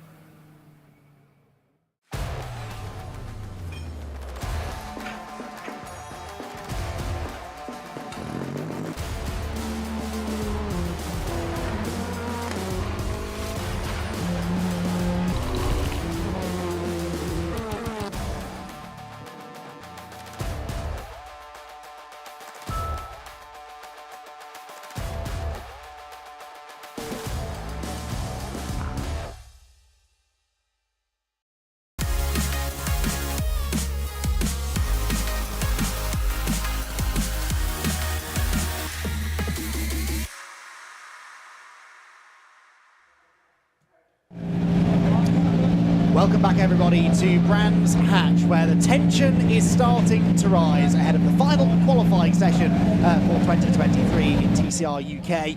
It is the final round. We've got 6 drivers mathematically in contention for the championship, but they're all gunning for Carl Boardley, the championship leader, who is 47 points clear as we arrive at this final event of the season. It's the Brands Hatch Indy Circuit, a largely dry Brands Hatch Indy Circuit, actually, as we head out for qualifying. The session getting underway now. We've had heavy rain earlier on this morning, bit of drizzle about half an hour or so ago, but heavy rain, perhaps the heaviest of the day, forecast for 3 o'clock. It has just turned 3 o'clock, and there are some very ominous black clouds heading towards us, and that I think is going to make the early minutes of this qualifying session particularly frenetic. Everybody wants to try and get a lap time in before the track conditions start to change, perhaps for the worst. Andy McEwen here in the commentary box to talk you through all of the action. Delighted to be joined by Anthony Jordan for this qualifying session. And Anthony, I'm getting nervous, and I'm not even in the cars fighting for a championship. This is a hugely important qualifying session. Track position is important. There are 6 points on offer for the driver who starts from pole position, and with that weather coming in, the intensity level only continues to climb. No, exactly that. Really looking forward to this session. Lots is going to happen, but like you were saying there, well pointed out, the clouds are looming in on the circuit with the rain due to start at around 3 o'clock. But yes, plenty of action is going to happen in these early stages of the race while drivers trying to find any sort of temperature in these slick tyres. Remember, the track is not completely dry out there. There is a wet line. There is some very dry patches out there on circuit as well. Drivers will have to watch out for that one as well. Competition weight going into this one as well. Many drivers involved in that one. Jensen Brickley carrying the most, 40 kilos going into this qualifying session. Bruce Winfield with the 30, as well as Adam Shepherd, also 30. George Jackson back in an Audi RS3. He's got the 20 kilos of new driver or car model change ballast on board for him. Jack Constable with the 10. Same with Oliver Cotton and Joe Marshall, all sporting 10 kilos in their Audi Gen 2s. So they'll have a bit of work ahead of them there. Chris Smiley, who was fastest in free practice earlier on today, out there you can see he's got Joe Marshall just behind him, and crucially you can see there are a couple of cars just diving into the pit lane, most likely to do a tyre rotation to help out warm those rear tyres out. Very difficult to get the temperature in those rear tyres, especially on track conditions such as these. Indeed they are, although some troubles perhaps for Mark Smith here with the bonnet open, mechanics peering into the engine bay. Obviously some sort of an issue there that they're looking to try and rectify. There goes Jack Constable pulling into the pit lane though. And Jack Constable, who is one of the Super 6 mathematically, although as was the case really this time last year, he doesn't really fancy his chances of the title, which is kind of fair enough, I suppose, but he's still going to be gunning for some good results to end his season. Brand new set of slicks on Brad Hutchinson there, and it's just been reported by one of our camera ops out at Paddock Hill Bend, spots of rain in the air, and if the cameramen can feel it, well, I'm sure the drivers will certainly get to know about it, especially if they're on slick tyres. Look at that cloud there. That's not looking good there, is it? And there's already some times that are coming in, though. We're into the 50s. Alex Lay, the fastest out there at the moment. Exactly. Remember, this is the venue at which he got his first ever TCR pole position and race win in the middle of last year. So we know that he goes well here. He's on the pace already. A 50.785 is the lap time to beat right now. But you cannot hang around here. If that weather comes in and it rains, it's going to rain properly and you will not be able to set a competitive lap time. And, you know, we've been saying all weekend so far, Anthony, that for Carl Wardley to lose this championship, he needs some things to go pretty horrifically wrong, and some of his rivals need a big dose of good fortune. It's circumstances like this that could very easily lead to Wardley being well down the grid and some of his big rivals massively outscoring him not only in qualifying but then potentially in that first race tomorrow as well. I'm not saying that will happen, but it just heaps that extra bit of pressure onto the championship leader. He's got to perform. Yeah, he certainly does, and right now he's not actually set a time in qualifying. With that rain looming, you know, that's a big risk he's taking. A lot of drivers coming in to do the tyre rotation, a lot of drivers actually choosing to stay out there, risking the cold rear tyres just to put a banker lap in before it starts raining. This is really technical stuff now that we're seeing from these drivers, but there is still 25 minutes to go. Track limits warnings, I'm sure, have been a farce all the way through this weekend so far. Now this is a problem the drivers have got. They've all come out at the same time. They've not got a clear piece of track in front of them. They're not going to be able to set competitive times. Now, the one good thing is there's not much wind here today, so that cloud is not getting into us particularly quickly, but it's definitely on the way. Here comes Bruce Winfield then, one of those title contenders. Winfield third in the points as it stands. He's just had that lap time disallowed, but he now goes, well, briefly to the top, but then is then beaten by 1/1000th of a second by his Area Motorsport teammate Alex Lee. Now remember, you score 6 points for pole, 5 for second, 4 for third, and 3, 2 and 1. If you're in the top 6 on the grid, you will score points for the championship. And at the moment, Alex Lee, Bruce Winfield, both within that top 6, although quite a few quick drivers still not done with their tyre rotations. I think, Anthony, they might just get away with this, but they're only going to have time, perhaps for a few banker laps before that rain does arrive. Yeah, that's going to be the main thing, isn't it, really, to try and get that one sorted out on track as soon as possible. possible. Yeah, like you're saying, though, for this weekend, for Bordley really to dominate this championship and to get away with it before race 2 on Sunday, he would need to pole this one and put it on and take a race win in race 1 as well. So it's all his to lose. And, you know, talking to a lot of drivers, all the drivers are saying, you know, I asked some quick fire questions earlier on. They're all saying, who's going to win the championship? 99% of them said Bordley. If I asked the likes of Adam Shepherd, he said himself. Obviously, he's fighting second in the championship. He would say that, wouldn't he? But you know, he's really a driver who I think has certainly had a good season. And I would love to see a Gen 1 win a championship that's surrounded by, you know, a field of Gen 2s. Right now, he's third fastest as well. So, you know, it's looking pretty good for him. Looks a little bit unsettled there into the braking zone. Gets it turned in, though. A lot of these drivers were hoping for a dry track, and right now they've got that. They have indeed. There goes Shepherd down through Graham Hill Bend then. 4 tenths off the pace right now. Alex Lee fastest for the time being.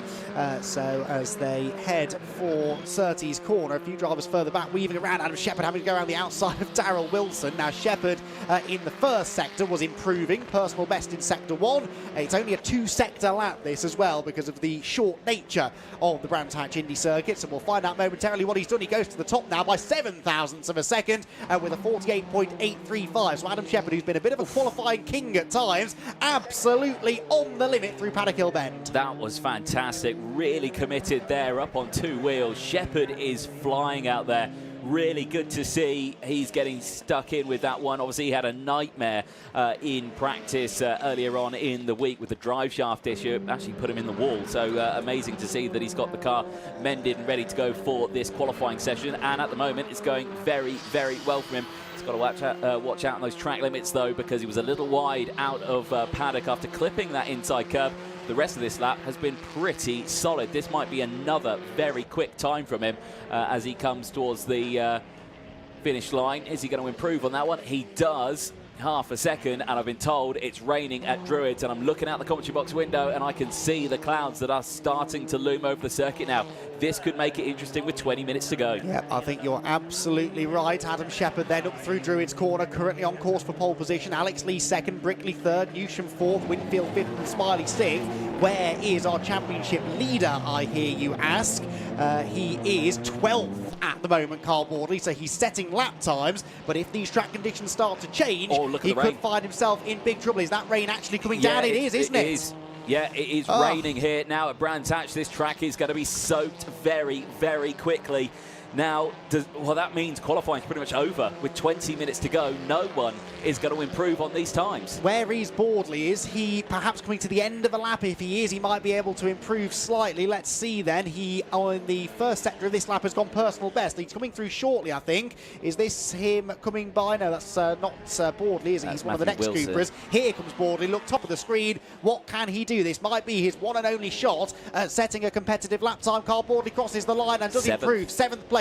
Not in the points, but that's better than it was. Yeah, but crucially, he needed points for this one to help benefit his championship. And with that, if he can improve on that one with the rain coming down, it'll be an absolute miracle. But he needs to try and gain some points from this one to just help secure his opportunity. And that's not going to help him out at all. Gary Townsend near the barrier. A lot of smoke coming from the car, but I don't think he's hit the wall. That might just be a mechanical failure of the vehicle because that doesn't look too healthy. But Bordley's still on a lap here. With 20 minutes to go, and well, Chris Smiley's just had his lap disallowed. Luckily, that did not happen to Bordley. He's all good, but he has been punched down to 8th now as Cotton's gone faster. That means then Bordley could be on a lap here. Let's see what he can do then. Across the line he will go, and yes, goes 5th. That's big for the championship. Carl Bordley back into the points and back towards the pointy end of the grid.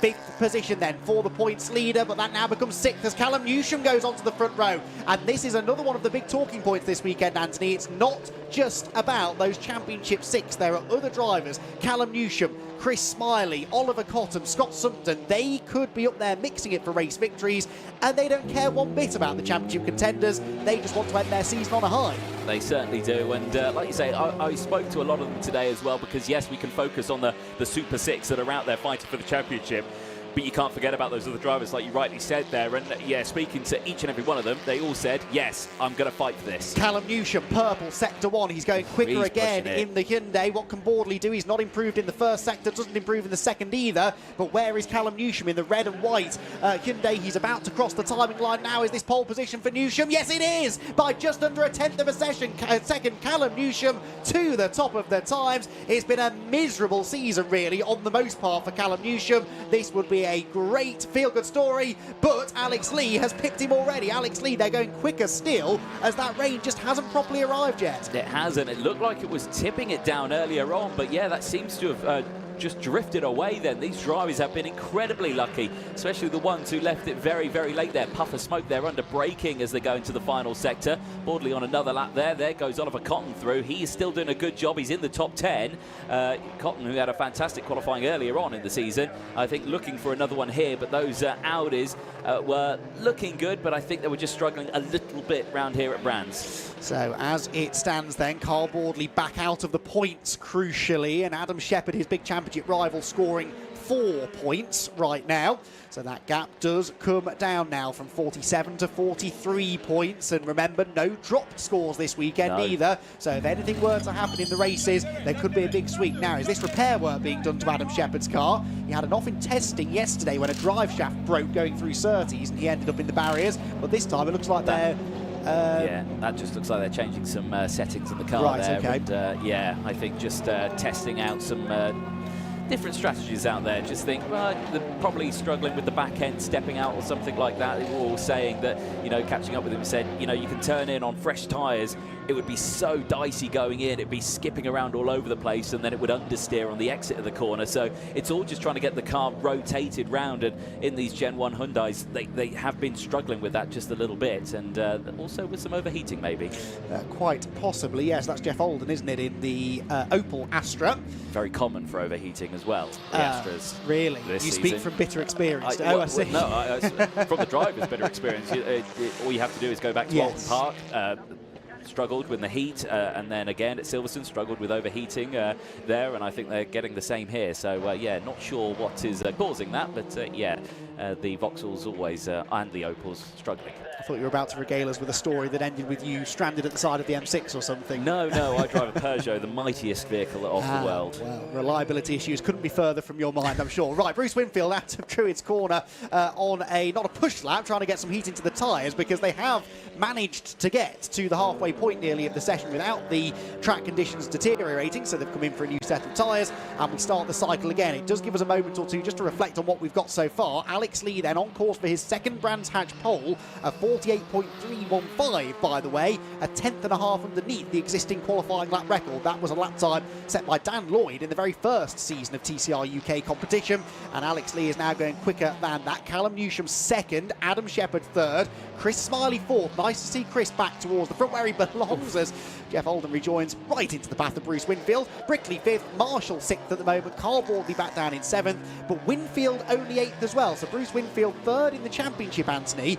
Not really maximising his opportunity either. Again, he was saying a lot about that, wasn't he? He just seemed, I don't want to say he seemed deflated going into this weekend, but he did feel like, I think there was a lot of weight on his shoulders going into this weekend. And, you know, well, right now, he's obviously, he's just gone out the pit lane, he's warming up the tyres, he's getting the car ready to get going again. There is George Jackson heading back out onto the circuit as well. Good to see George back in it. And now Darrell in the pit lane, bonnet up. Something tells me an overheating issue. It's not that warm out there, really, is it today? So slightly strange. Now there goes Andy Wilmot back into the pit lane. Now you'll notice that he's carrying the name Dan Kirby on the side of his car. There's a picture of Dan on the bonnet as well. We very sadly lost Dan Kirby in the time between Donington Park and Brands Hatch. And as a tribute to a former TCR UK race winner right here at Brands Hatch a few years ago, Andy Wilmot, his very good friend, coming and racing in that car with Dan's name on it, and that's a really lovely touch. That was a loss that has been felt across the whole motorsport community really in the UK, but particularly within the championships that Dan was closely associated with. So our thoughts very much go out to Dan's friends and family, and Andy Wilmot, one of those. he is looking to try and do damn proud this weekend. Andy 12th fastest at the moment as he heads into the pit lane. So, second part of the session now begins. What do we think? Is that lap time going to stand as the fastest for Alex Lee? If the conditions don't get worse, if that rain doesn't come, can anybody beat him? Well, that is the ultimate question. I mean, the track, as far as I'm concerned, is dry. It's not changed. It's not been fully affected. Maybe 1 or 2 laps that they had a bit of slippery stuff out there, but right now it looks pretty good. Here's Brickley on a lap now, out of Druids down in towards Graham Hill, and let's just watch him for a little bit here. As we actually cut back to the pit lane, and that looks like another overheating issue there. Not sure who that is. A little bit of grinding going on there. Who is that? Let's see if we can pan out. It is Rick Kerry. Yes, Rick Kerry. I'm going to say Rick Kerry, yeah. Yes, who did have a gravelly excursion in practice this morning, didn't he, up at Clearways Corner. Maybe he's been off the road again and done a little bit of damage. So, at the moment then, Carl Bordley with a 44-point championship lead, but he needs to try and dig himself a little bit further up the order. Chris Smiley, meanwhile, has just set a personal best lap, as did Jensen Brickley, I think. Jensen Brickley suddenly appears in third place. He was there in third place, but he has improved the time. Right, he had a great sector 2 out there, and he bumped him up just 0.3 of a second off Alex Lee now.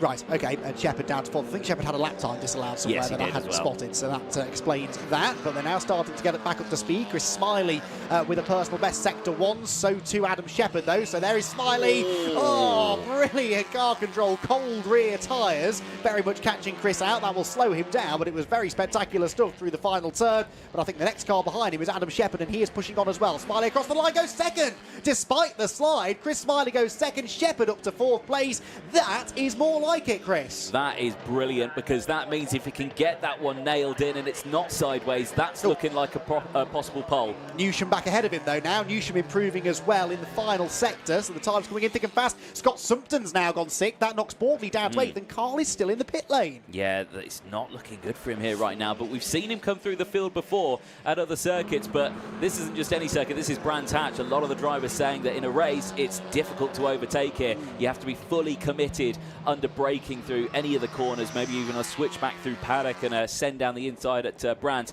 Bordley now making his way back out into the circuit, but where does Smiley go? He was looking good. It was 1/10 off. He crosses the line, and I don't think he improves. No, he stays there in P3. Not quite. Oliver Cottam does, though. He goes 6th, so Bordley's down to 9th place now, albeit heading out to try and find some improvements as Callum Newsham goes to pole. Callum Newsham back ahead of Alex Lee by 4 thousandths. Brickley goes 4th. Marshall goes 6th. They're changing times quicker than I can read them out, but Callum Newsham has gone back to the pole position. Now, Callum Newsham, I don't recall having a pole position before. No, he hasn't. So Callum Newsham perhaps on the verge of getting his first pole position, but not if Chris Smiley has anything to do with it. Chris Smiley, purple in sector 1, needs to find the best part of 0.2 of a second, but he might well be able to do it. Yeah, he might well be able to do it, because like I say, that final corner was very, very scrappy early on, and it was still quick and very sideways moment there for Luke Sargent. He's been struggling with that Elantra all weekend. It's the biggest car on the grid. It's the one that really you wouldn't expect to have that snap oversteer, but clearly the setup a little lively for his liking. Whilst that was happening, Chris Smiley did improve, stayed 3rd, but the top 3 are now covered by less than 1/10 of a second, with 11.5 minutes to go in the qualifying session. More personal best sectors coming in further back, but still it is this man, the youngster Callum Newsham, on provisional pole position. It looks as though he's backed off for now. Does he have an improvement in him? He may well need it just to solidify that pole. Well, like I say, it's very, very close as well. 4 thousandths of a second separate himself and Alex Lee. So, you know, Alex here is probably just thinking, where can I find that? It's so minute. It's literally just a case of maybe just running a little bit wide here, or a bit fraction sooner on the throttle here and there. Here's Jensen Brickley back in the pit lane. Is that a fresh set of tyres going on? See if they were stickers, but certainly they're doing the rotation, aren't they? Darrell Wilson having a lap time disallowed there for exceeding track limits. But at the moment, all eyes really on the other of the quick Gen 2 Cupras, Carl Bordley, only 10th at the moment for the championship leader.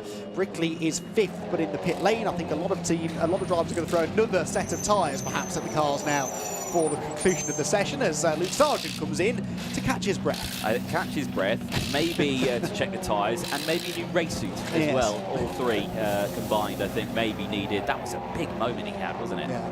Good, proper front-wheel drive save there, wasn't it? Planted the throttle, steered into the slide, and just about managed to get it all together. So Callum Newsham on pole by 0.04 of a second. He's heading for the pit lane as well. Alex Lee second, Chris Smiley third, less than a tenth between them, but only one of those three is a championship contender, and Alex Lee very much an outsider for the championship. So really the first of the real contenders was Adam Shepherd fourth. He's now fifth though, because Joe Marshall has just jumped ahead of him. Joe Marshall making the most of a quiet track maybe, as others are in the pit lane, manages to set his fastest lap time of the session. I think that, and as well keeping it in track limits as well, because so many laps have been disallowed right now for track limits. And what are you spotting there? Now that is Jeff Alden not facing the correct way, and luckily for him, yellow flags are out and he can spin that round quickly.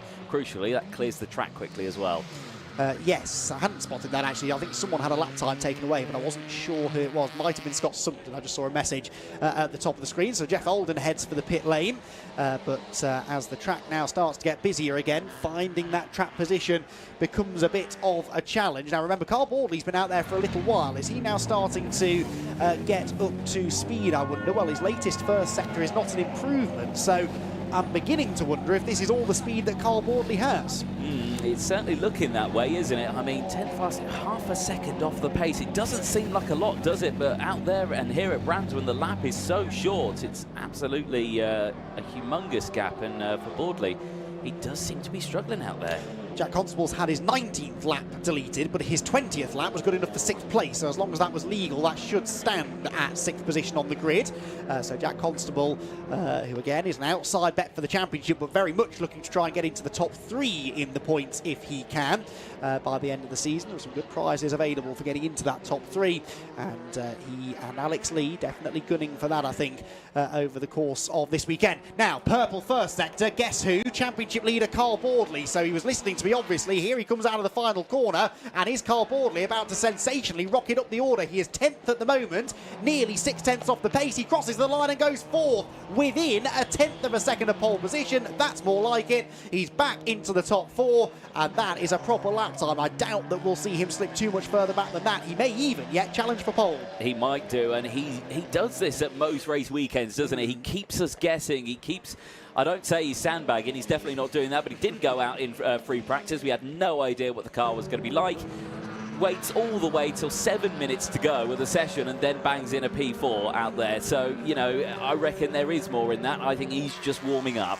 Well, let's see. I think he's backed off again now on this lap, perhaps just building up to another challenge. But yeah, you're right. Last couple of qualifying sessions actually this year, he has peaked in the final 10 minutes, hasn't he? So maybe he's just building up the drama for us a little bit. It's a dramatic enough situation as it is, and Carl Bordley knows that the closer to the front of the grid he can start that opening race tomorrow, the better his chances of a clean weekend. That wasn't a particularly clean Paddock Hill bend because Oliver Cottam arrived right in front of him.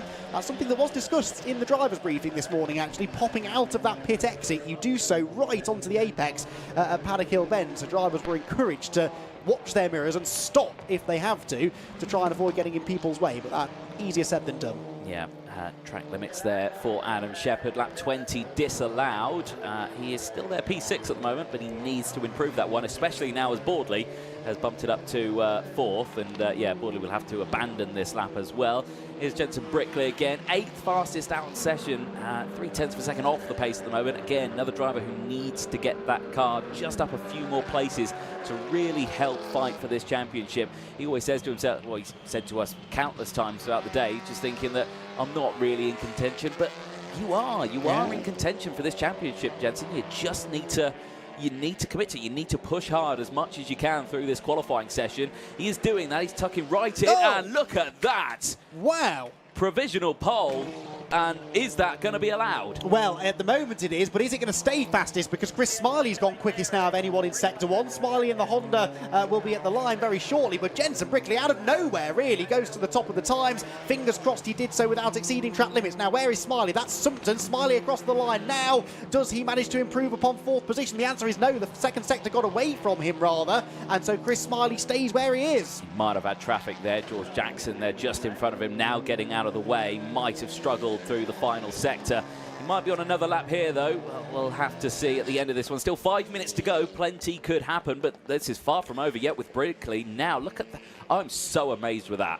it's an incredible car control, an incredible lap time there from Brickley. But what a session we've had. Brickley on pole, Newsham's been on pole, Lee was on pole, I think Smiley was fastest at one point, Adam Shepherd was. We've had about 5 or 6 different drivers who at one point or another have been thinking they might be lining up from the front of the grid. Is anything more going to change in the final 5 minutes? Well, maybe is the answer. Adam Shepherd now personal best in Sector 1, so the purple and white Hyundai is the one that we now need to focus on, really. Up towards Paddock Hill Bend goes Chris Smiley. He's on to another lap. Personal best in the second sector, but the first sector, nothing to write home about. What about Shepherd, though? He has slipped down slightly to 6th place behind, crucially, Carl Boardley. Can he, at the very least, get himself ahead of his championship rival? The answer for now is no. Again, the second sector, no improvement for Shepherd, so he stays in 6th place. So it's Brickley from Newsham, from Lee, from Smiley, the top 4 on the grid, separated by less than a tenth of a second as Carl Boardley has a lap time disallowed.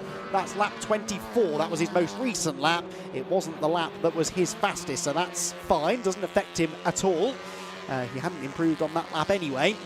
He will line up at the moment 5th on the grid with Adam Shepherd, his nearest championship rival, right behind him. Newsham having a lap time taken away now, but again, that wasn't the lap which was his fastest of the session. With Smiley with a new personal best in the second sector. Jack Constable's just on green in Sector 1, as there Brad Hutchison's team watch on, and Brad is out of the car. Now, Hutchison, have we seen? Yeah, we have seen Brad, haven't we? But he's sort of stuck down in 14th place. Must have been some sort of a drama with that car.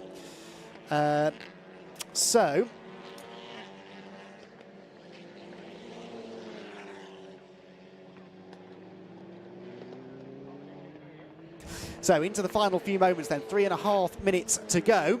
And are we going to see any more improvement? Alex Lee is in the pit lane, don't think he's going any further. Mentioned Hutchison, you can see Darren Lewis and a couple of others in there as well. But here is Carl Boardley, man of the moment, really.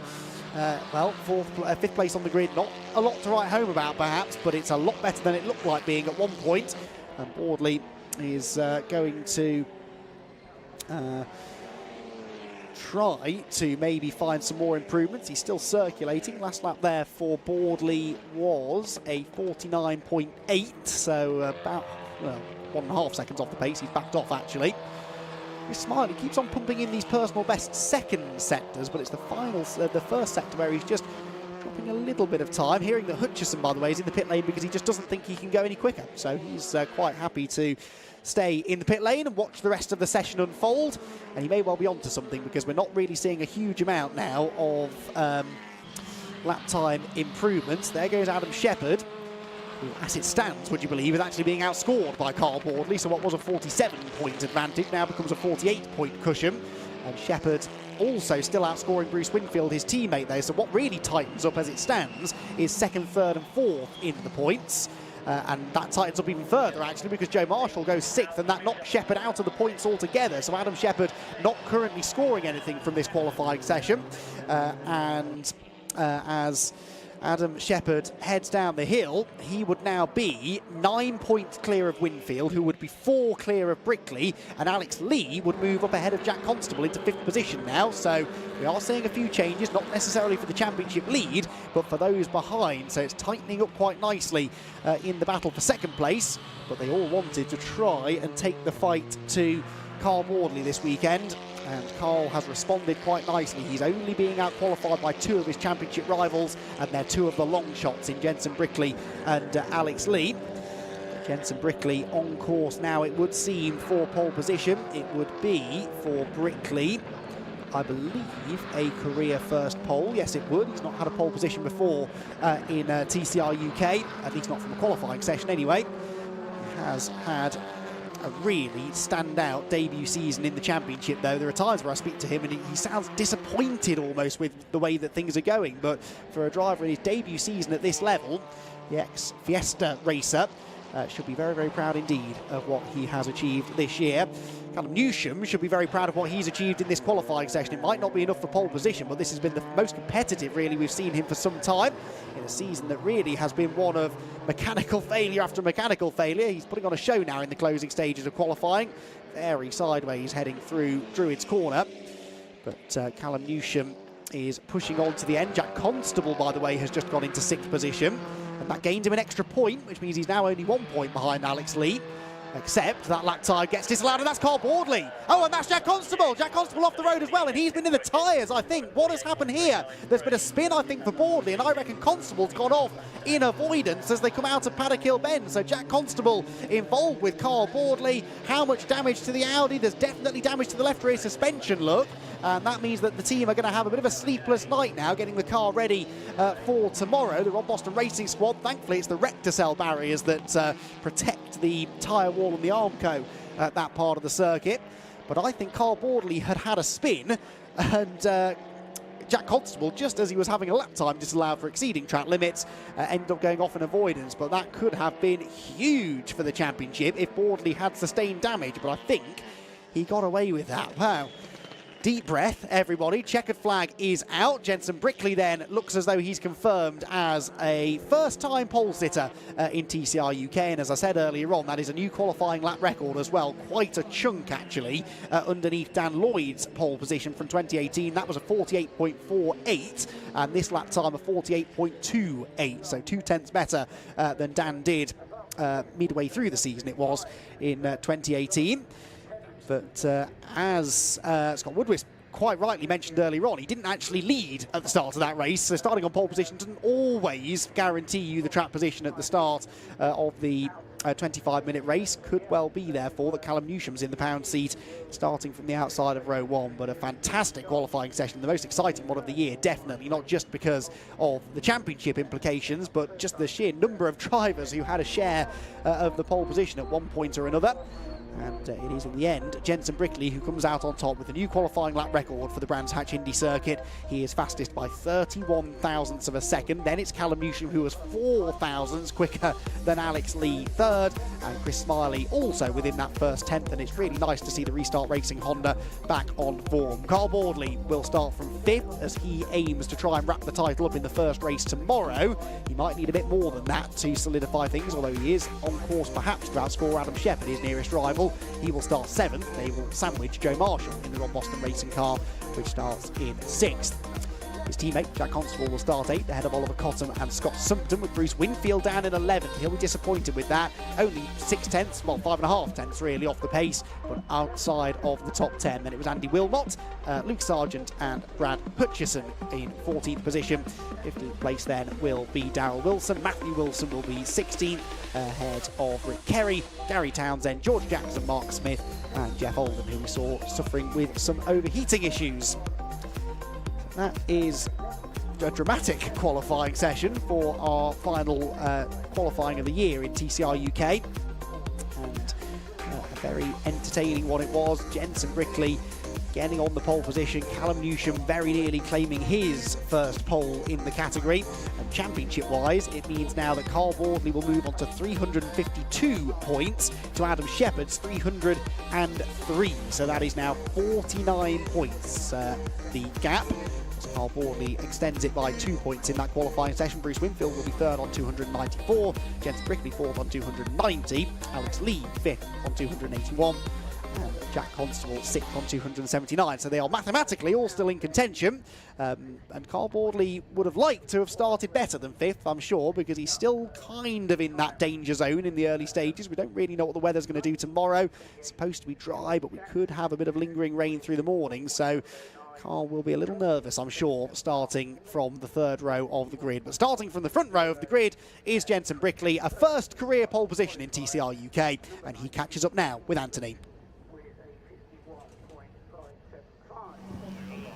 Well, what a qualifying session that was, waiting right to the end to put in those quick times. But I've got to say, with the threat of rain there, you had no idea whether or not it was going to happen at the start of the session, mid-session or at the end of the session. Thankfully, for a lot of these drivers, the rain held off. And for Jensen Brickley, he gets away with another pole position. And crucially, I'm going to hand him this check, which I've got upside down at the moment. Look at that, £1,000. Again, he gets that one.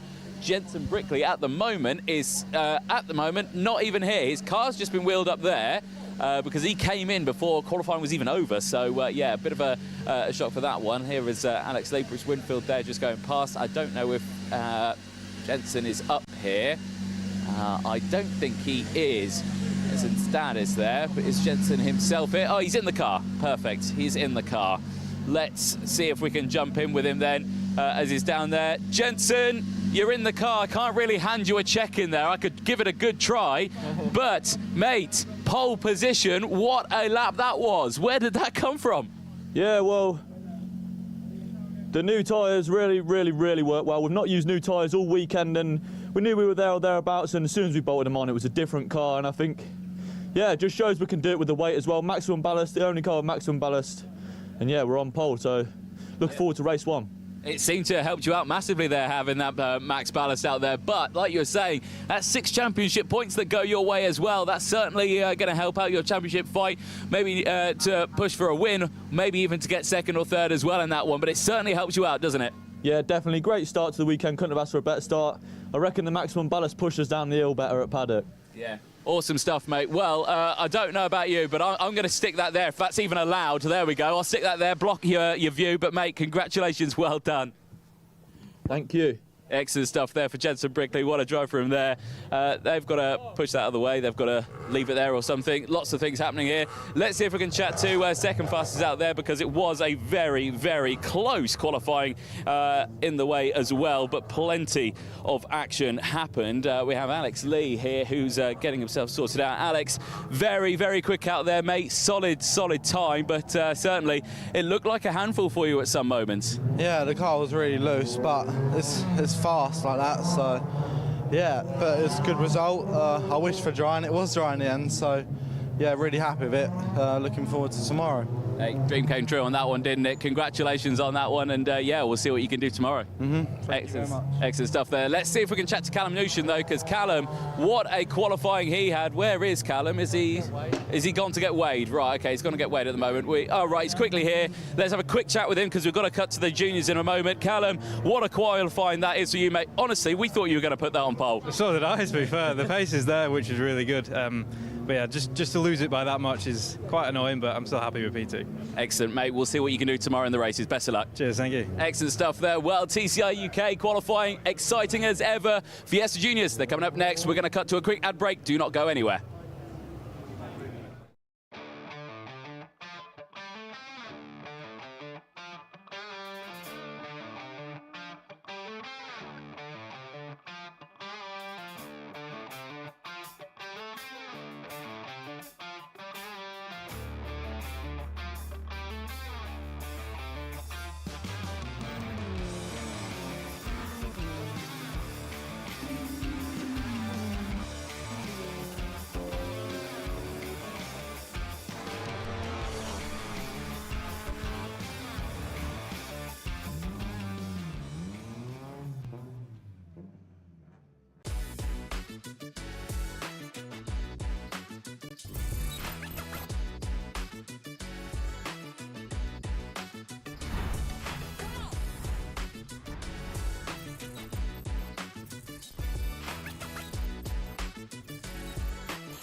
For voice and data solutions at speeds that are simply out of this world, choose Maximum Networks.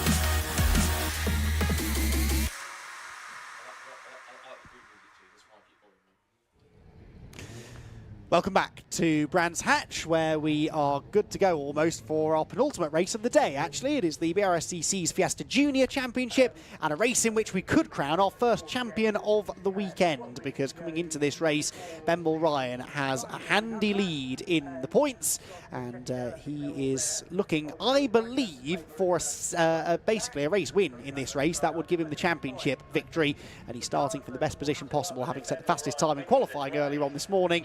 He he will start from pole position. He scored a bonus point for that. Alongside him on that front row of the grid will be the impressive Ronnie Smith, though, who really improved towards the end of the session. Then it is Jacob Hodgkiss and Jensen O'Neill going. Remember, the last we saw of him was that spectacular accident at Donington Park, and he has bounced back terrifically to start on the outside of row number 2. We will then have Daniel Lewis and George Foxlow row 3, and Dan Lewis, remember, is Ben Ryan's nearest championship rival. Then it is Oscar Dix, starting from 7th on the grid. Jensen Mason alongside him, then Sam Nessa and Lucas Hayden. Marcin Lechitsky starts 11th, with Billy Blockley on the outside of row number 6. Row 7 for Jensen Bell, James Pope for company, then it's Wes Swain and Freddie Hunter-Johnson on the 8th row of the grid. Row 9, Rashan Tyler Chigarimbo and Ryan Mikolev on the outside of row 9. Row 10, Charlie Ellis and Ben Doughty, who was in the gravel in qualifying, you may remember. Jasmine Shaw starts 21st alongside Josh Watts, who pulled off with mechanical issues but has got the car out for the start of the race. Flamer Ricola, who was a real standout performer at Silverstone a few rounds ago, coming from the back of the grid, so she's one to watch for. I don't think we saw the best of her in that qualifying session earlier on today. So, championship permutations, really there are many, but if we were to have a victory here for Ben Ryan, he would score 50 championship points. If Dan Lewis could finish in 2nd place and take the 2 bonus points for fastest lap, he would be 49 points behind. So that's the target, basically. If Ryan wins the race and doesn't set the fastest lap, then it's imperative, really, that Dan Lewis does, because a 2nd place without the fastest lap would put in 51 points back, with 52 points still up for grabs. So it would be highly unlikely that Lewis could then win the championship. So a race win for Ryan doesn't guarantee him the title, but I think a race win with the fastest lap does, because that would put him 53 points ahead with 52 available. So I said there are many permutations, that's not even half of them, Scott Woodwist, but that is the target here for Ryan, isn't it? Get a good start, get his head down, win the race, set the fastest lap, pick up the championship trophy. You make it sound so easy and that side of things, and it'll sound easy on paper for Ben Ryan, but we know how competitive this grid gets at points. We've had multiple different race winners at times, guests or not. It's been incredible to see. But this effectively is now comes the culmination of what has been just a phenomenal 2023 season on all fronts. Numbers, new drivers, competition, everything's been incredible. Going to next year, continuing this TCR UK support series, the new scholarship that's happening in early next year as well. More new cars in build, more new drivers set to take part, including a few notable names top of that as well. It's going to be a mega season. We've still got 2023 to conclude. We've got 23 on the grid to finish off.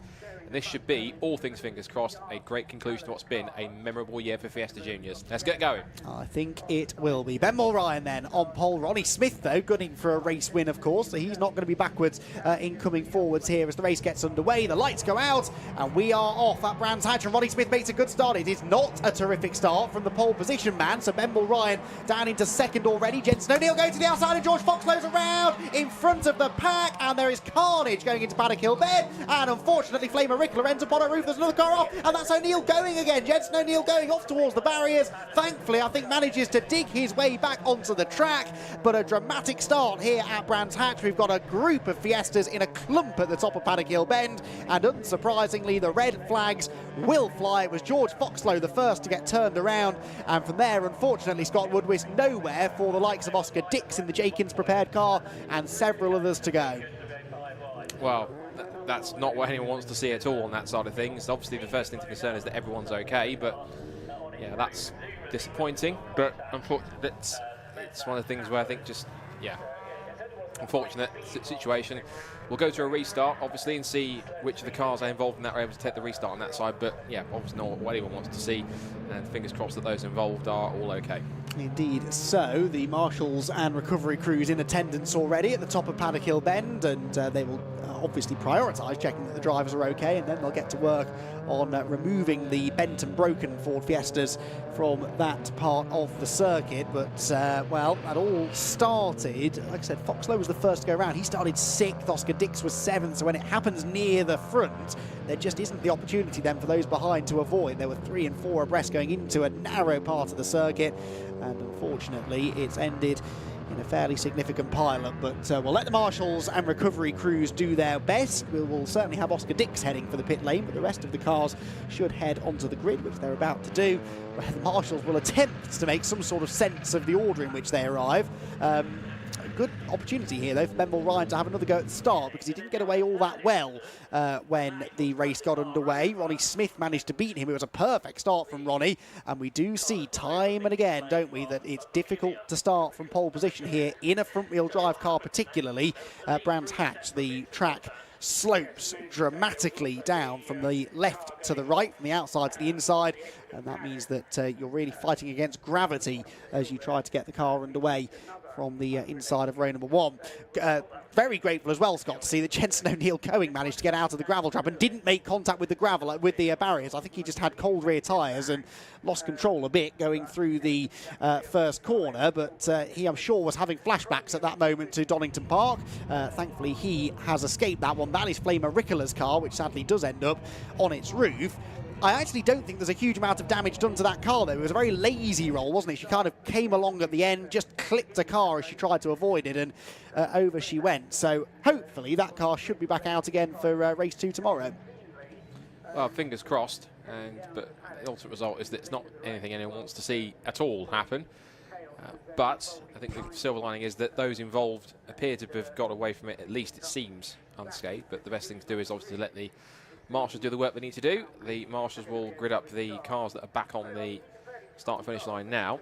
And I think you're right in saying Jensen O'Neill Going was quite lucky to get away with that skating through the gravel and keeping it off of any tyres. And he'll get another chance to start again from 3rd on the grid as the rest of the pack starts to get back through again. There are a couple of others which also, I noticed Lucas Hayden's car had a little bit of suspension damage to the rear, and that was crabbing a little bit.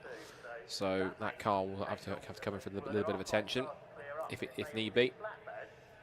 And once they're gripping it back up again, we'll get a second chance to get this race underway. And fingers crossed it's all clean and tidy into turn 1 this time. That would be nice, certainly. So let's see who we get back on the grid. We've got Ryan and Smith front row. We've got Hotchkiss and O'Neill Going row 2. Dan Lewis will be alone, I think, on the 3rd row. So that all kicked off right next to Dan Lewis, didn't it? The championship contender. He thankfully escaped and will take the restart from 5th. We will have no George Foxlow, no Oscar Dix, but Jensen Mason appears to be there in the 85 car. Sam Nesser is present. Lucas Hayden, I don't think, is. And then nor Marcel Lechitsky or Billy Blockley. Oh, there is Lechitsky with damage to the front of his car. That looked like it was at Clearways or Clark Curve, wasn't it? So I think he's limped round, but is out of the car and unlikely to be going anywhere. So to continue going down the grid then, Jensen Bell is there, as is James Pope, Wesley Swain, and that should be, no, it's not Freddie Hunter-Johnson. So Freddie is missing. In fact, that is the 3. Oh, that's Billy Blockley. So Billy Blockley will move up onto the 6th row. Damage to the front of his car, but nothing too severe. So there's going to be a few gaps in the middle of the grid, but generally speaking, we managed to get the majority of them from the second half of the pack, I think, through that relatively unscathed. But this will, I fear, take a few minutes to clear up, Scott.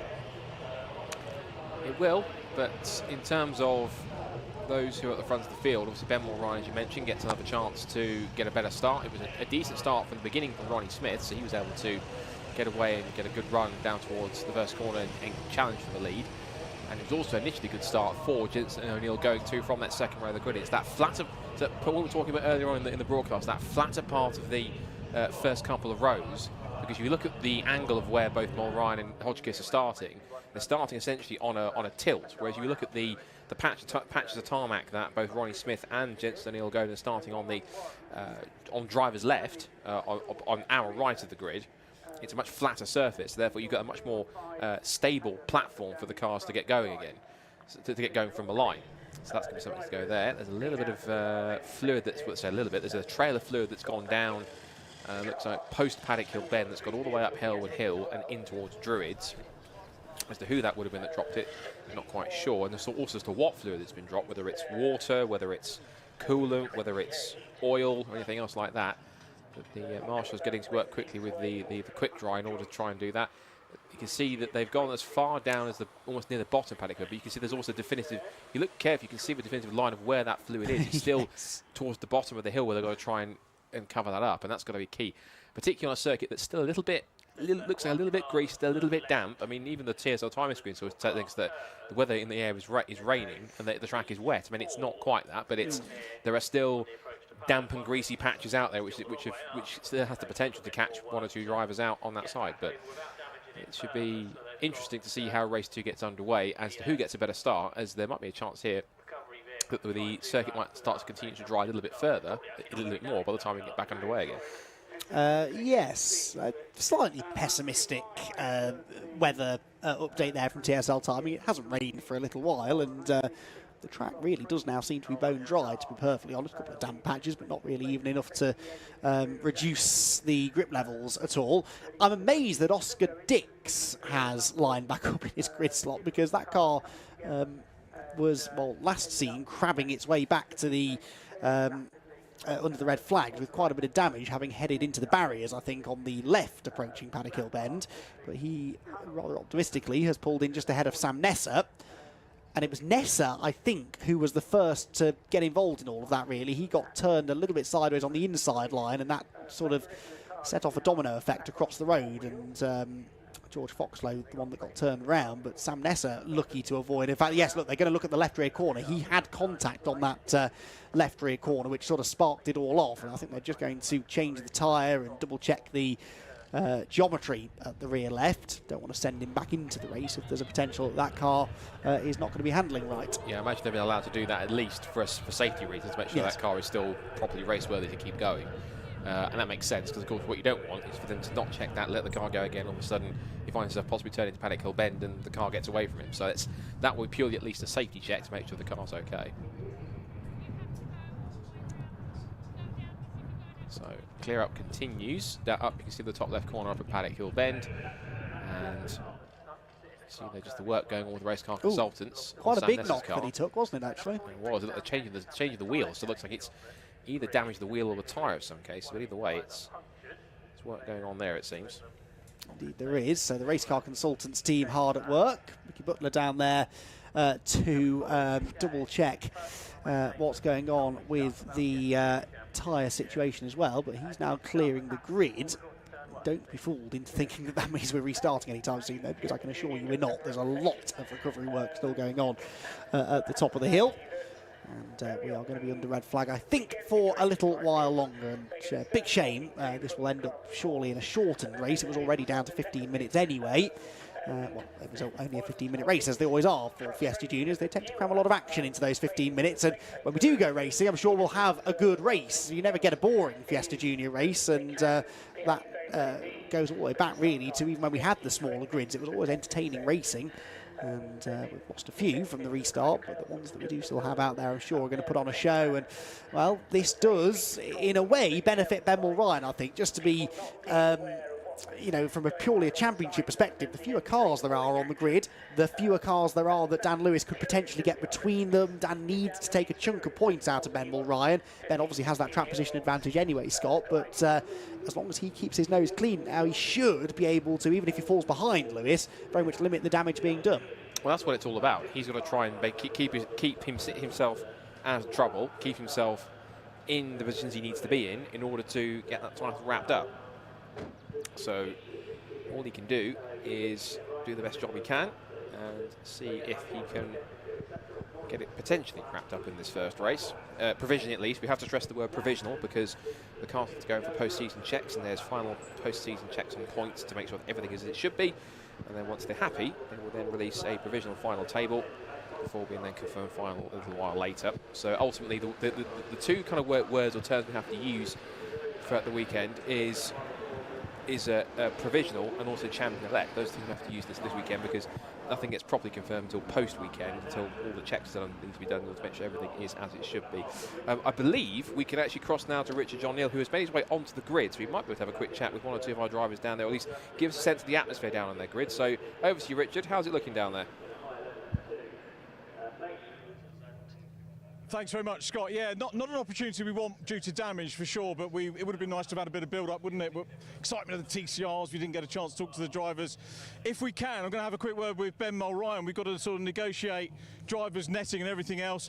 Ben, obviously well done on pole position. The stop-start nature is very much part of junior racing, isn't it? But how do you deal with it? Yeah, definitely. I think this year it's been quite bad for turn one incidents, unfortunately, which isn't ideal, kind of messing with your race, shortening the time. But I mean, apart from that, it doesn't really faze me too much. I think I didn't have a really good start. Ronnie got ahead of me, so because the red flag happened on the first lap, I get to start on pole again, so I don't really see it as a bad opportunity, to be honest. What's your thought process as you prepare yourself for that restart? Just try to get best off the line, try to beat Ronnie off the line, and obviously I've got that inside into Paddock, and obviously that's ideal. You don't really want to be going around the outside of Paddock. So yeah, I think just mainly getting the revs right, just getting a good start, to be honest, just to prepare yourself best for the race. And in your head, are you doing the maths about the championship as you're doing laps? Yeah, definitely. I think Dan has to finish. If I finish 3 places ahead of Dan, or if I finish 2 places with fastest lap, then I think that's secured. So I think that's my goal for this race. If not, there's always tomorrow. Thankfully, we've got quite a big margin that I'm quite happy with. So truthfully, I think this weekend is simply about keeping it on track and not getting involved in incidents. Wish you well. Good luck for the race. We'll leave you to your prep. Thanks very much indeed. So Ben Mulryan, I tell you what, there's a lot of touring car drivers who wouldn't know the point situation if they were in the similar slot that he is in. So well done to him for doing that. I'm going to have a quick chat with Ronnie Smith. Ronnie, hopefully he can have a quick word with you. Best ever qualifying. I think you're on pole for tomorrow's race. And a great start first time out. So well done on that. What are your thoughts? Yeah, we just got to try and get away well again. Obviously we got a good start there. Obviously whatever's happened down there happened. Yeah, qualifying was a mess really to start with, but then in the end we managed to hook it up right at the end, which obviously put us here for P2 and pole for tomorrow. But yeah, overall we're quite happy really. Just got to try and get away clean and try to stay where we are. How frustrating is it having such a good start first time, then having to redo it again? A start's a strong point for you? Yeah, they are, genuinely. It's happened a couple of times this season where we've got to get away and we've had to come back because of red flag. So just got to try and go through the same routine again, you know, do the same thing. We practice it time and time over, so hopefully we can do it again. Nice one. Let you get on with the race. Good luck. Thank you for having a quick chat with us. Not the easiest thing for these youngsters to have to do, to talk to the guy. I'm going to go and talk to this youngster. This is only his second race meeting, really we hope first full race meeting. Jensen O'Neill going, and Jensen, troublesome start again. Wonderful to see you back, first of all. I know you wanted to bounce back after Donington and get out for race 2. Wasn't to be, but here you are. You qualified well. Good, strong position again. How are you feeling? Just trying to make as many places as I can, really. Trying to aim for a podium. I'm showing some good pace. Just see what happens next. Qualifying obviously went well. We were talking to you at Donington, and you were saying, you know, you've had quite a few miles in the car, but nothing substitutes really for being in the competitive arena of qualifying and then going on to racing, does it? No, nothing at all compared to this.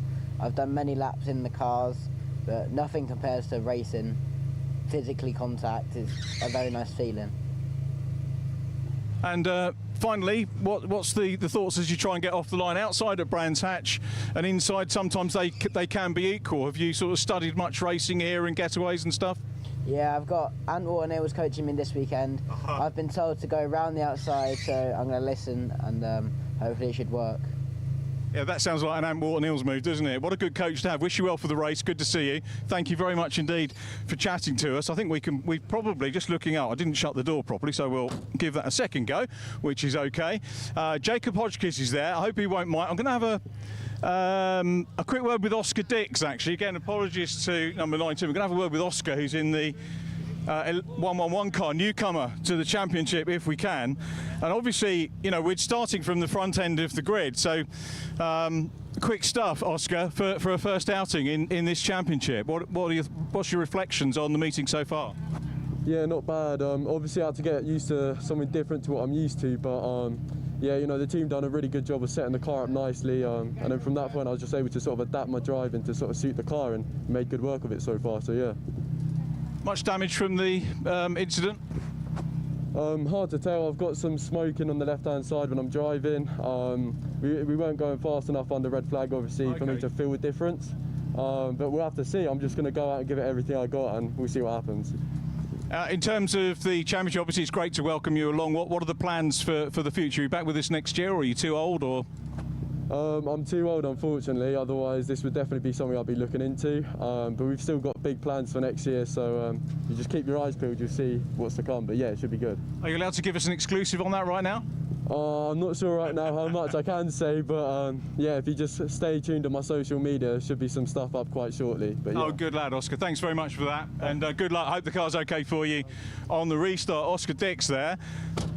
Wish him well, newcomer to the championship. Let's have a word with Sam Nesser. Sam is really in with the shout in terms of the Mark 6s, taking the Mark 6 top slot. So we'll have a quick word with Sam. A lot of talk been going on about the Fiesta Scholarship, which is coming up. It's the February half term, if you haven't already gathered that from the introductions that the commentary team have been doing. So make sure if you're interested in coming and joining this championship, having a chance, just getting a feel what the championship's about, come up to Brighton, book in advance, obviously on the Brscc website, but take part in the scholarship February half term. It's going to be a fantastic event. And one of the drivers that we're talking to here, Sam Nesser, I met through the Ginetta Scholarship, his first time out, and a lot of youngsters do that. It's a great way of getting experience of the cars, the environment, maybe the media side of it as well. And we'll come to Sam, who's been very patiently sitting there while I've been wittering on, which he's very much used to. Sam, I think in this one a chance to go top of the Mark 6 standings, the car that's sort of going to be phased out the next couple of years, but the class has served you well. Yeah, I mean, we've gotten a bit unlucky because at the start of the year we were convinced that this would have been the right choice, but kind of from Snetterton onwards, as the teams have been developing the Mark 7s, they've seemed to kind of just have a small margin of advantage everywhere we go. But nevertheless, I mean, we're properly in the mix still, so not much complaining from my behalf.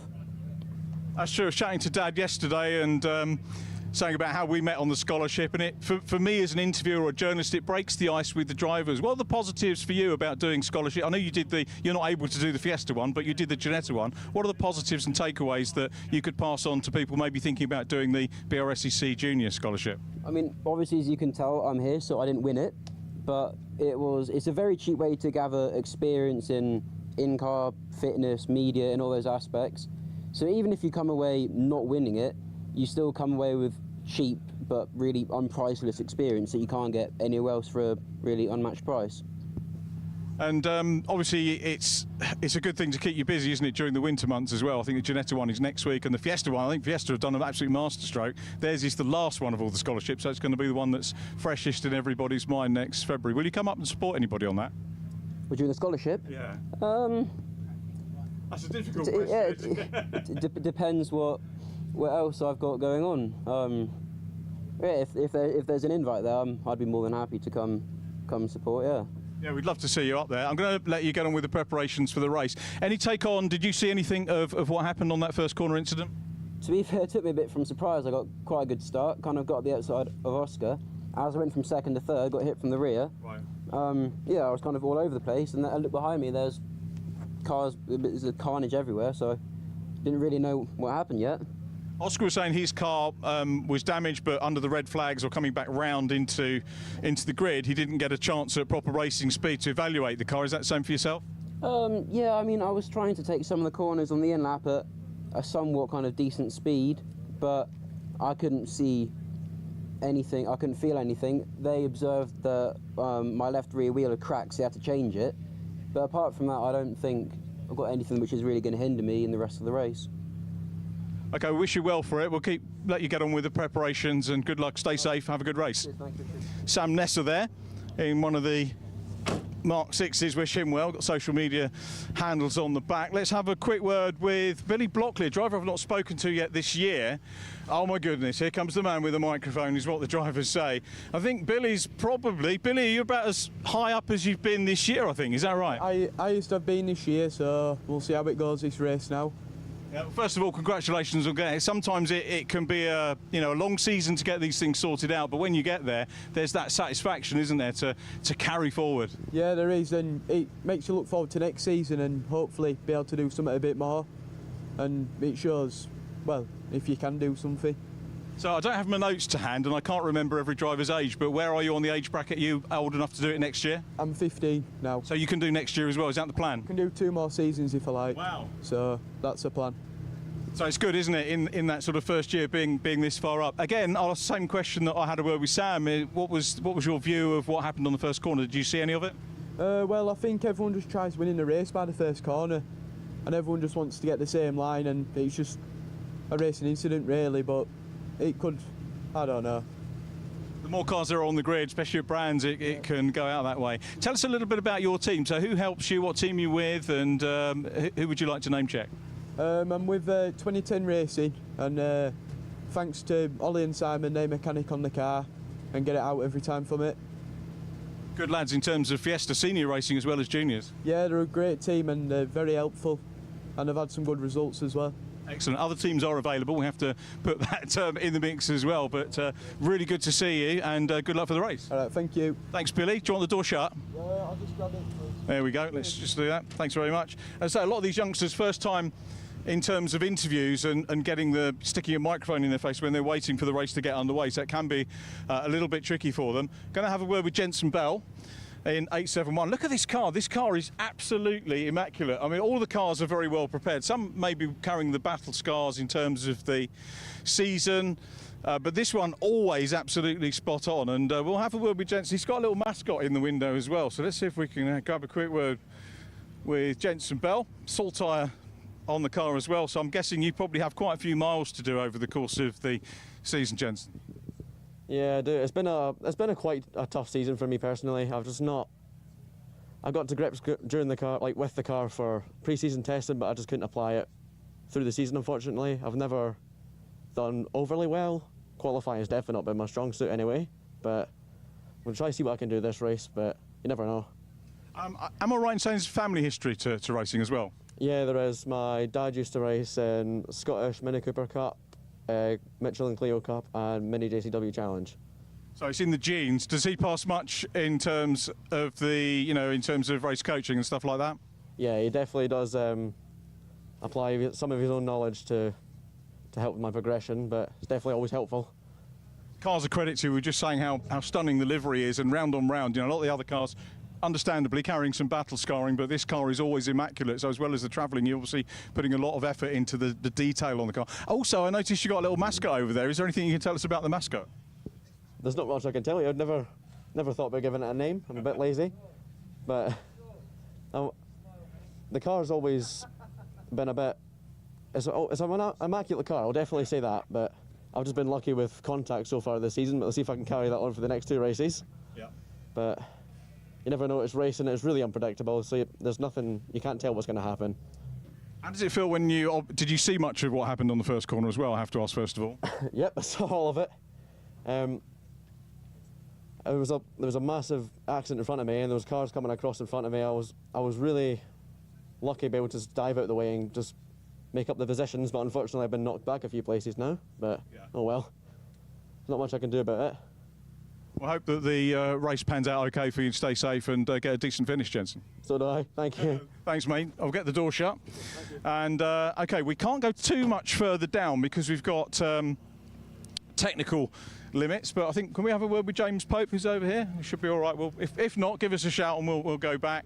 James, I spoke to, if you were with us on our live stream, don't know whether we'll be able to open the door here actually, because it looks a little bit, we'll have a look. If we can't close it, I apologise. How are you doing, James? We spoke when we were on the live stream at Alton Park, did a little pre-recorded interview with you. How have things been going since Alton? They've been going decently well. Not kill didn't go the best, had a bit of a contact and not kill. But quality this morning was really good. We were really happy with the pace. We're going to try and push for the second bit half, because I got really lucky, I'm going to be honest. Yeah. I didn't anticipate the dampness of the track, so hoping the second start I'm going to do a bit less revs and then go for a better start. It's interesting to hear your thought process there about taking the information that you've got from that first start, processing it, and then focusing on, and that's a key thing, isn't it, for a driver when this opportunity arises? Yeah, definitely.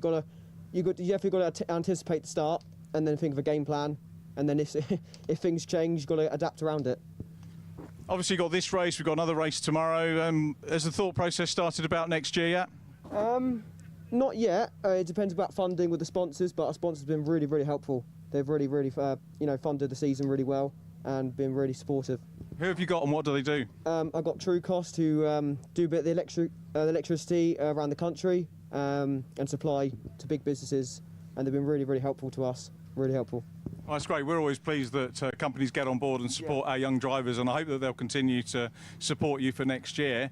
Earlier decisions obviously more welcome, so you can get some testing. As a junior, testing's quite difficult, I guess. Yeah, it is difficult because we got the 4 week limit.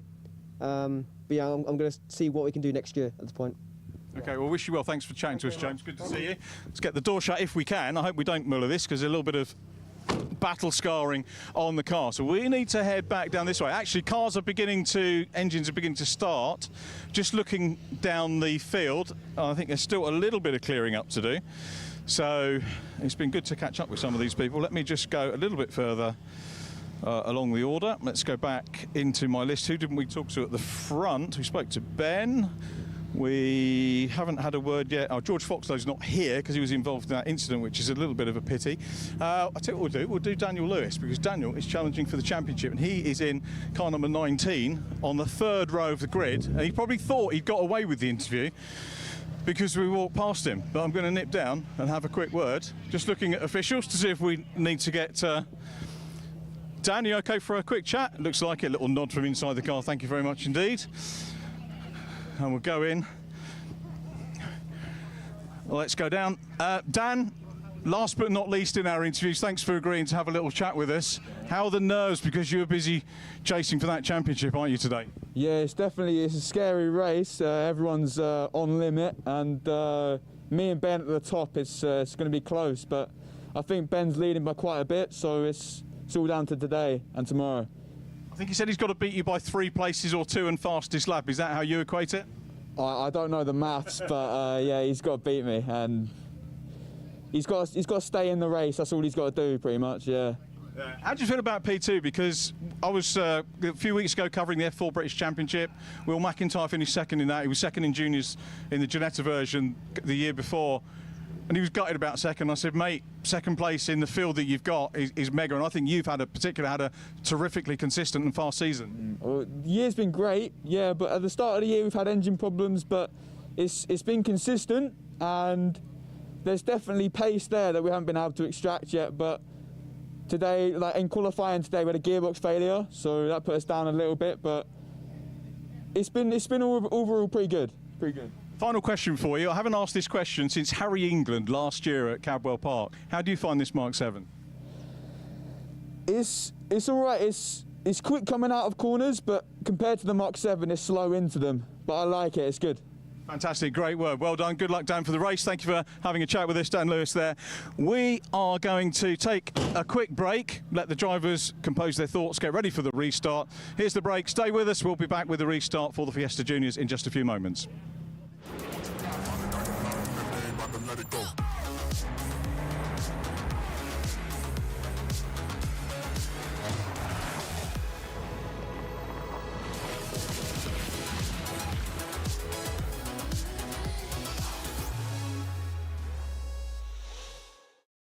Do you wonder why your competitors' websites appear in Google searches ahead of you? Then make a call to the SEO experts Woya and understand how your business can be more visible online. As the official marketing partner of TCR UK, you can now work with a trusted search engine optimization partner to increase web traffic, inquiries and sales. Speak to us for your free audit and quote by visiting woya.co.uk today.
For voice and data solutions at speeds that are simply out of this world. Choose Maximum Networks.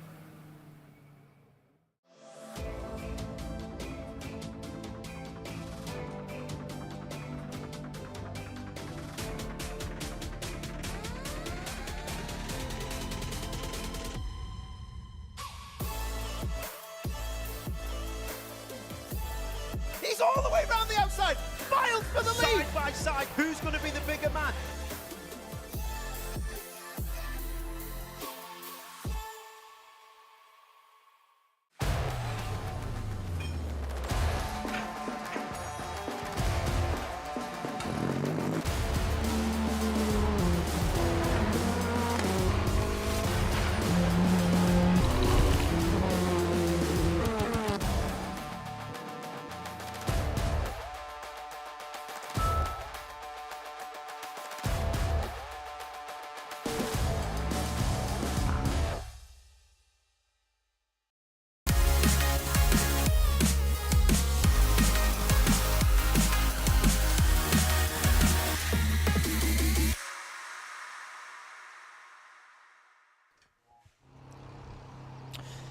Well, welcome back everybody to Brands Hatch, where we are hopeful that we're only a few moments away from getting our Brscc Fiesta Junior race back underway. We've had a lengthy delay after a start line incident at the first attempt to start the race, and we've now got that cleared up. Excellent work by the marshals and recovery crews, and it means that the track is ready to be raced on once again, and just in time for the rain to arrive apparently, because we've had a little bit of drizzle reported up at Druids. There is a dark cloud moving overhead, and so although we've got a slightly depleted grid now for our race restart, we're certainly not short of things that could provide entertainment as and when we do go racing. The timing screen, by the way, still showing a full 15-minute restart as well, so we should get the full race distance in, fingers crossed. And with now slightly less of them to try and fit into Paddock Hill Bend, we're hopeful of a clean start and a good battle here as Ben Ryan tries to seal the deal in his championship battle. Remember, he's battling with a few different drivers mathematically, but realistically Dan Lewis, the one that he's really got his eye on. Dan starts 5th on the grid, the black, orange and white car on the inside of row number 3, whilst Ben Ryan, the championship leader, with a late improvement in qualifying earlier on this morning, was able to start from pole position. So moody skies overhead, Scott Woodwist, as we prepare for our take 2 of this Fiesta Junior Championship race. The good news is that we believe all of the drivers got out of their cars and the recovery has been done, and also we didn't lose any of our big championship protagonists either, so that battle can now resume as and when we go racing. Yeah, and imagine anyone that was involved in that, there'll be some work overnight to get those cars race ready again for tomorrow, fingers crossed. We can have another full quota of 23 cars on the grid. I counted on the restart, 16 is a number, so that's who we've got on the restart, which is who we have to get going again. The majority of all the front runners are there. There's a few party spectators which have come out for Festival Saturday, of course, to see all the fun of the heats, and of course TCR qualifying just now before this. Of course, one more race to go after this one, which is the second Mini 7 Racing Club Winter Series race. We saw their first one earlier on, which saw a victory for Aaron Smith. Despite a 10-second penalty for a jump start, he pulled up enough of a gap to pull away from them. And of course, we go straight into tomorrow's action, where tomorrow's action actually begins. The first track action is qualifying for the Miltech Sports Civic Cup, but the first actual racing action is straight into our two all-important semi-finals, which is quite crucial. Of course, then after that, just quickly go through some of the action for tomorrow's. A little bit of wave to the camera for some of the spectators in the grandstands. Best seat in the house, that, isn't it? Yeah. You must have spent some time in that grandstand over the years, Scott. I've watched a couple of races there from the grandstands. Usually when I've done most of the weekend, because it's been festival weekend, because we've been working, one of the best places I've watched it from is when we used to have hospitality suites, as in ones that we leased. I used to be in there for most of the weekend to do stuff, and that was always a good thing to do, to watch the racing from the action. There's more people who've been caught on the live stream and enjoying themselves there. And it's good to see. All right, that's not a full grandstand, but there's enough people in there to show there's enough people interested to watch this race going forwards. And I hope that tomorrow, of course, with the 2 semi-finals and the grand final for the festival, and of course both TCR UK race championship side at the top of that, we'll get hopefully a nice decent crowd packed in for those at least those 2 final races before the Civic. Well, the 3 final races, of course, the Civic Cup final race for the title, as long as the final TCR race of the title hasn't been decided already in the favour of Mr. Carl Borley or someone else, because there are 5 other drivers still in contention. And then, of course, the grand final, which will take place not traditionally as the last race, but I think that was part of a couple of things we've put in place to essentially try and do as best as possible to avoid how last year concluded, which obviously we don't like to refer to in many cases, but obviously for those who didn't figure, there was quite a large rainstorm that fell literally within the first half lap of the festival, and then after 2 or 3 laps, it was the circuit had changed completely. Suddenly the race had to be stopped, and with no improvement in conditions and fading light, the race suddenly had to be cancelled. It called, and after 2 laps, and Max Eston was declared the winner. So to avoid that from happening, to get a full quota of 20 laps in the final, all things being well, with a small break in tradition, the race is not the final race of the weekend, it's the second to last race, but in order to ensure that can actually take place. And then, of course, the final race of the weekend will be the Milton Sport Pacific Cup, possible title decider, all things being well. I should take this point as well, whilst we're on broadcast, even though the festival races today are done, I want to give a special thanks to all the festival sponsors for this weekend. A big thank you to iRacing, of course, who have sponsored all 3 of the heats this weekend. If you want to go and check them out at iRacing.com, if you even want to go and have a race if you want to recreate your own Formula Ford Festival in a way, there's I think that's a picture of somebody who's not there but there in spirit, thankfully, enjoying like a pie or a pasty or something on that chap's mobile phone. There is an idea. But you would tell me you got Chinese food coming up later on this evening. So. I'll take anything at this point, Scott, quite frankly. I'm surviving on chocolate bourbons and a baguette, which I had quite a long time ago, but I'm being fueled by adrenaline and excitement I'll through the take afternoon. a sip of water at this one. You're living the healthier lifestyle of the tours, that's for sure, Scott. Trying to. Yes. But yeah, in terms of sponsors, big thank you to iRacing if you want to go and check them out. And if you want to go and race a Formula FF1600 car, as I should call it, of your own, and even race it around Brands Hatch, you can do that with an iRacing.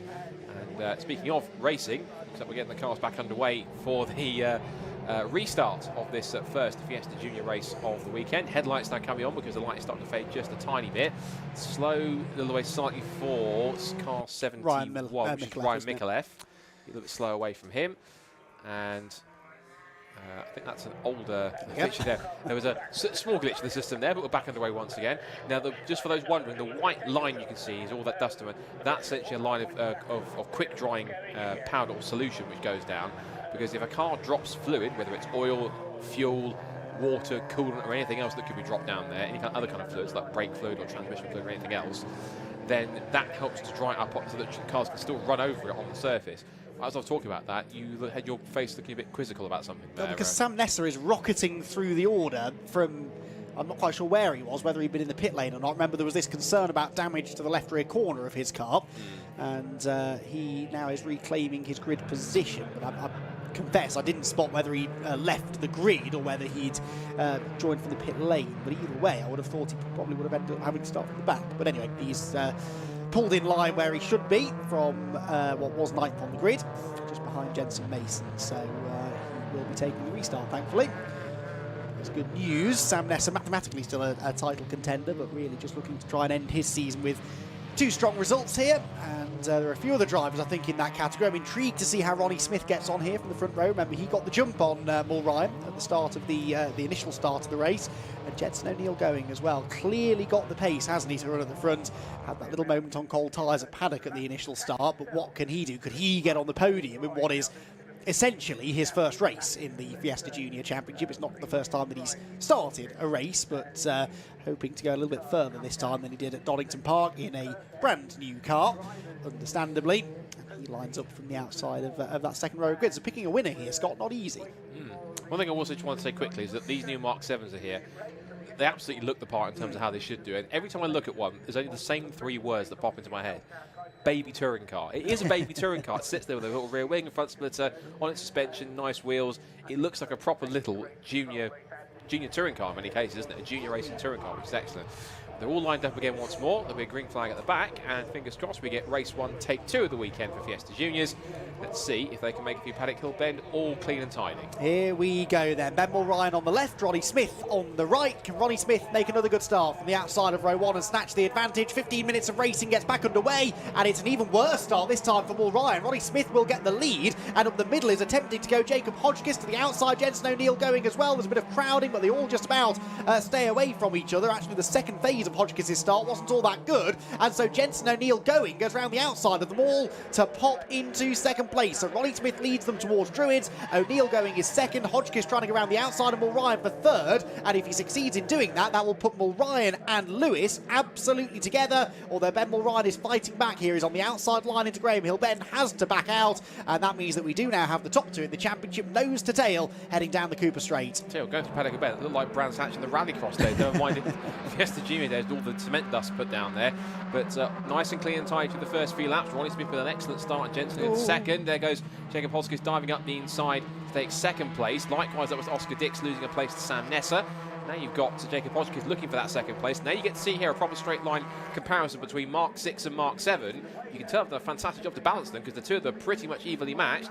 Hodgkins with a tiny bit more momentum off the corner as they come across the line to end lap number 1. And here comes Mulryan with Dan Lewis, who probably is giving Mulryan no choice but to go on the attack to defend for Dan Lewis as he gets very sideways.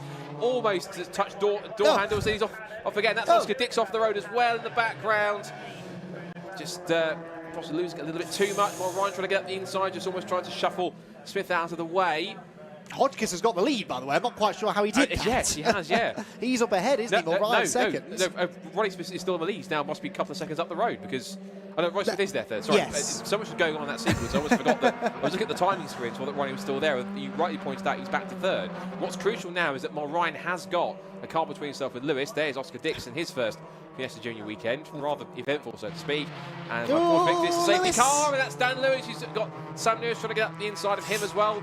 And they're all seeing the safety car a little bit too late. It's, yeah, just everyone manages to slow up in time a little bit better.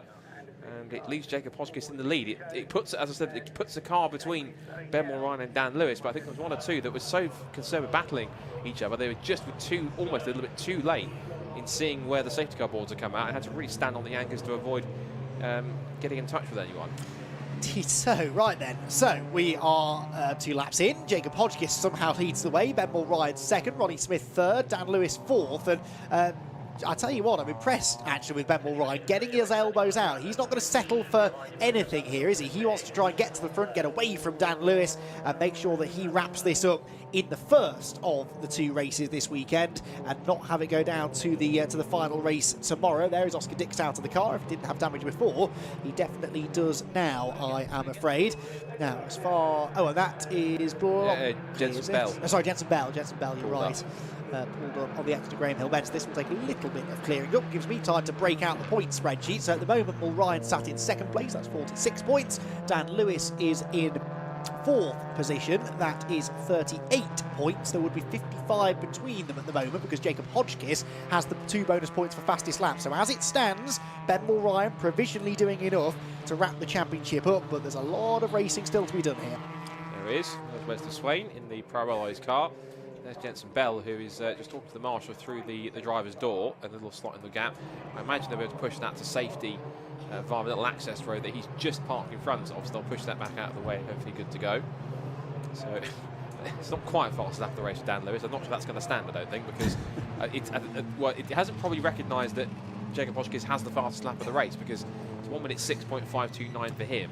There's a bit of a glitch in the system there, but in terms of the race order, it is Jacob Brscc who leads, Ben Mulryan in second place. It's then Ronnie Smith in third, followed by Dan Lewis in fourth, Sam Nesser in fifth position, Jensen Mason sixth. And it's James Pope up to seventh, one of his better performances so far in the pack. Eighth is currently Jensen O'Neill going after he was as high as second at one point. They got shuffled out of the way. Ninth is Wesley Swain. 10th is Ryan Mikulev.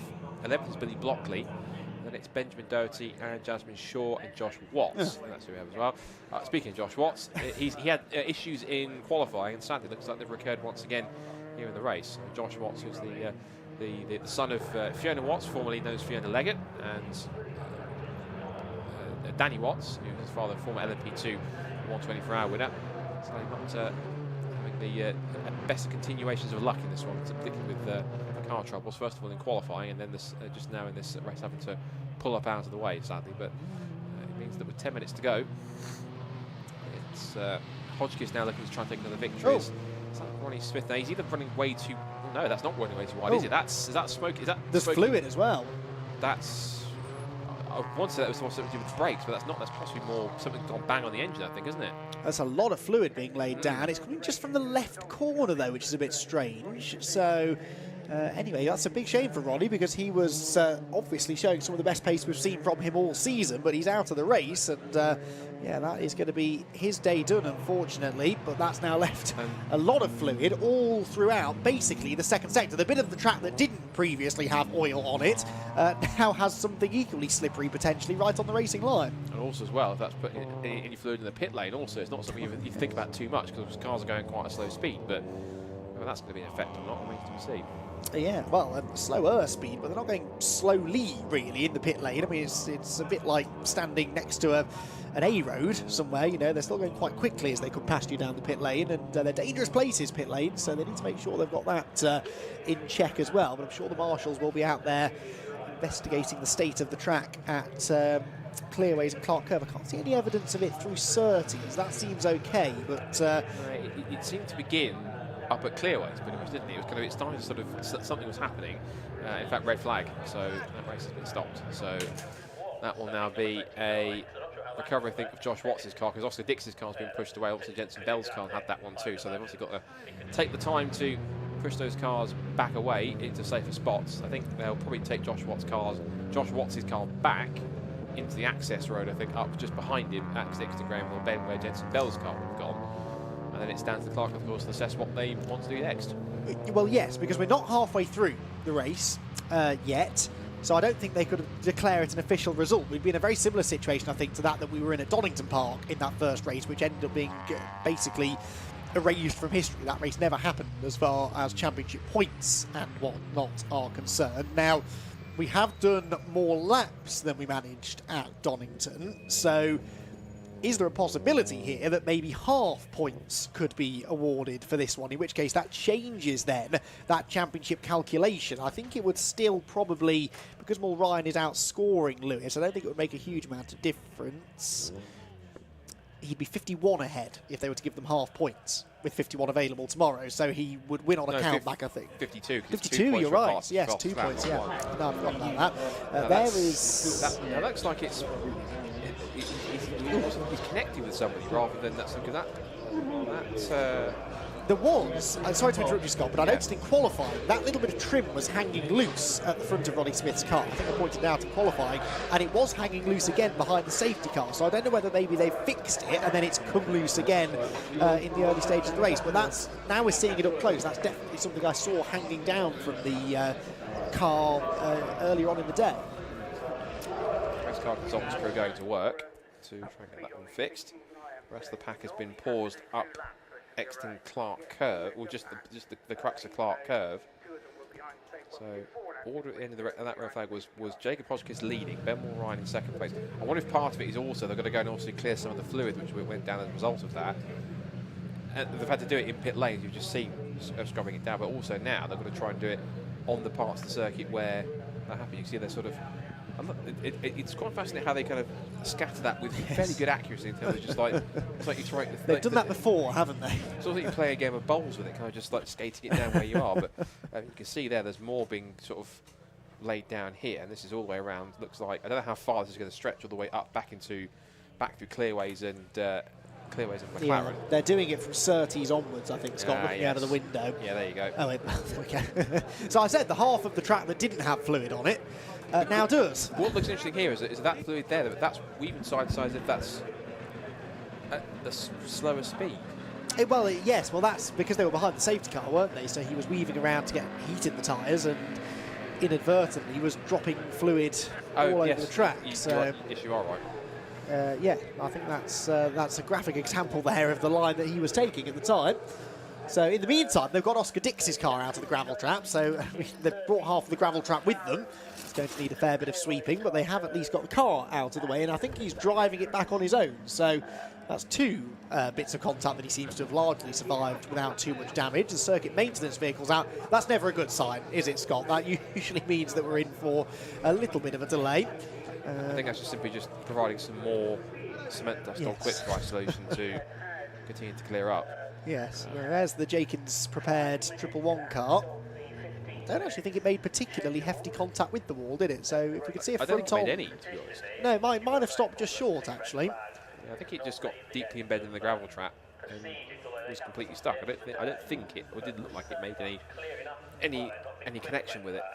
No, got very close, but no, I think he's dodged a bullet there. So he won't now be able to take the restart, I don't think, because he needed recovery from the gravel trap. It's not like the first time where he was able to carry on under his own steam. This time I think he'll be out, as will Watts, and as we know will be Ronnie Smith. So we're very nearly at a position now where all of the cars are moved out of the way. It's now just a case of cleaning up after them, really, with bits of gravel and fluid down, lots of cement dust being used up at Clearways and Clark Curve. I think this might well take another few minutes to get the track cleared and get this race back underway. But evidently the plan is to get it back underway, I think, because they've brought the cars down onto the grid. They've not yet started gridding them up, but they have brought them past pit entry, which suggests to me that we're going to have another crack at getting this race underway. Hopefully so. But I was trying to keep cool on the circumstances by just opening the door.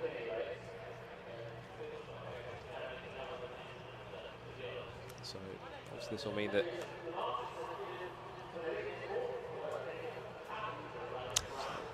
clear up continues. It does, indeed.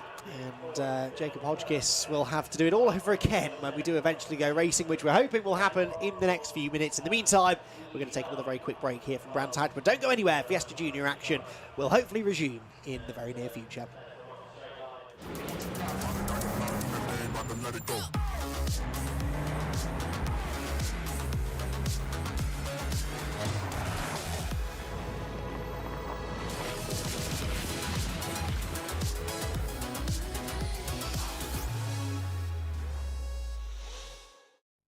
Do you wonder why your competitors' websites appear in Google searches ahead of you? Then make a call to the SEO experts Warrior and understand how your business can be more visible online. As the official marketing partner of TCR UK, you can now work with a trusted search engine optimization partner to increase web traffic, inquiries and sales. Speak to us for your free audit and quote by visiting warrior.co.uk today.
For voice and data solutions at speeds that are simply out of this world, choose Maximum Networks.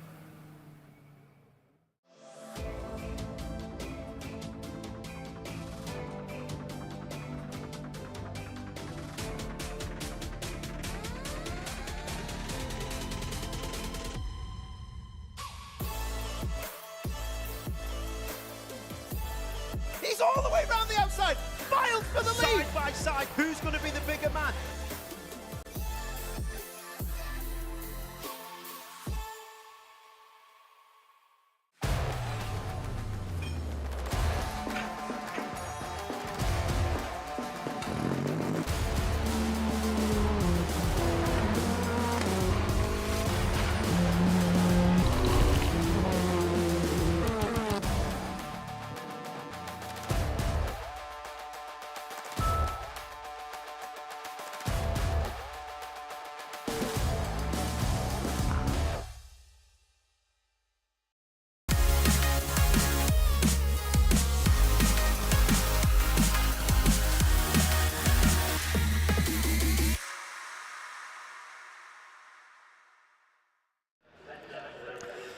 Well, welcome back to Brands Hatch, everybody, where clean-up operation continues up at the top end of the circuit. Cement dust being laid down on fluid that was dropped by Ronnie Smith behind the safety car in slightly bizarre circumstances, something appearing to come loose from the front of the car and spilling a load of oil all over the circuit. So for that reason, the correct decision taken by the clerk of the course to neutralise the race, put out the red flag for a second time, and we will momentarily regrid the cars for a 6-minute restart. So minus Ronnie Smith and Oscar Dix, but hopefully everybody else out there ready to go. That marshal's run out of cement dust. In fact, they all appear to have run out of cement dust and are potentially waiting for that to be replenished. Here we go, the circuit maintenance van is on its way with some more dust. And I wasn't joking when I said they were going to need new brooms by the end of the weekend. Lots of sweeping been done to try and get the track back into ideal conditions. But the little bit of racing we got there, Scott Wood, was interesting because Ben Ryan initially had a bad start, dropped back a little way, looked like he was going to be under some pressure from Dan Lewis.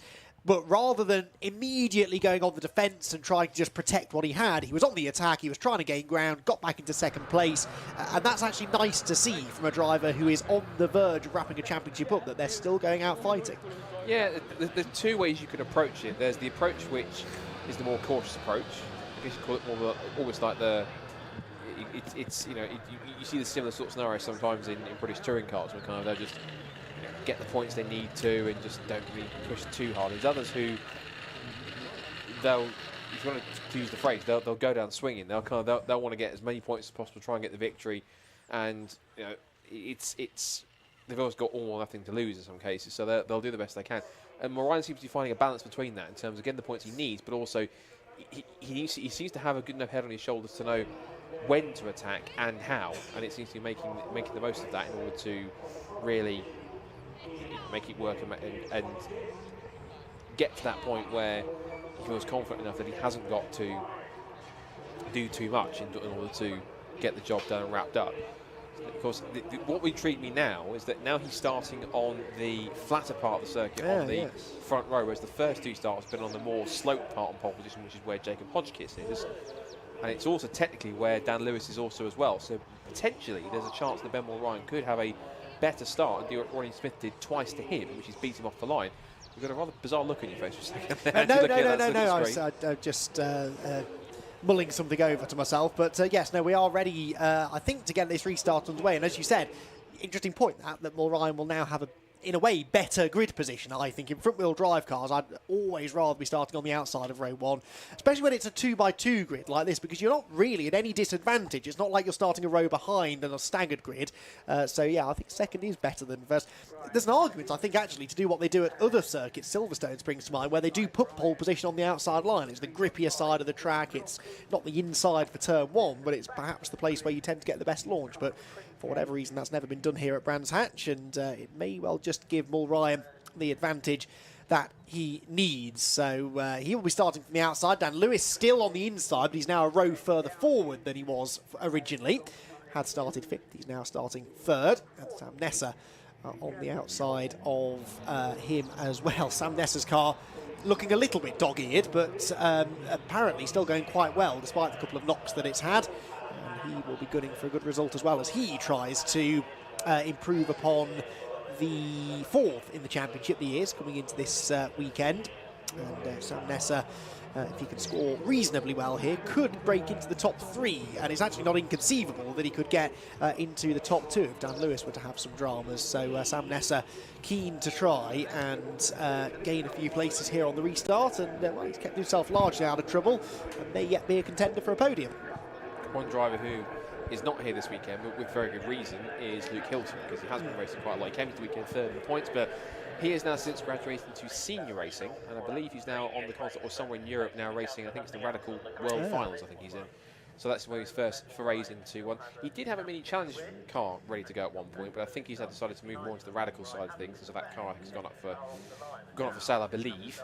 But good to see that another Fiesta Junior graduate is now moving up in their career, which is good to see. And again, another which you mentioned also, which you mentioned very briefly, I think in qualifying, was Harry England, who is actually making his debut in Civic Cup this weekend, which is I've been very intrigued to see how he gets on with there. Of course, there's 2 more Fiesta Junior alumni in that grid. They just happen to have the surname Kent, which is Lewis Kent, and also Lewis Kent, of course, double TCR champion, but he started Fiesta Juniors. And also, he's now been joined for the first time in Civic Cup by brother Bradley in a car which, let's face it, unless you're wearing sunglasses, you ain't going to miss it because it's bright fluorescent yellow. And he's also in one of the new shape FN2s as well, which also makes it even more unique, given there's only 2 or 3 of those on the grid. But I know there's efforts to try and expand and get more of those for next year, from what I understand. So there are technically 3, well, not technically, there are 3 Fiesta Junior graduates on the Civic Cup, which is good to see, because even though they were as far back as 2015, 2016, an FJC graduate is still an FJC graduate. So it's good to see 3 of them in the mix. And of course, we look at the TCR grid, of course, we've got at least 2 of them on the grid that have graduated, which is Alex Lee, and of course, Jensen Brickley, who took pole position earlier on. So he's going from strength to strength. And there's even more ones that go on to doing great things in single-seaters and everywhere else on that side. So it's good to see that progressing out of Fiesta Juniors, there are lots of drivers who are progressing onto bigger and better, into bigger and higher level things in senior racing once they graduate and making names and careers of themselves, which is ultimately the idea. It is, certainly, and it's really nice that they've aligned themselves with TCR UK, to be honest. It's a natural starting point, really, if you want to be a touring car driver in the future.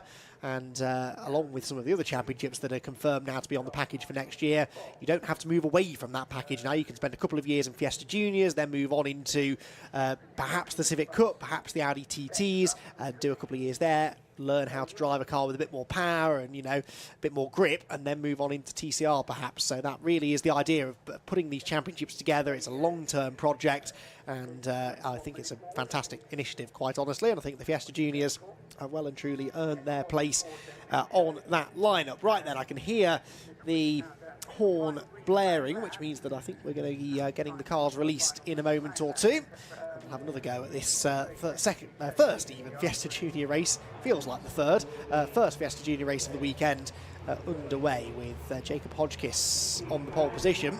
To be honest, I'm still not quite sure how he got the lead in all of that, to be perfectly honest. He was sideways at turn 1 in 2nd place, and then next thing I know, he was out in front. But he will now have to try and overcome that pole position curse, which almost seems to be the case here today, and try to hold on to the advantage into the lead. And then how aggressive is Mulryan willing to be? Does he go round the outside at Paddock, where there's that cement dust down, there's the potential for drama? Only takes a tiny knock, he could be in the gravel, he could be scoring no points, and all of a sudden Dan Lewis is right back in this, so he's got to really think carefully, has Ben Mulryan, about how he handles the first few seconds of this race. The interesting point of that as well is that the 2 main rivals he's got around him are his teammates. Yes. So ultimately, in a different scenario where he'd have teammates trying to help him out, he hasn't got that luxury this time. He's got 2 teammates that are directly on track, at least, against him in terms of positions and points. So he can't use anything really as lucky. If he's in a different scenario where he could use at least one as a rear gunner or a buffer to anyone else that's running a different team or a different contender, he can't do that. So he has to try and he has to basically go out and race for himself, whilst also ensuring that he doesn't end up in a situation where he's compromising any of his other teammates too much in that sense. He's just got to go out for themselves, as do of course would do Jacob and Dan at that point. All 3 are out there to try and get it for themselves and get their own results in their own careers. So they've got to go and race as hard as possible. In terms of, we should mention also in terms of the Mark 6s, Sam Nessa, essentially, if he continues as he is pretty much now, at least with this race, because you can't drop any scores from the last 2 races, he's in a prime position to end up possibly as top Mark 6 at the end of the year, because there's 2 key people that would have given him a challenge, which is Luke Hilton, who's not a junior anymore, and Ronnie Smith, whose car is sat in the pit lane after he had that mechanical issue, are both basically non-scoring. So he's going to take at least a good chunk of points where he'll finish in the end to get himself up there, at least properly into the top 5, and essentially cement himself in many cases as the top Mark 6 in that class this season, which is going to be key. But at the direction it's going, it looks as though that you watched Jensen Mason trying to get to his grid spot a little too quickly, I think, but I think he did so. And I don't want to be a grasser, but I think James Pope might be slightly out of position in his grid spot because he looks quite over it. It's not just an illusion of how far he's gone. I don't know where the front wheels are.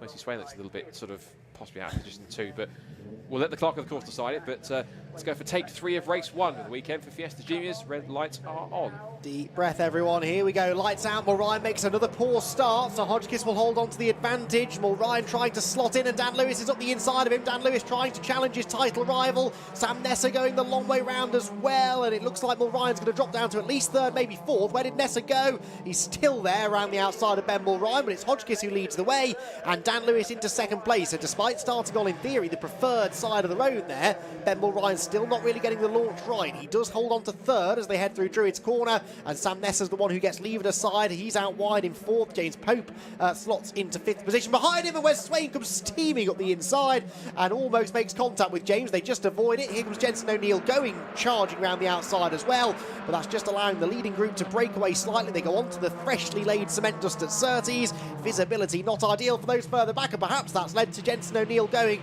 bouncing down the grass. Ryan Micallef tries to get round the outside, but I think they're all just about going to keep going. Looks like it. So quite feisty in these first few corners on this restart once again. Those top four trying to break away, and I believe all the top four cars at the moment are all race car consultants. Hotchkiss, Lewis, Mulryan and Nessa as they come down the pit straight.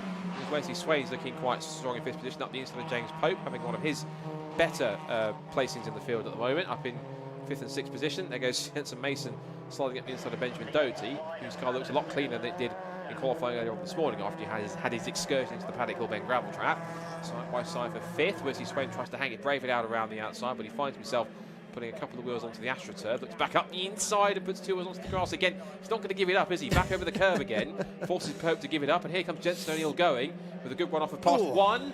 That was close for James Pope. He darted out, and here comes also Ryan Micallef. Careful! And they've both had a little bit of coming together. The marshals have to scramble out of the way to be careful not to get caught up in that, but there goes Ryan Micallef, who is taking a severe shortcut across the grass. And gets back on the road again. He's going to have to give all those places back, I'm certain. He's rejoined in front behind Sam Nessa, and yes, he's going to give that back to at least Swain and O'Neill going. Maybe just Jensen Mason for good going, but that was, again, a little too close for comfort once again between these guys in the mid-pack. Yes, it was a little bit. Anyway, leaders up the hill, nose to tail for the race lead, and Dan Lewis knows that he needs every point he can get here. A race win would keep him potentially still mathematically in contention for the title, but right now Jacob Hodgkiss doing everything he can to hang on in front. He defends down into Graham Hill Bend. That might just give Dan Lewis a better exit, which it does. Dan Lewis trying to get the momentum down the Cooper Straight. Defensive line taken by Hodgkiss. Lewis to the outside. Mulryan quite happy at the moment, Scott, to just let them battle it out in front. He wants no part of this right now. Because he knows it will come straight back to him, because if they keep on scrapping the holes they are, so they're going to come back to haunt them in a minute. As here goes Dan Lewis diving up the inside. He's got the better traction off of McLaren Corner through Clark Curve. He's got his nose in front with better momentum, but now Hodgkiss tries to fight back on the outside line. Side by side down the pit straight towards Paddock Hill Bend. Ryan's keeping a watching brief in third. They're almost touching. Wing mirrors. There's a little bit of kissing down towards Paddock Hill Bend. Hodgkiss throws it back round the outside line, and he's still holding there. Careful. Lewis has got the inside line here. Ryan wants second place. These are all teammates, I should remind you, all in the same stable, but they're racing like they're all three different camps and racing for the title altogether, which they are. Up the inside goes Lewis, back into the lead he goes. Hodgkiss down to second place, and Ryan still watching in third. He's going to make a move. He's only got 2.5 minutes. A huge dive back up the inside from Hodgkiss. He's not settling for second place. He wants the victory, and here comes Ryan again.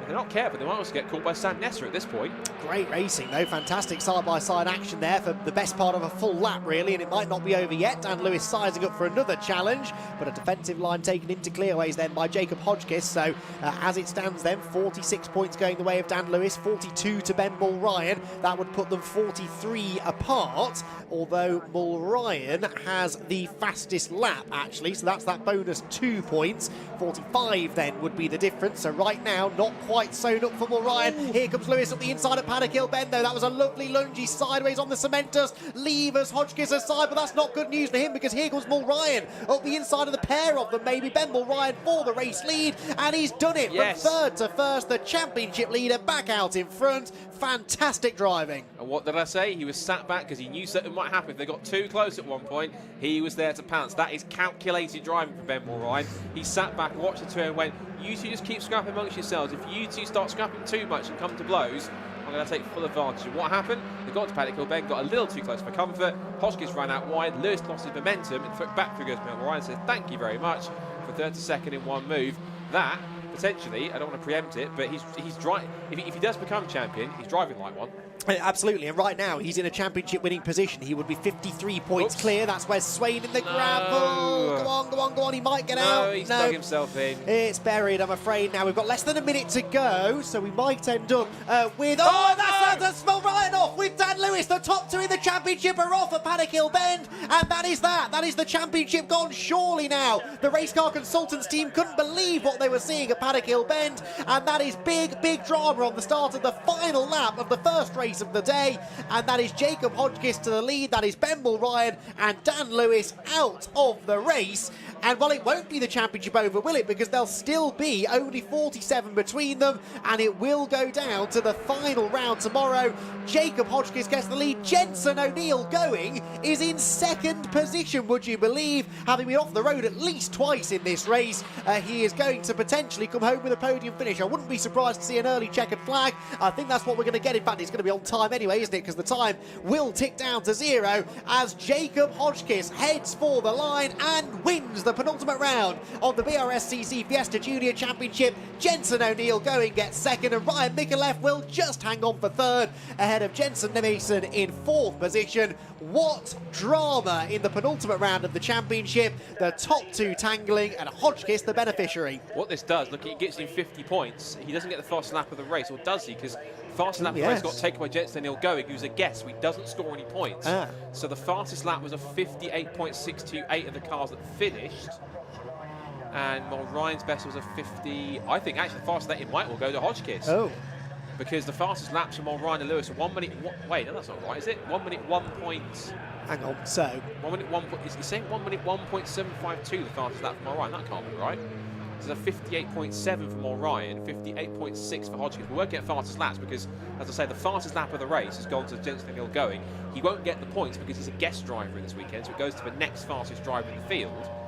And if the time screen's accurate, it says Hodgkiss gets, which means he gets 52 points. That at least moves him into second place in the championship, which means it tightens it up even further. But you have to ask the question, what on earth happened down there? That was unbelievable. And also, what I know as well is, what happened to Sam Nessa? He was leading Mark 6. He's dropped to third in that contest, but after the end of all of that, this is the result. Jacob Hodgkiss takes the victory then and puts himself firmly now into championship contention. Jensen O'Neill going to take second. That's his literal first race is completed. He takes a podium in that one. Third place goes to Ryan Micallef. Fourth to Jensen Mason. Fifth to Sam Nessa. What happened to him? I'm not sure. After he was leading Mark 6s for so long. Benjamin Doty 6th. Betty Blockley 7th. James Pope 8th. And Jasmine Shaw 9th. Those were the cars which made it to the end of the checkered flag unscathed. But I have to say, what a drama. You always want elements of some kind of drama in FSG. So you see what I mean there. I don't want totally dramatic, but there's that. And then there's what happened there. I had my head in my hands almost thinking, what on earth happened? That was unbelievable. As it stands, provisionally, 4 of them can still win the championship, and Jacob Hodgkiss and Sam Nessa are both moved ahead of Dan Lewis now in the championship because, of course, Lewis non-scores in that one. Jacob Hodgkiss would be 34 points behind Ryan with 52 still available.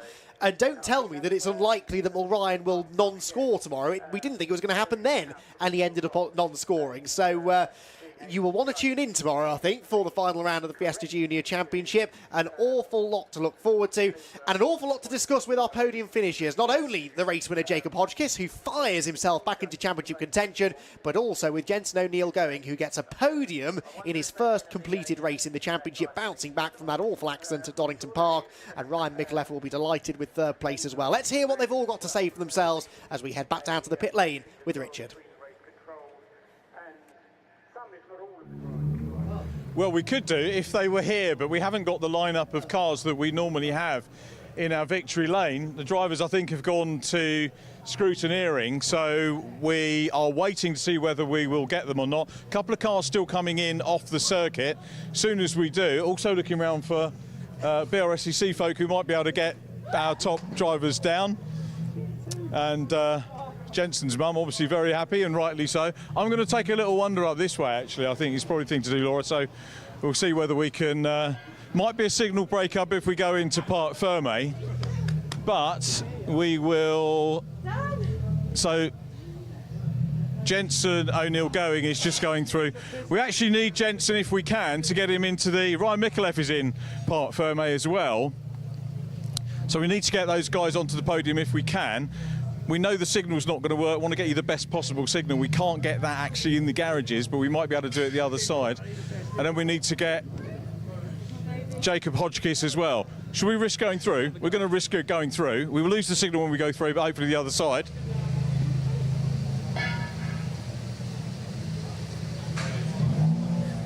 Here we are. Jacob, we were hoping to do the interview. Yep, not your fault, not your fault. So Jacob Hodgkiss, well done on the win. And so what are your thoughts as you were watching your two teammates? It was frenetic, but your words are better than mine. Well, it was very surprising. The issue was the lap before when Dan got past me, he left me no room, so they both got past.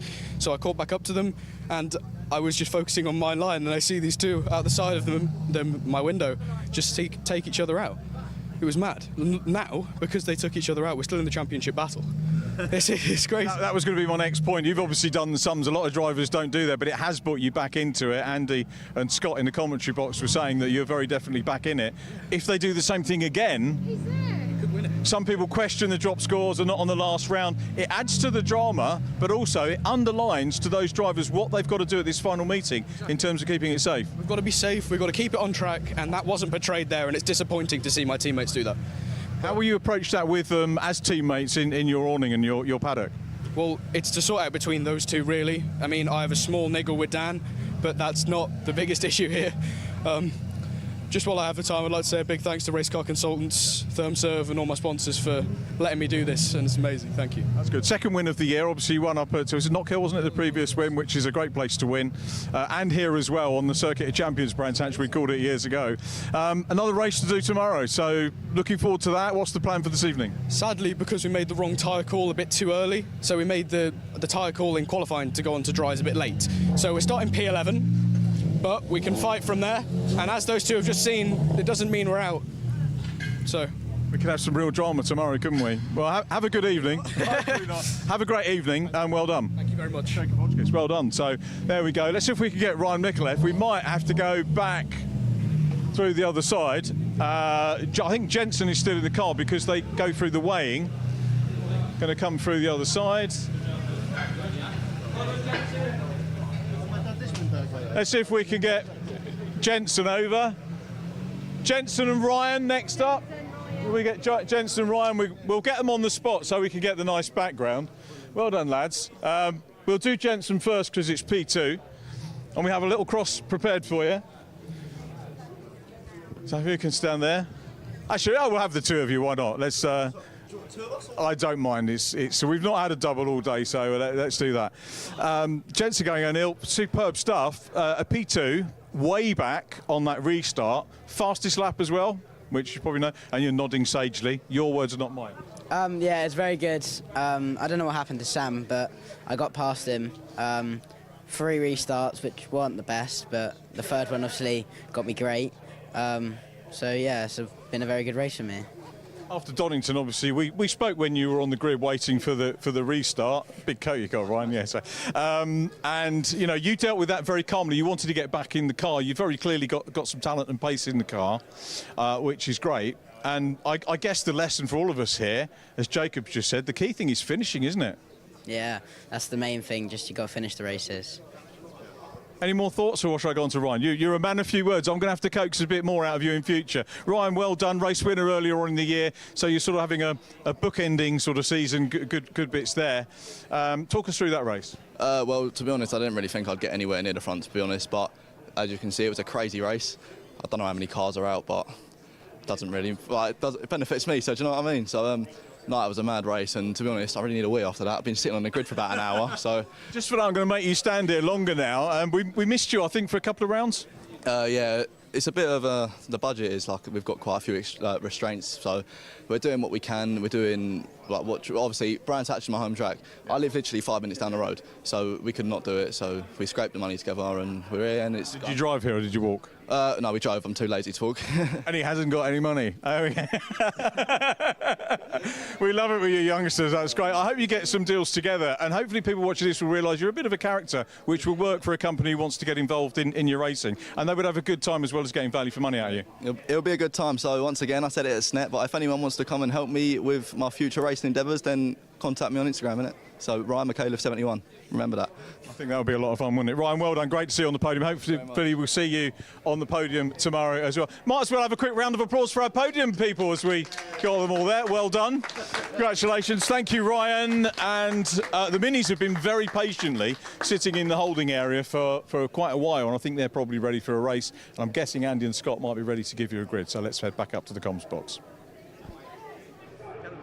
Thank you very much, Richard. Yeah, our final race of the day is almost upon us now, and it is the second of the 3 this weekend for the Mini 7 Winter Series. And they had an entertaining race earlier on today, their second one incoming, and the first one won by Aaron Smith within the Miglia class, the Mini 7 class won by Glenn Woodbridge in what was a very entertaining battle, and so too was in particular actually the S-class battle, with Fraser Hack and Matthew Ayres separated by 19 thousandths of a second for the victory come the checkered flag. The second race should hopefully be even more entertaining though, because we've got better track conditions now really. The moisture that was on the track still for that first race is very much gone. We've been very fortunate with the weather today, actually. A wet start to the day, but that massive rain shower that was forecast for 3 o'clock never really materialised, and so we've got picture perfect conditions. It's that typical Brands Hatch autumnal glow that will greet the drivers for this final race of the opening day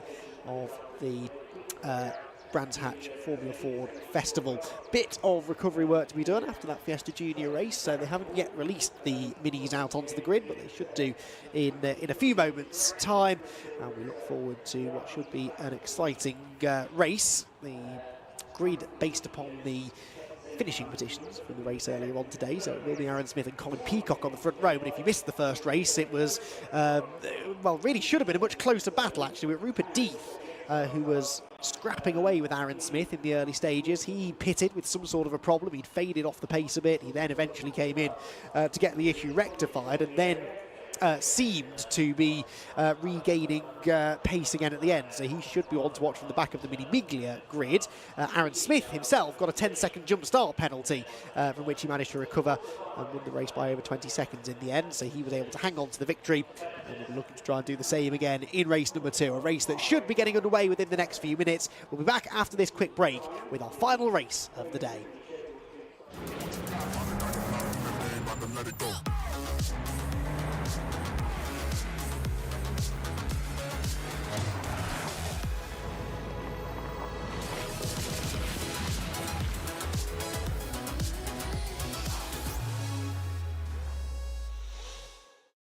Do you wonder why your competitors' websites appear in Google searches ahead of you? Then make a call to the SEO experts Warrior and understand how your business can be more visible online. As the official marketing partner of TCR UK, you can now work with a trusted search engine optimization partner to increase web traffic, inquiries and sales. Speak to us for your free audit and quote by visiting warrior.co.uk today.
For voice and data solutions at speeds that are simply out of this world, choose Maximum Networks.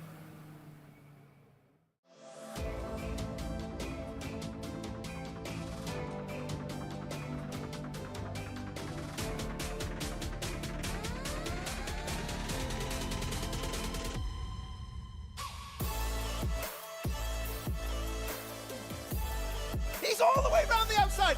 Miles for the lead. Side by side, who's going to be the bigger man?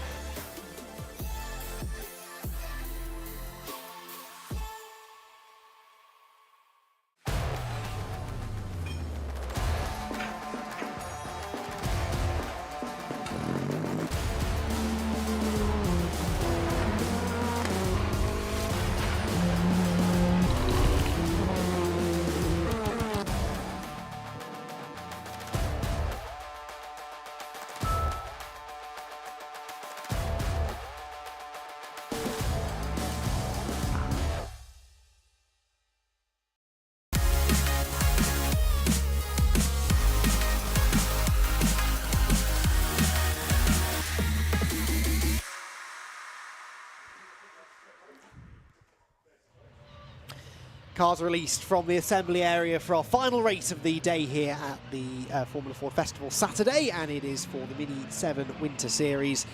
As I said earlier on, an entertaining first race, but I've got high hopes actually for this second race to be even more exciting. I think we'll get a bit more of that typical frenetic slipstreaming mini action as Rupert Death looks to try and bounce back from a disappointing, not a retirement, but a disappointing result anyway in race number 1.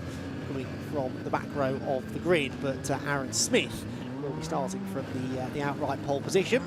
Within the 7s should be some more good battling as we experienced the first time around in what was a damp but drying track, so much better track conditions now for the second race, albeit with a lot of cement dust down after the Fiesta Junior antics earlier on, but the drivers I'm sure will manage that pretty well. So all of the Melia's present and correct. The 7s likewise, I hope, further back, and it will be Aaron Smith, the race 1 winner, who starts from pole position. Keen not to jump the start this time, I'm sure. Colin Peacock lines up alongside. Then it's Phil Bullen-Brown and James Cuthbertson on row number 2. Row 3, Rob Howard and Josh Canning. Rupert Death and Julian Proctor from the back of the Melia grid. Remember, Death coming from the back, but no, he's got the pace to challenge for the win. Then, within the Mini 7s, pole position for Glenn Woodbridge with Ross Billison, the company on row number 1. Row 2, Arnold Duncan and Paul Woodbridge, with Darren Thomas and Robin Pavey together on the 3rd row of their grid. Row 4 then for Mark Sims and Fraser Hack. Fraser Hack the first of the Mini 7 S's, having just pipped Matthew Ayres by 19 thousandths of a second to the class win. Matthew will head up the 5th row of the 7 part of the grid ahead of Matthew Page. Then it's Callum Perfect and Giles Page, Bertie Woolard and Kate Fraser-Kerr, with Andrew Page at the back of the field. So hopefully we'll have all 23 of them taking the start, and an entertaining 20 minutes ahead, I think, as a little bit later than planned. We prepare to get our final race underway. Cars released onto the green flag lap then. Aaron Smith looking to try and claim another victory, but it won't be easy to do. He'll definitely have one eye back on Rupert Death, who is there in the Swift Tune machine. We know that Rupert should have the pace to get to the front, and because there aren't that many of them and you can overtake pretty much at will in Mini Melia racing, he should get to the front pretty quickly. So the question is, can Aaron Smith make any sort of a break before that happens, Scott, or will Rupert Death be able to get up there and really give him a fight this time? Well, the track conditions are slightly different because it's now practically bone dry now. The track temperature's still a little bit colder, I think, than it was probably than this one, because the light is starting to go down a little bit and it's getting a little bit later in the day. I would imagine that Aaron Smith is going to do what he can. The key thing is going to be to watch how the likes of the guys towards the back of it, like Rupert Death and Phil Bullen-Brown, can work their way through, because it'd be intriguing to see how they can sort of work their way towards the front and how quickly it's going to take them, really. Of course, the grid is all split by different categories, so the Melias and the Libras will start at the front of the grid. There's a Rose gap, and then you have the 7 and 7S category. Aaron Smith has got a good chance here, although there not being that many Mini Melias on the grid for this weekend on this combined grid, it does give more of an opportunity for Rupert Death to make a good start, make a good few places, and he could be up there inside the top 5, if not in the podium places, if he gets a good enough start and a fast enough start. In fact, there he is in car 23. By the time we end the first lap or two, so there's every chance he could do that, but he just needs to get a strong start, pick his way through the cars initially, and get as close to Aaron Smith as possible if he can, to try and set up what could be a good race-long battle. I've been intrigued to see also how the 7 and 7S category gets on. They seem to be very, in the conditions, or at least around the circuit, very evenly matched. Usually they're not. There is a difference in pace, but it seems like the shorter, kind of speedball-like nature of the Brands Hatch Indy circuit certainly seem keeping them quite equal. We've got 2 formation laps here because the conditions were different than they were earlier on. We had sort of damp into a little bit of rain conditions earlier on. It's now bone dry for the cars up there, so it's a change in track surface and conditions, which means the cars need an extra lap to get extra accommodated to it as much as possible. This is, of course, the penultimate race of the season for the Dunlop Mini Melia's Winter Series, the Mini 7's Winter Series. Of course, it started all the way back in March on the Silverstone Grand Prix circuit. The next round's also doubled up as the final rounds of the regular National Championship, and that was on the Silverstone International circuit. Of course, they're concluding here at the Formula Ford Festival on the Brands Hatch Indy circuit. They'll probably do it all over again at the beginning of next year in what should be another fascinating season all round.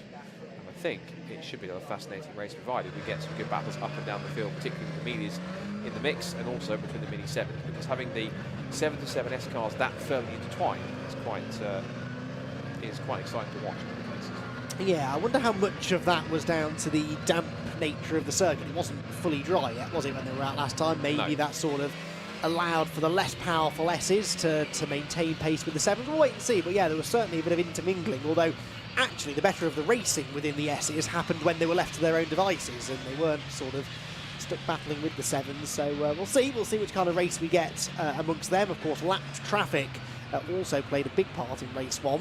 Didn't take long for the Melias to get to the back of the 7 field and start putting a lap on them, so I expect that we will have a similar sort of situation now in the second race of the day. Final race of the day for the Minis. Into the pit lane, I'm afraid, comes Robert Pavey.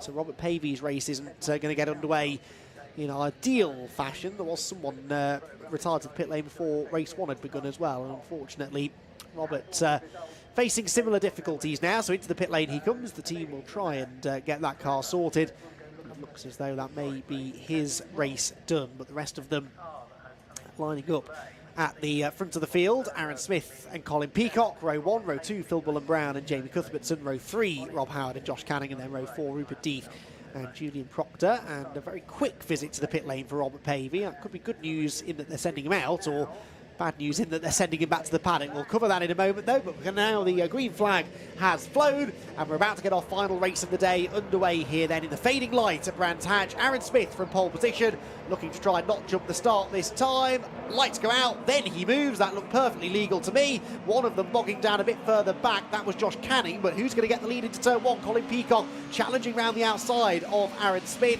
Rupert Deeth is already up into about 4th place, I think, meanwhile, so he's making really light work of some of the stragglers, but of leaning on each other amongst the 7s. They're all through Paddock Hill Bend in one piece though, and it is Aaron Smith who leads. Peacock in 2nd position, 3rd place Cuthbertson, and up into 4th already for Rupert Deeth. So Rupert Deeth already clearing a handful of cars and setting off after the lead group. Down into Graham Hill Bend they go.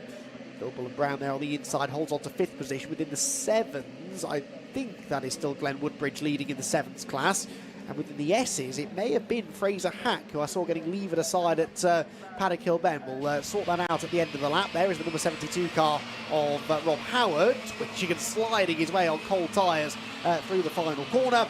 The exit clearways at Clark Curve, though, head for the timing line of the completion of lap number 1, where Aaron Smith leads, but Rupert Deeth Scott already making progress. Trying to. He's certainly up to 3rd already. I said he might get somewhere to the podium by the end of the first lap, and it turns out my prediction was fairly true.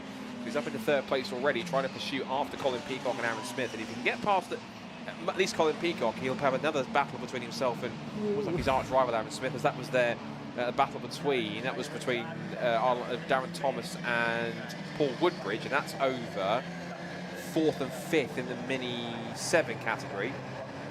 They're still piling with each other. And the troublesome pair, once again, that's Ayres and Hacker back together again. They're scrapping at the moment over what's currently 3rd and 4th in the 7S category. Down the back straight they go. There goes Josh Canning, who's at the back of the 7 Amelia field. He's behind the Sol Libra car of Julian Proctor. Going back up through Surtees, up towards McLaren and Clearways, and then back onto that Clark Curve and onto the Jack Brabham straight. Twitch there from Callum Perfect. Just the back of Fraser Hack now. Matthew Ayres up to 2nd place now. He's up the inside of Matthew Page. They come down the pit straight. This will be for the 7S lead between the pair of them as they come down towards Paddock Hill Bend. The background of these cars, there they are, the 2 cars side by side. That's the 7S lead. As we see just ahead of them, this is now Darren Thomas with a huge lunge up the inside of Paul Woodbridge in towards Paddock Hill Bend and just sliding around on the cement dust. But in typical Mini 7 fashion, gets the car all straightened out in a matter of moments. Now goes Woodbridge back up the inside and he's back to where he started. Yes, he is. Correction, by the way, it's Ross Billison leading in the 7s. I thought early on it was Glenn Woodbridge, but Billison's managed to get ahead of him in the early stages. Have to wait and see whether or not he's able to stay there to the flag. But a good battle, lots of good battles raging on further down the order. There is Page, who currently leads, does he, within the S class? Yes, he does, with Ayres and Hack behind. So the top 3 pretty much together. Top 2 from the early race, running 2nd and 3rd at the moment. The leaders make their way across the line. Rupert Deeth is up into 2nd place and has just set the fastest lap of the race. So he's setting off after Aaron Smith. Only half a second between those two. They're up at Druid's Corner as the 7s pour across the line. And some more really good racing going on. But what is going to happen at the front of the Amelia field? I wonder, can Rupert Deeth make a move against Aaron Smith? If that car's working well, you'd have to suggest that he probably will. Someone else going for it. It's Darren Thomas. He's not finished with Paul Woodbridge. And here comes behind him Matthew Page. He's the leader of the 7S category. Doesn't matter to him. He's sailing around the outside of Woodbridge, going for the move and almost making it stick, as he has made it stick around the outside. Forget the different spec of car. That was a brilliant move from Matthew Page to literally pickpocket Paul Woodbridge there to take the position. This is I'm counting in terms of overall places here in the Mini 7s. Where he is now, he's roughly around about 5th or 6th. Now we're looking at the inside now, Darren Thomas. This is supposed to be the slower of the two cars, but even so, Matthew Page is really going for it here. And also these two guys here have got both Fraser Hack, well, Matthew S is now up the inside of Paul Woodbridge, who's off the racing line. He's going to lose out to Fraser Hack and Callum Perfect. That's 4 places lost. Meanwhile, could be Aaron Smith losing a place to the charging Rupert Death. He was right at the back of the Mini Media group, but now he's onto the back of the rear bumper of Aaron Smith. There is the other Page in the field. That is Giles Page off the road. That's on the run down, exiting Druids towards Graham Hill Bend. The car is just about moving, but they can't get it moved in quick enough. It might well possibly prompt, dare I say it, a safety car. It's crawling along, but it looks like it's the left front damage. That's the reason why. Well, there might be. I can't quite tell. It looks. The thing that's confusing, he's got black wheel arches. That's the thing that's confused me. So it's either something that's purely mechanical or something that's damaged on the suspension. Either way, it's troubling him. Meanwhile, down towards Paddock Hill Bend again, Rupert Death darts out. He wants to lead. He's going for it down the outside, and Aaron Smith again throws the block back to the racing line towards Paddock Hill Bend. Through the right hand they go. They swing down the hill through Paddock, back up Halewoods and back towards Druids once again. This is on lap 6, 5 laps in the books. We've still got 15 minutes to go. It was like all that in 5 minutes. We've still got 15 minutes to go. And it's just a slightly more frenetic race than it was in race 1 earlier on. Yeah, I think the track conditions improving are helping the quality of the racing improve as well. But it is Aaron Smith who leads them down the Cooper Straight and heads for Surtees Corner. So Death, having caught him, not yet able to make a move. It'll be interesting to see as they go down the pit straight this time whether or not Death is able to use the slipstream to attack. The same situation may well play out behind between Colin Peacock and Phil Bullen-Brown as they debate 3rd position. 5th place then for Rob Howard. 6th is Cuthbertson, James Cuthbertson.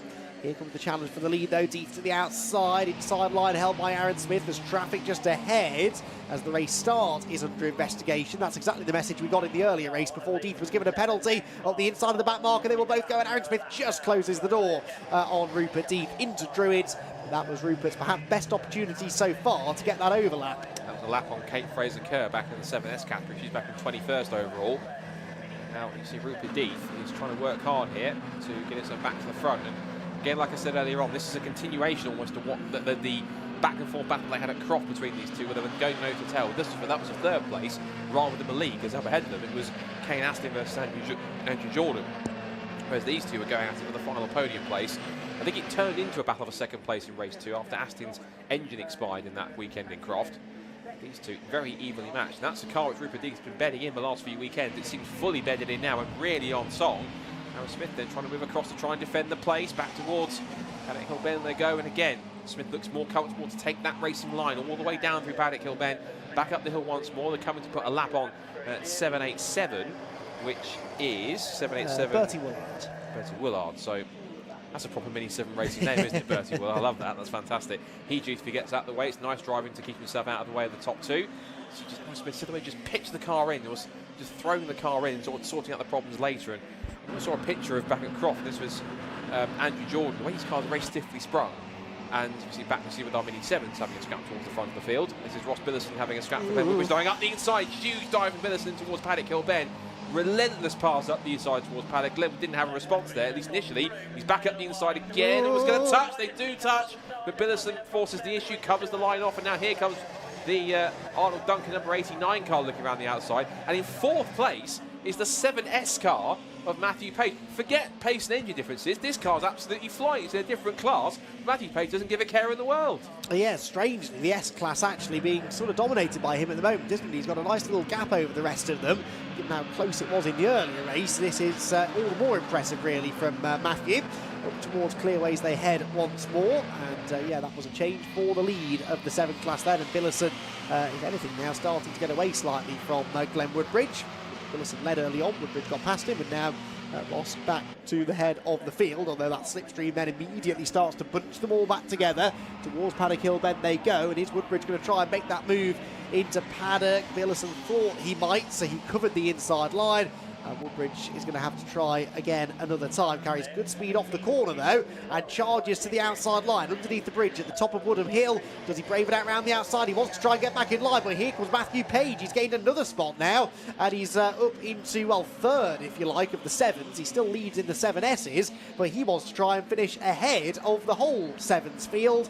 And you know what, Scotty might just be able to do that. I'm not sure, unless someone's about to correct me in the chat or somewhere else, I'm not sure if a 7S category car has ever won a Mini 7 race outright. If it has, then it's probably been a long time ago, but Matthew Page is making a point here. He's absolutely flying at this point in time and beating some of these cars who effectively could and should, and technically are, quicker than him in many senses, but this short little 1.2 mile speed bowl that is Brands Hatch really is suiting any spec of Mini. These short little 7S cars are making the most of, there's almost the performance balancing effect that they've got against the main 7s as they come back and down the pit straight. So Woodbridge looking back to the outside again, and he knows that the harder these two fight each other, the easier it's him to catch up. But look at the speed he carries in Paddock Hill Bend. A mammoth piece of speed. Big momentum is out side by side again. Page's way is blocked. Woodbridge goes down the outside to try and reclaim the lead back from Billison, but if they both run out wide, there'll be a chance for Page to sneak up the inside, which he's trying to do. Almost there. Gets his nose chopped off by Woodbridge, who sits back in line for second place. Back up the inside again. Billison's almost sideways, but again, just showing the nose. But that's only going to cost him momentum. And now look who's getting into play there. We've got Arnold Duncan, and also in there too is Darren Thomas in the green car in the mix as well. This is for the top 5 outright. Forget 7 to 7S class. This is for the Mini 7 win outright in the entire category. And the odd one out is Matthew Page. Also shout out to Fraser Hack and to Matthew Ayres. They're getting involved there too. And who's come on crop on their tail? Why, it's the 7. It's the media leaders. It's Smith and Deeth, and they're on the tail of this. This should be interesting. Yes, well, that gap has gone back out a bit now, but in traffic, I reckon Rupert Deeth might be able to close back in on Aaron Smith. It's been hovering around 8 or 9 tenths. Aaron Smith just manages to find a gap round the outside there, and right round the outside has got Rupert Deeth. Smith just set the fastest lap of the race, actually, to get the gap back out to 0.6 of a second again. Up the inside of Duncan he goes at Druids, but then gets delayed a bit on the apex. He's still making, I'd say, better progress through the traffic than Deeth is, though. The outside at Graham Hill Bend chops across the nose of Glenn Woodbridge, gets to the inside of Ross Billison, and just like that he's cleared the whole group. So Aaron Smith gets through. Rupert Deeth still busy trying to get past them, and actually that gap now continuing to grow. So Rupert Deeth might well end up losing this race because of the traffic. It's just not landed quite as fortuitously for the second place man as it has for the leader. Smith also said the fastest lap of the race. We've still got 9 minutes to go, so it's still not completely over for Rupert Deeth as he sweeps past the 7 leader. He's now got past Ross Billison. Now he's got the clear track ahead of him. Side by side for 4th now in the 7 ranks. This is outright 7 ranks. It's Arnold Duncan up the inside of Matthew Page. And the early pace which he had keeping up with the top 2 faded a tiny bit through that traffic as one or two cars squealing the tyres through Paddock Hill Bend. Also the scrap for 3rd between Colin Peacock and Phil Bullen-Brown continues. I think Peacock's got past Bullen-Brown, so it means that he's going into a possible podium place. There he is. Just put a lap on 7, 8, 6, I don't think that was. It might be 758, which is one of the Matthew Ayres cars. Either way, that was one of the 7 cars that was falling back a little bit. And now back to 3rd in the medias, goes past almost the entire leading group in the 7s. As it does, so the 7 battle continues to rage on. They've not really been separated by that big lunge up the inside there from Bullen-Brown, and I think that was someone else trying to follow him by. That's Fraser Hack. It was Fraser, yeah, absolutely. So that's Fraser Hack, who of course was involved in that thrilling finish within the S's earlier on. Having quite such a good time of it in race number 2. Peacock and Phil Bullen-Brown, though, trying to make decent progress through this group because they're battling over 3rd place. The lead margin is nearly 1.5 seconds now between Aaron Smith and Rupert Deeth. Only 1/3 of the race to go now. It's going to take a little while for... it's going to take a bit of a miracle, actually, for Rupert Deeth to close back in on Aaron Smith. Smith just has that relentless pace to get out in front and lead from the front, whereas Rupert Deeth, all he can do really is try and keep up with the race leader. Brilliant sight they make those. The 7s wind their way through Surtees. Just ahead of them, Phil Bullen-Brown in the orange number 9 car. 4th within the Miglia class. Ross Billison still leads in the 7th. Matthew Page leads relatively handsomely in the 7S. It's only a couple of seconds actually clear of the rest of that class. So it's Ayres in 2nd and Fraser Hack sitting 3rd in that class at the moment. So not a huge margin, but definitely Matthew Ayres has been the pace setter in that class in this second race of the weekend. There he goes, turns his way, there goes Ayres, sorry, Matthew Ayres, second in the class, turns through Paddock Hill Bend. He's got half a second or so over Fraser Hack with Callum Perfect, only a second or so further behind them. I'm going to sort of answer a question I posed earlier on, which was, has a 7S car ever won a 7 race outright? The answer comes from, as I'd expect, our fellow commentator and Anorak extraordinaire Dave Goddard, who says he seems to remember Conor O'Brien winning outright when he was in S-Class a few years ago. So thank you to Dave, ever the font of motorsport knowledge, for providing that one for us. And I figured someone would point it out, and in a nice way, I'm glad it was Dave, because he's usually someone who's knowledgeable about these things in a deeper sense of club racing than I probably ever will be, in that sense.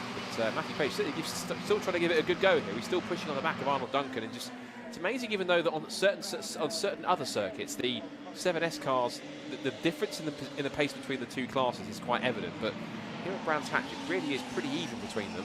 It really is down to proper driver skill and the setup, and Page has got quite a good pace here, 4th overall. I think he'd love to get himself, there's no overall podium for the 7s, but I'm sure it'd be a good confidence boost for him if he can get 3rd outright in the 7 category. If he can get past Arnold Duncan, the top 2 are just breaking away and have got something of an advantage now.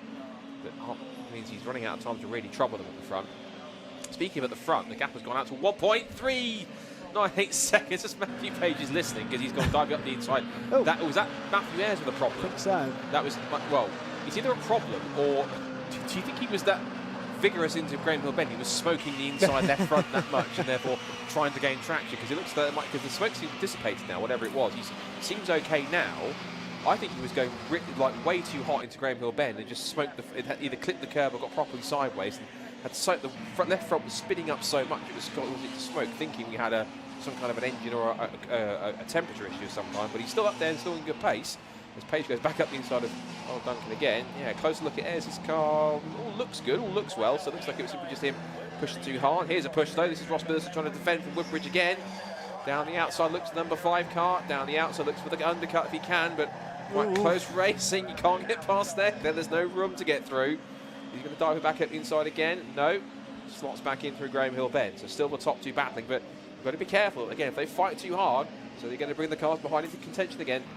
Certainly is. There are the leaders, by the way. Lead gap coming down quite rapidly now. 2 consecutive fastest laps of the race for Rupert Deeth. 54.449 puts him now back within 3/4 of a second or so of the race lead. And the fastest lap in the earlier race was set by Rupert as well, 54.801. So he's going about 3.5 tenths quicker than he did earlier on this afternoon.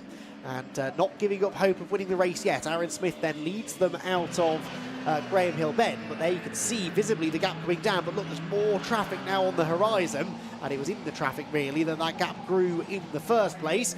In the 7 battle, it is still Ross Billison just ahead of Glenn Woodbridge, who looks from the outside back to the inside, but Ross Billison had that one covered, goes into Druids on the tight line, and then you can kind of afford to drift wide because it gives you the inside line for Graham Hill Bend, which he doesn't take, and actually Woodbridge tries to slip through on the inside, but Ross Billison carries the momentum through the corner, hangs on to the advantage. But the 7 class battle, I think, is the one that's really going to rage right down to the wire this time. Just over 3 minutes still to go. And is this a challenge from Woodbridge? It might have been, but Billison slammed the door in his face. But they're heading for the pit straight now, Scott, where that slipstream could give another opportunity for Glenn. Thought about it, didn't he, Glenn? He thought about it going towards into Clark Kerr, but couldn't quite make that stick. So now with less than 3 minutes to go, he's in the tow back down towards Paddock Hill Bend again. Again, good momentum through the right hand here will help. Just in the background, I can see Matthew Page under threat again from both the cars behind, being Arnold Duncan and Darren Thomas. Thomas comes into the shot almost at a 45-degree angle sideways over the curve. Now it's Arnold Duncan's turn to have an attack in car 89. Matthew Page is getting back involved in that as well. Matthew Ayres, sorry, is getting involved in that in 4th place in the grey car. And behind him, of course, is Fraser Hack. That's Aaron Smith, who gets past one of the lapped cars with fairly effortless ease. Comes down the back straight once again. We see now Woodbridge trying to push that push and force that issue. He wants to try and squeeze through if he can, but Billison holding firm as they come back through. But this has been a podium finisher before in the 7s multiple times this season, so his capability of these cars is, of course, quite well known and quite well documented. There is Matthew Page, made an amazing drive so far. 3rd outright in the 7s.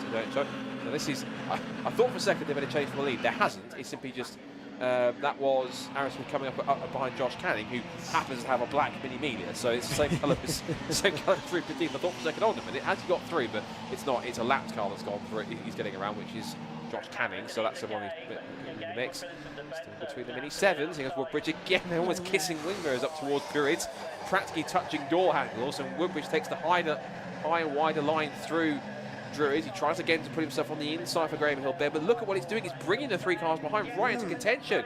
Back up the inside goes Woodbridge. He had to look up the inside, tries to shuffle him out wide. They're still side by side, and here comes Matthew Page for the lead. Up towards left-hander at 30s. It could still happen. Matthew Page could still win this race outright. Up through 30s, up towards McLaren. Woodbridge tries to force the issue. He's got the outside line. Billison back up the inside. Woodbridge doesn't want to give it up. He's shaky. He's sideways. Here comes Matthew Page for second. He might go for the lead down the pit straight. Matthew Page could still win this race. Oh, stand well back, everyone at Paddock Hill Bend. This could get lively into the first corner. They will go. He's waving to the cars behind. Push me, let's go. Well, I'm not sure they're going to, unfortunately. I think it's every man for themselves right now. Through Paddock they go. Duncan moves up ahead of Woodbridge as well. Woodbridge's race has fallen apart, hasn't it? But Matthew Page is on the tail of Ross Billison, goes to the outside line at Druids Corner. I think this lot will have another lap at the end of this as well. So they've got the best part of 2 laps of this race still remaining, and plenty of time then for Matthew Page to try and make the move. He's not going to try it surely into Graham Hill Bend. That's where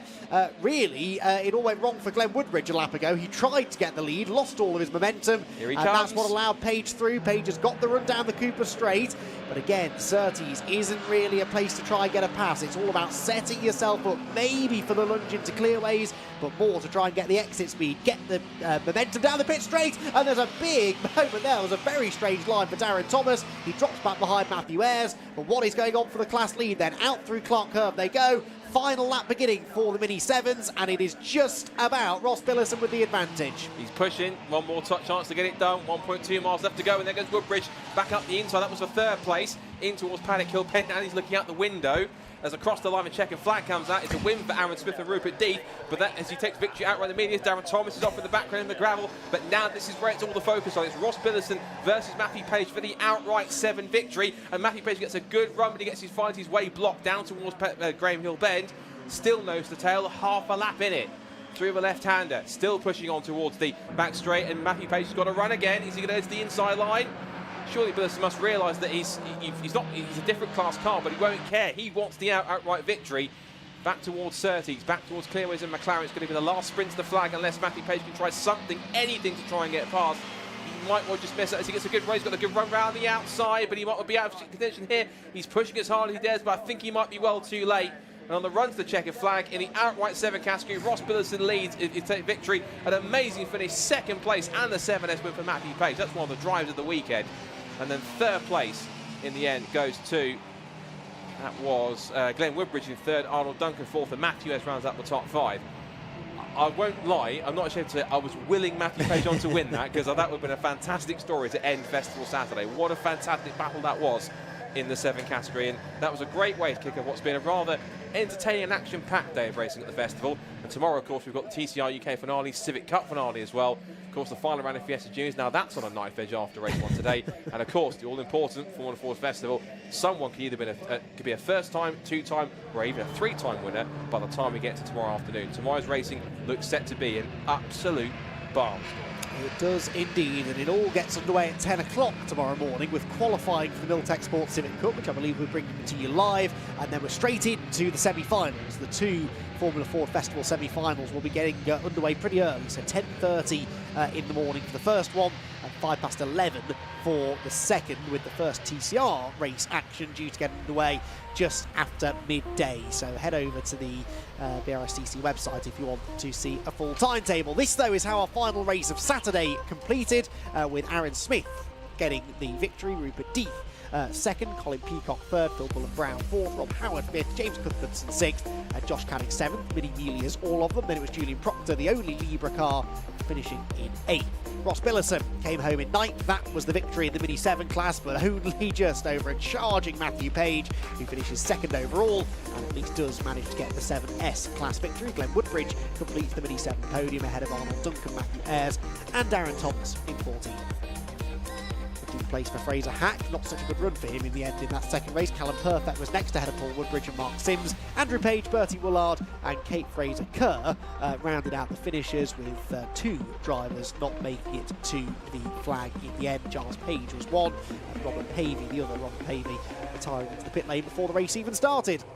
So great start to our weekend, as Scott quite rightly said. A big thanks to Scott, to Richard and to Anthony Jordan for all of their hard work through the course of the day. We'll be joined by Paul O'Neill tomorrow. He'll be, I'm sure, excited to call the action on the final Civic Cup and TCR UK races of the weekend. It's going to be a fabulous day of racing, one of the events that I've really been looking forward to all season long. The Formula Ford Festival and the final round of TCR UK at Brands Hatch. It doesn't get much better than that, really. So the Sunday in particular is one not to be missed. As I said, the on-track action starts at 10 o'clock in the morning, so make sure you're up bright and early to enjoy the action. Right then, that's enough waffle from us up in the box. Let's head down to the pit lane for the final time today and catch up with our podium finishers and Richard John Neal. Thank you very much, Andy. It's not waffle, mate. We've thoroughly enjoyed you and Scott calling the races today, and I hope you've enjoyed some of the interviews we've had down in pit lane, victory lane. And we're going to get our final one underway with Aaron Smith, our winner. Aaron, congratulations. We'll get you back on the spot. 2 out of 2. That one was a little bit closer, though, wasn't it? Oh, he was making me work for that one, wasn't it? But again, like, what a race. I had one massive moment up into clearways there. Just got on the slippery part, overtaking the back mark, one of the F's class. And but yeah, well, other than that, it was all calm and collected in there, you know. See why people like these cars. This sort of Mini was my first car back in the day, and they're still fantastic to own and drive. And that's why it appeals to so many people, because everyone knows someone that's had a Mini and they're like, oh yeah, it was a brilliant car back in the day, and yeah, we're still racing them as hard as we can. So yeah, no, brilliant. People love them, not just because of the look, but the racing you guys put on week in, week out is absolutely fantastic. Have you got much to do tonight? Luckily, not really. I reckon a bit of a check over. I'll probably have a beer to celebrate. But yeah, other than that, you know, it'll give the old Mini Sport logo a polish. Other than that, like, she's good to go, you know. That's good. Is it a reverse grid tomorrow, or are they putting you on the front to make it easy again? I reckon it'll be a reverse grid tomorrow, so that'll liven it up a touch. Hat trick? I'm going to be going for it, for sure. And Rupert will, and Colin will too. Definitely. They won't make it easy for me. So, yeah, we'll see what tomorrow brings. Nice. Well, Aaron, have a great evening. Thanks for chatting to us today and entertaining us today. Well done. Let's have a word with our Libra winner again, Julian Proctor. Second little chat for Julian. Really, all I can say is, Julian, how different was race 2 for you to race 1? It was just a bit of fun, really, because I'd already won what I needed to do in race 1, so just went out in race 2, had a bit of fun, and really enjoyed it. We're going into Saturday evening. What's the social side like with the Severn Club? Oh, the social side of it is brilliant. We got a good little group. We all get together tonight, and we'll have a couple of beers and a few laughs and a bit of Mickey taking, like you do. Like they've been on to me all day, Mickey taking. So I might have to pay them back a little bit tonight. Well, maybe we'll find out what some of the Mickey takes are tomorrow. I hope you have a great evening. We look forward to you guys entertaining us again tomorrow morning. Thank you very much. Thank you very much, Julian. Very well done. And our 7th class winner, Ross Billison. So first chance we get to have a chat with Ross. So the Sevens giving us some different winners. So well done, Ross. What happened in race 1, first of all? I had a massive moment into clearways, so obviously I dropped off the leaders, and I tried to get Glenn up and, you know, catch him up. I just couldn't. So the second race obviously was go again, and I saw my opportunity, slung it down the inside of him into Paddock, and managed to keep it. So, but I've never worked so hard for the whole race was just non-stop. So yeah, it was really good. Yeah, that typifies what mini racing is about, isn't it? Between the three of you guys and more behind. Yeah, 100%. Now that is your classic mini race, especially around Brands Hatch. You can't really gap anyone around here. It's just it's not one of those circuits, but I managed to gap Glenn a bit, which gave me a bit of breathing space, but then 2 laps later he's back on me again. We were side by side through here, which were like, under braking, the cars were skirting around all over the place. A little bit of contact, but I think that's allowed. And then I managed to just gap him for the last lap, so I could sort of relax. Yeah. But yeah, well chuffed for that. That's my last race of the year now, so yeah. You're not here tomorrow? Not here tomorrow. We're going on holiday tomorrow morning. So where are you going? Turkey.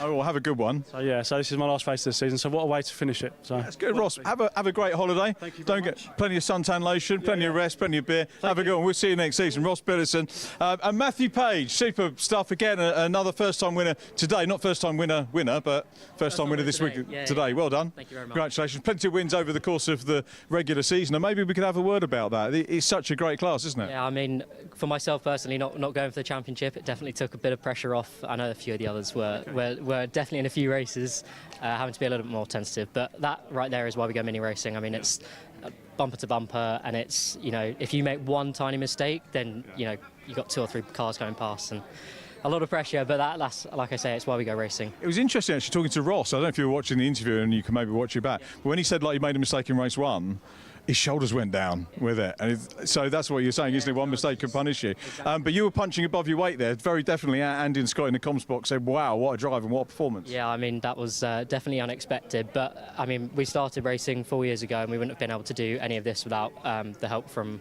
Mondo Sports setting up the car, Swift June with the engine, and particularly Nick Padmore being driver coach. You know, we started here in a little Audi A1 4 years ago, so he's done a lot of work since, and thankfully home track, you sort of know it pretty well by now. So I was just, trying to keep it clean and consistent. What a great mentor for you to have, and you're proving to be a great driver yourself. Yeah, thank you. You're back tomorrow. You're not going on holiday, are you? No, I'm back tomorrow, but reverse grid, so I'll be starting from the back. So a little bit of a challenge, which will be nice. Matthew, well done. Have a great evening. Thanks for chatting to us. Lovely to meet you. So Matthew Page wraps up our 4 class winners for the Mini 7 Club here today at Brands Hatch. Hope you've enjoyed it. We've had Formula Ford Festival heats. We've got semi-finals coming up tomorrow.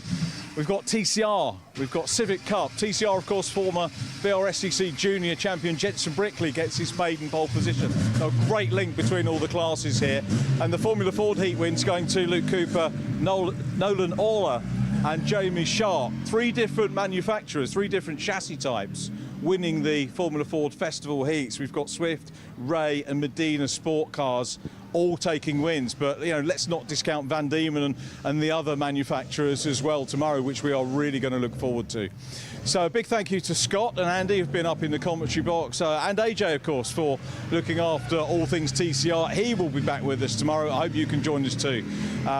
Laura, thank you for being camera op today. Super job, lovely to work with you and all of the Alpha Live team once again. So from everybody at the Alpha Live team, from the Brscc, TCR, everyone here, have a lovely evening and we look forward to your company again tomorrow. Thanks for watching and bye-bye for now.